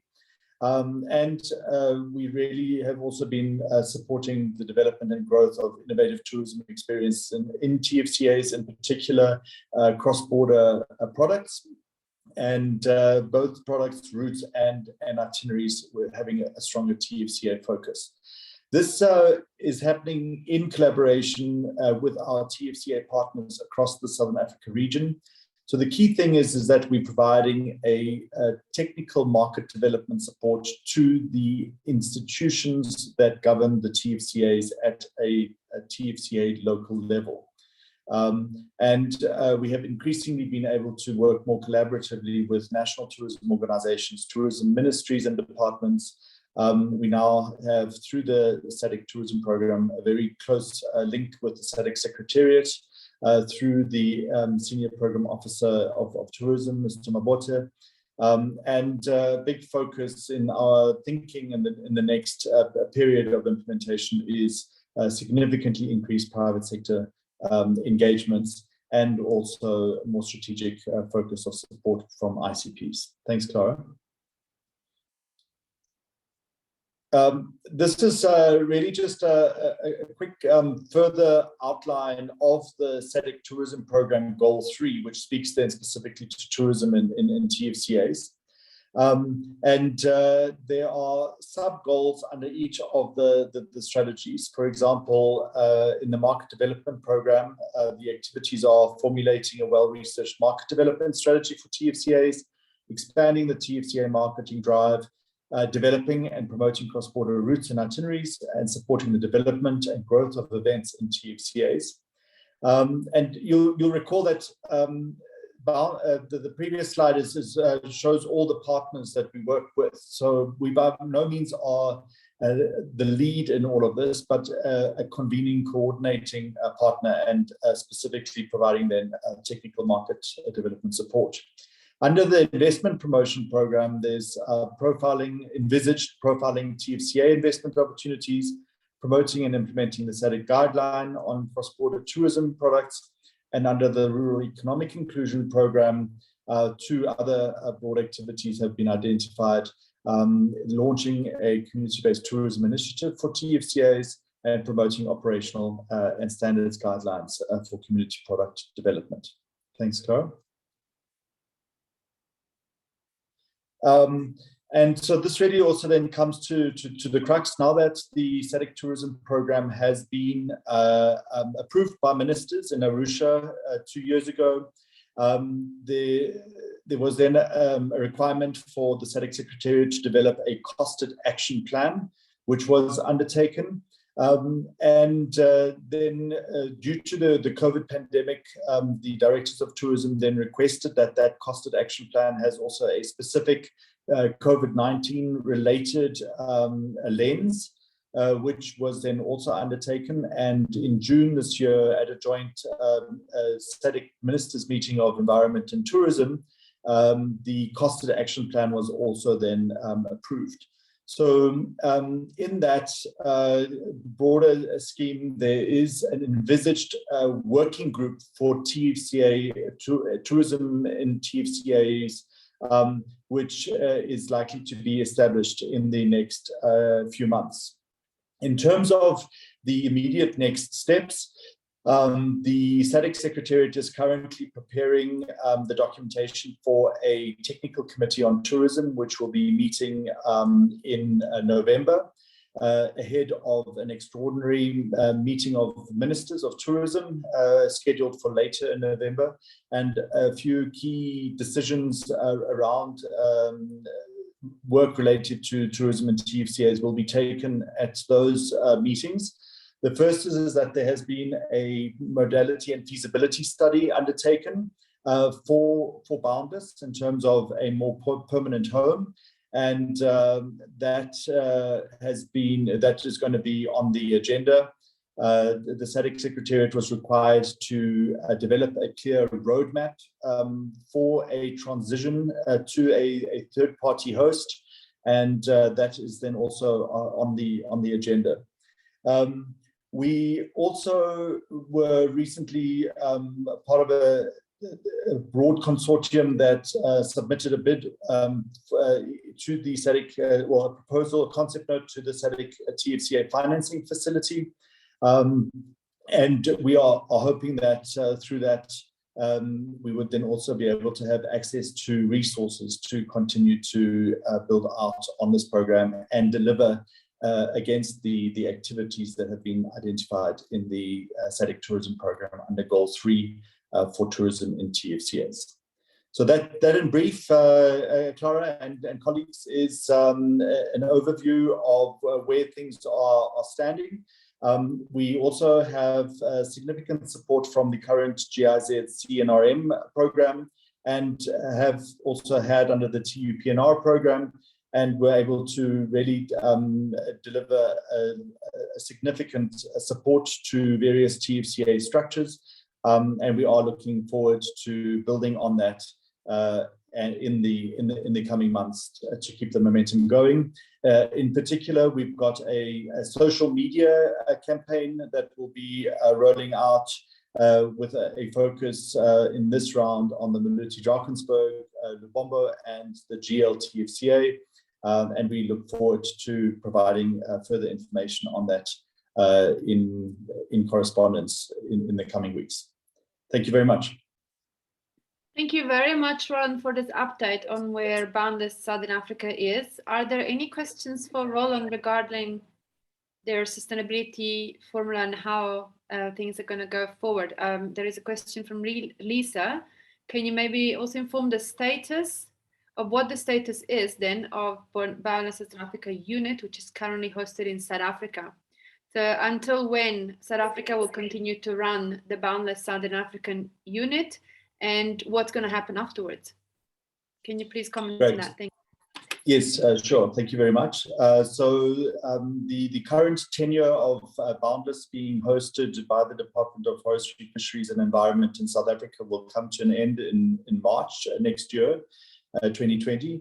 And that is partly the reason then also why SADC Secretariat has developed a clear roadmap to facilitate the transit of a unit and to make sure that there is continued functioning and support in the work of tourism and TFCAs from April next year onwards. And those are some of the key aspects that are on the agenda for discussion at the Technical Committee on Tourism in 3 or 4 weeks' time, and will be discussed by the tourism ministers later in November.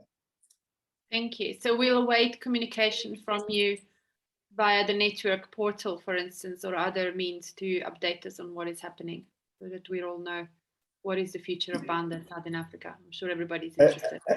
And also, the communication will then also be coming, from the SADC Secretariat through the Senior Program Officer for Tourism, as this is now being looked at in the context of the implementation of the SADC Tourism Program for the next 10 years. Okay, thank you. So another job for Nunes, who's our TFCA advisor at SADC, is to link up with the Tourism Directorate so that we know what's happening there and there is communication across the two. So when we see Boundless changing, we don't totally lose it, okay? Thank you so much. Thank you, Roland, for this explanation and for your time. Are there any further questions from the field, from the audience? No? Okay, so then I think we're going to come down into the closing part where we're going to talk about another sustainability process. Sorry, these are the contact details for Roland and Moremi Mabote at SADC. So we can keep in contact with them and see what's happening forward. We're going to move now to the sustainability of the SADC TFCA network. Now I'd like to invite Nunes Masvila, who is the new technical advisor for the TFCA unit, to unmute himself and give us his presentation. Thank you, Nunes. The floor is yours. Thank you very much, Clara. Good afternoon, colleagues. I would like to bring you my presentation, which will be much for our reflection on what we wish on to SADC TFCA network, especially to its sustainability. Please, can we move, Clara? Yep. Thank you. We will note that the GIZ has been funding and supporting the network since 2015 up to 2020. And you cannot, this is the situation since the inception. GIZ has been the major fund for this process, and the sustainability strategy was developed, and this was a way to allow to develop more sustainability funding, and various TFCAs. I mean, yes, various TFCA's costs and elements were split over two categories. And to this approach, we have two bases, which one is critical and another is less essential. When we say less essential, doesn't mean that we will neglect it. No, it exists and we must work with it. And growth of membership, it's important, and it's based of this that we need to keep motivating so that we can better build our sustainability. The membership is measured by the TFCA portal registration, and this has been happening. And so far, we are counting with more than 600 members, as it was indicated yesterday during the presentation made by the former TFCA chair. This is what is happening so far. A coordinator or one body to ensure things that ensure that things are moving is essential, and this is what was discussed by the TFCA Network Steering Committee, and this reason why we would like to submit to this forum for discussion and better guidance. Well, items under, when we say less essential, this means that the network will still exist. The meeting will happen, but surely not in a regular basis as it has been happening in the past. Clara, can we move please to the second, next slide? Various ICPs have been on board and supporting the TFCA network, but it was also in ad hoc basis. So this means that various SP meetings was held in 2019, and the TFCA was also migrated to the BioPharma program. But this hasn't been a sustainable way. GIZ also has indicated that they will support staff, and the minimal financial support will happen until 2022. This means that is to ensure a right handover of the process. An initial engagement has been initiated with IUCN through the TFCA financing facility, as well as EUN have taken place. And we will note that the requirements for physical meetings has changed due to the COVID-19. And these meetings are sometimes, I mean, we can say that they always have selected the few people, not all the members of the network as such. And we will note also that the SADC TFCA Network Steering Committee has set up a working group to support the sustainability journey. And this, the steering committee met, last time that it met, it was on July 2021. Clara, can we move, please? Thank you. The recommendations that were made are as follows. The TFCA portal is now being hosted by your partner program. This will go until end of 2023. But it has been noted that the portal must be simplified in order to be hosted, to be easy to manage it. And a setup team for communication of experts has been it has been established as well. As we indicated, the portal is now too much complex and it needs to be simplified. We note the steering committee also noted that hosting the portal as such, it doesn't solve the problem. There's a need to create the content, and certain network member should play a larger role in this regard. Probably the member states should join this assignment in a volunteer basis, so that they could indicate precise people that may come in and provide the inputs. This steering committee meeting organized more frequently, short virtual steering committee to has ownership to support categories B and C. It was also discussed that network engagement in the biannual physical meeting could be the best approach rather than meeting annually, I mean. So to this, it was discussed and agreed that probably to organize more virtual engagement meetings in different formats would be good.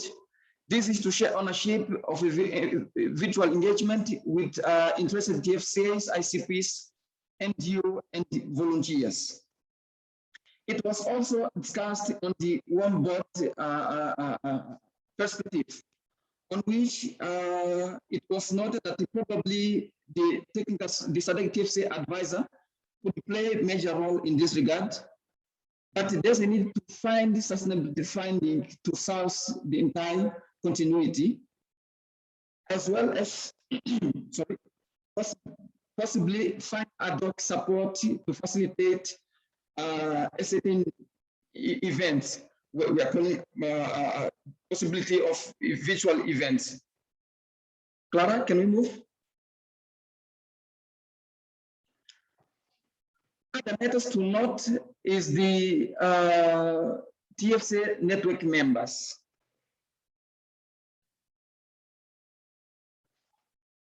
There was a survey that was conducted regarding the knowledge management, sharing, and relation building on TFCA members, TFCA network members, I mean. Different formats are needed for TFCA networks exchange. And the strong involvement of TFCA network members and partners organized in planning, it was another issue that you would like to bring to your consideration. And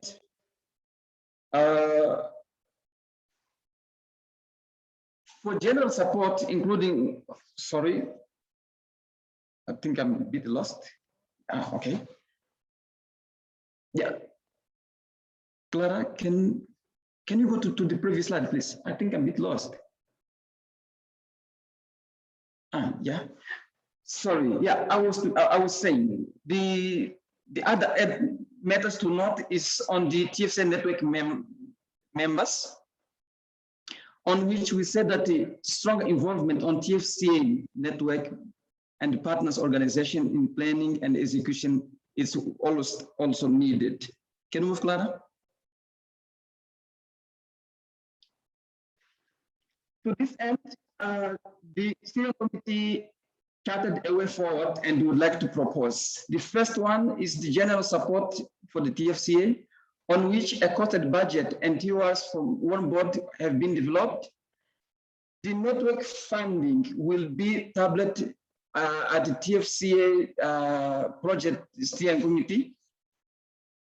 The SADC Secretariat will meet individually with the ICPs so that they can express the interest on supporting the network. The portal will continue, but it will be hosted by a PAMA program. Currently, as I indicated, the portal is too complex. It needs to be much more lighter for better management. And there's a need for workshop through TFCA portal requirements going forward and on how to make it more user-friendly. And the TFCA network engagement, this was another aspect that has been discussed as a way forward, on which we said that the physical meetings are too costly. And to this, probably we will propose that we have more virtual meetings. And we need a workshop through what type of TFCA engagement are desired going forward. Probably if you allow me, I would like to invite Clara or Lisa to add more on what I presented. I submit and thank you. Thank you very much, Nunes, for a wonderful recap of what I've been discussing over the past 2 years. And in terms of the sustainability of the SADC TFCA network. And I think this the message that really comes down to is that we need to be more cost effective, and that means that we need to assign roles. And when we talk about improving the communication for the TFCAs, it starts from here. It starts from the SADC TFCA network and steering committee to find new ways, new very cost-effective ways to communicate with each other, to keep each other informed, and to work together to maintain the momentum that we create every time we have a network meeting or a network event. So that for me is all at the moment. Lisa, I don't know if you want to comment on that further. No, thank you, Clara. I think that's indeed where we are, and I think also in some elements we also need your brain power, even if you're even if it's a student that would like to sometimes engage or help with. I think it's just important to get your brain power in and let us know what you would like, so that for us it's also easier to bring something that is of value, and what is of value is of course also more interesting to support going forward. Yes, I think one of the sectors that have been not so represented in the TFCA network meetings and events due to the nature of the meetings as they were structured is actually the research and academic sector. So that's where you find sort of the young minds and the ones that are willing to help and contribute as part of their learning experience as well. So maybe that's also something to add on to a roadmap for us to think about. How do we get more academic institutions involved and tap onto their knowledge and their research. I'm sorry the professor is not here. I'm sure he would have liked that comment. But thank you so much for this presentation. Are there any questions or comments from the participants. I mean, we talked about the portal. I know that Biopama is here and they are primarily looking at the portal and the development of the portal and the sustainability of the portal as part of their wider knowledge sharing initiative. So I don't know if Christine, maybe you would like to spend a couple of words on the process that you're undertaking that maybe concern the SADC TFCA portal as well, or if there's any other people that would like to comment or have questions on the roadmap going forward. Thanks, Clara.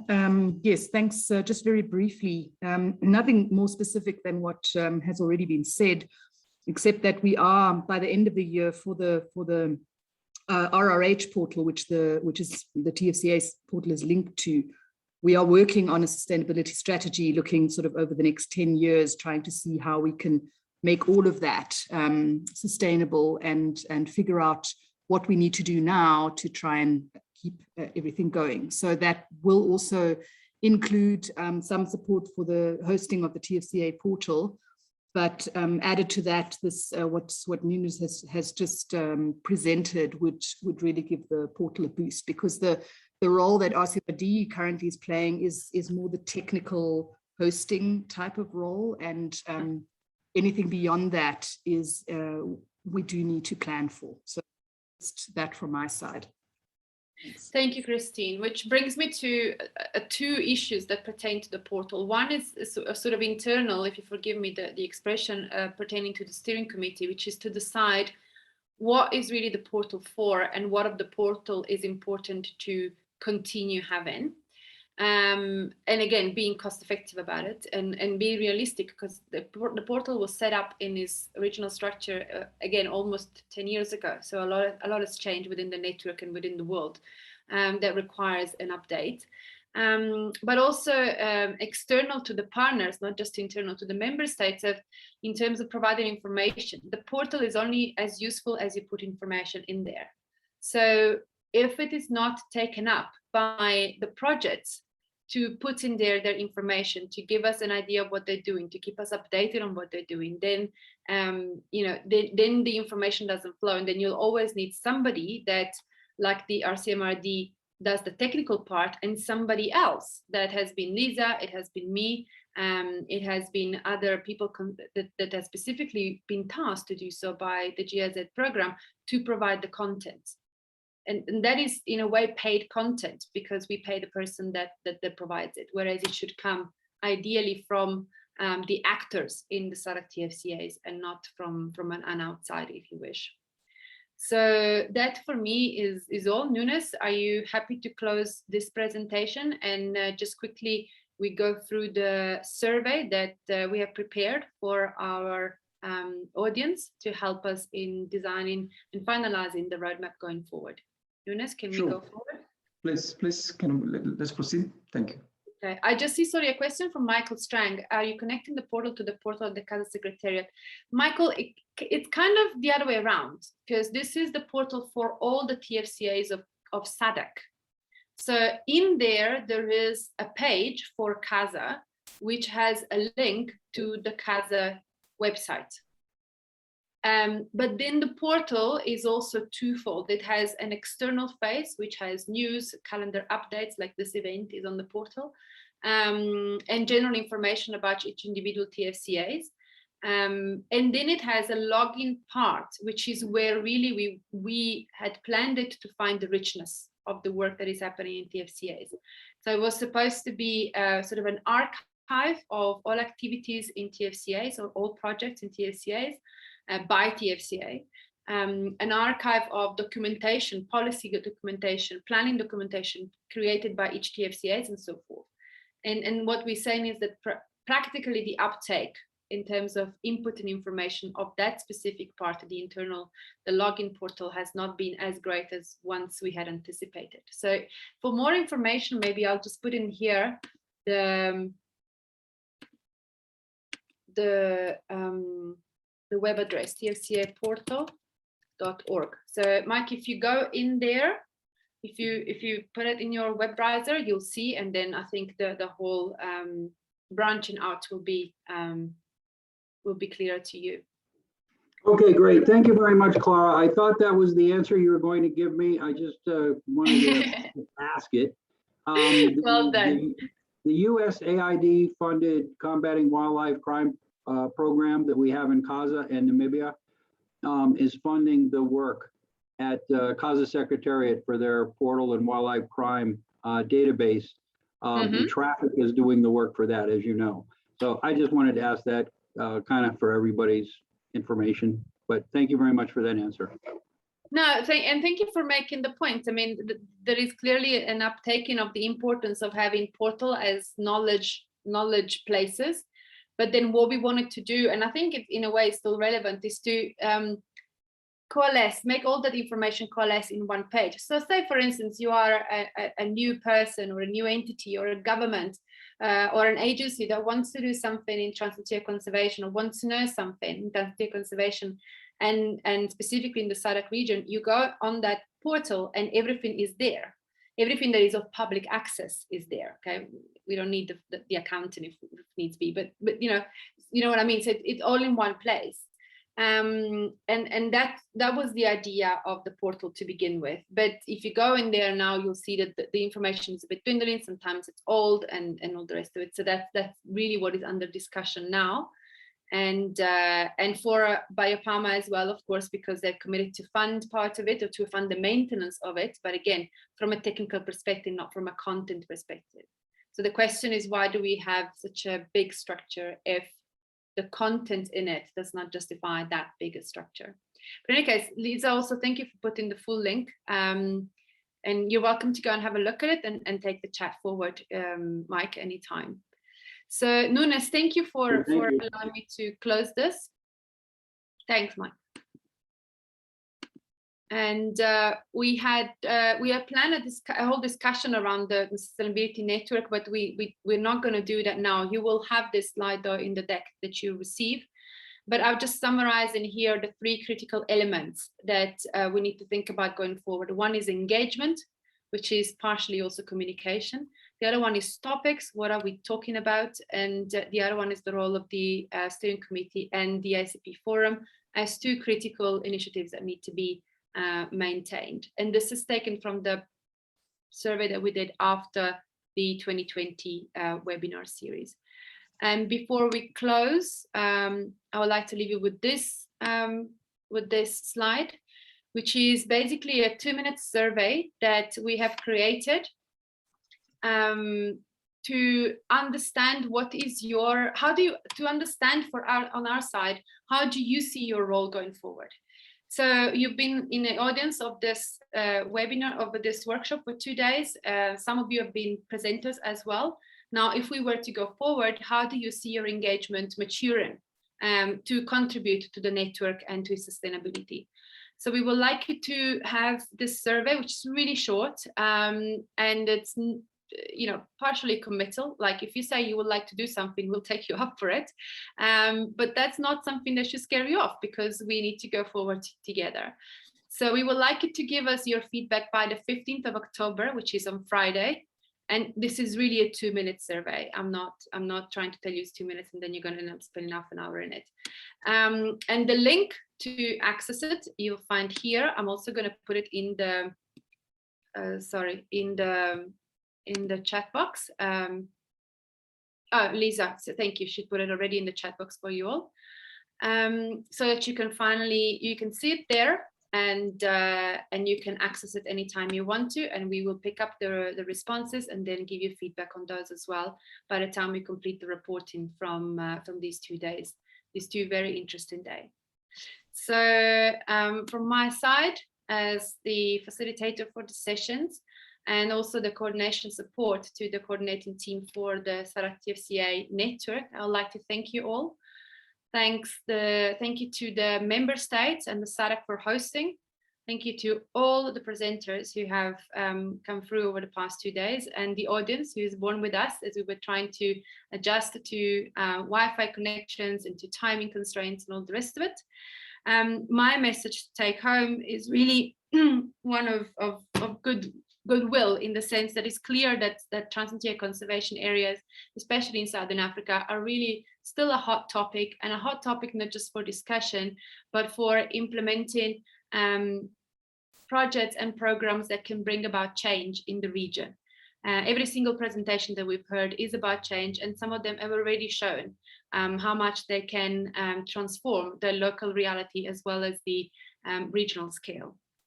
So what is clear though for me in this last 2 days is that we're moving forward to a TFCA that is about conservation, but ecosystem conservation, where we look at all the multifaceted systems that are in a TFCA, and where we look across the sectors, not just in terms of making sure that we have the stakeholders, but really making sure that we work together within government departments, different government departments and others, private sectors and NGOs across different areas that support the health of a transfrontier conservation area. And yes, I agree with many who have mentioned the water. I also agree water is definitely a key to maintain environmental health for humans and wildlife alike.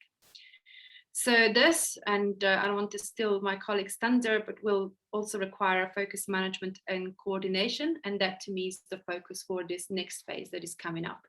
So I would like to give the word now to our chair, Timothy Chana from Malawi, who will close the meeting with our TFCA advisor for SADC.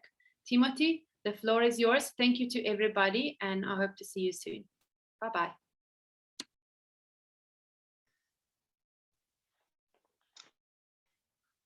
Thank you very much, Clara, for the wonderful facilitation. I just want to be brief because we're running short of time. I know people may have other engagements also to take on in the course of the day, but basically, the Director of National Parks, who is custodian of the TFCA program in Malawi, wished to attend this important meeting in person, but failed due to overlapping engagements, actually with the minister. And therefore, instead, he delegated me to do this, to attend the meeting and chair it on his behalf. And as such, on his behalf, and indeed on my own behalf, I would like to express my sincere gratitude to everyone for making the time available amidst the very tight schedules that we all have. And this is a gesture that cannot go unrecognized because it signifies the shared passion and commitment towards the success of TFCA programs in the region. The past 2 days can best be described as constructive and progressive in all respects. Because the meeting provided an opportunity to the member states and partners to share progress, experiences, and challenges, but also most importantly, ideas that help us to better drive forward the cause of TFCAs so that we can manage the TFCAs effectively. And therefore, I must express my satisfaction and gratitude to all member states and partners for the great effort and collaboration that underlies the successful implementation of the different activities that have been reported in this meeting. Clearly, the success and indeed the transformation of the TFCA program in the region calls for all of us to pragmatically and proactively respond to the contextual, spatial, but also the temporal dynamics within which the TFCAs sit. And therefore, collaboration is critical ingredient for the perpetuity of the TFCA program.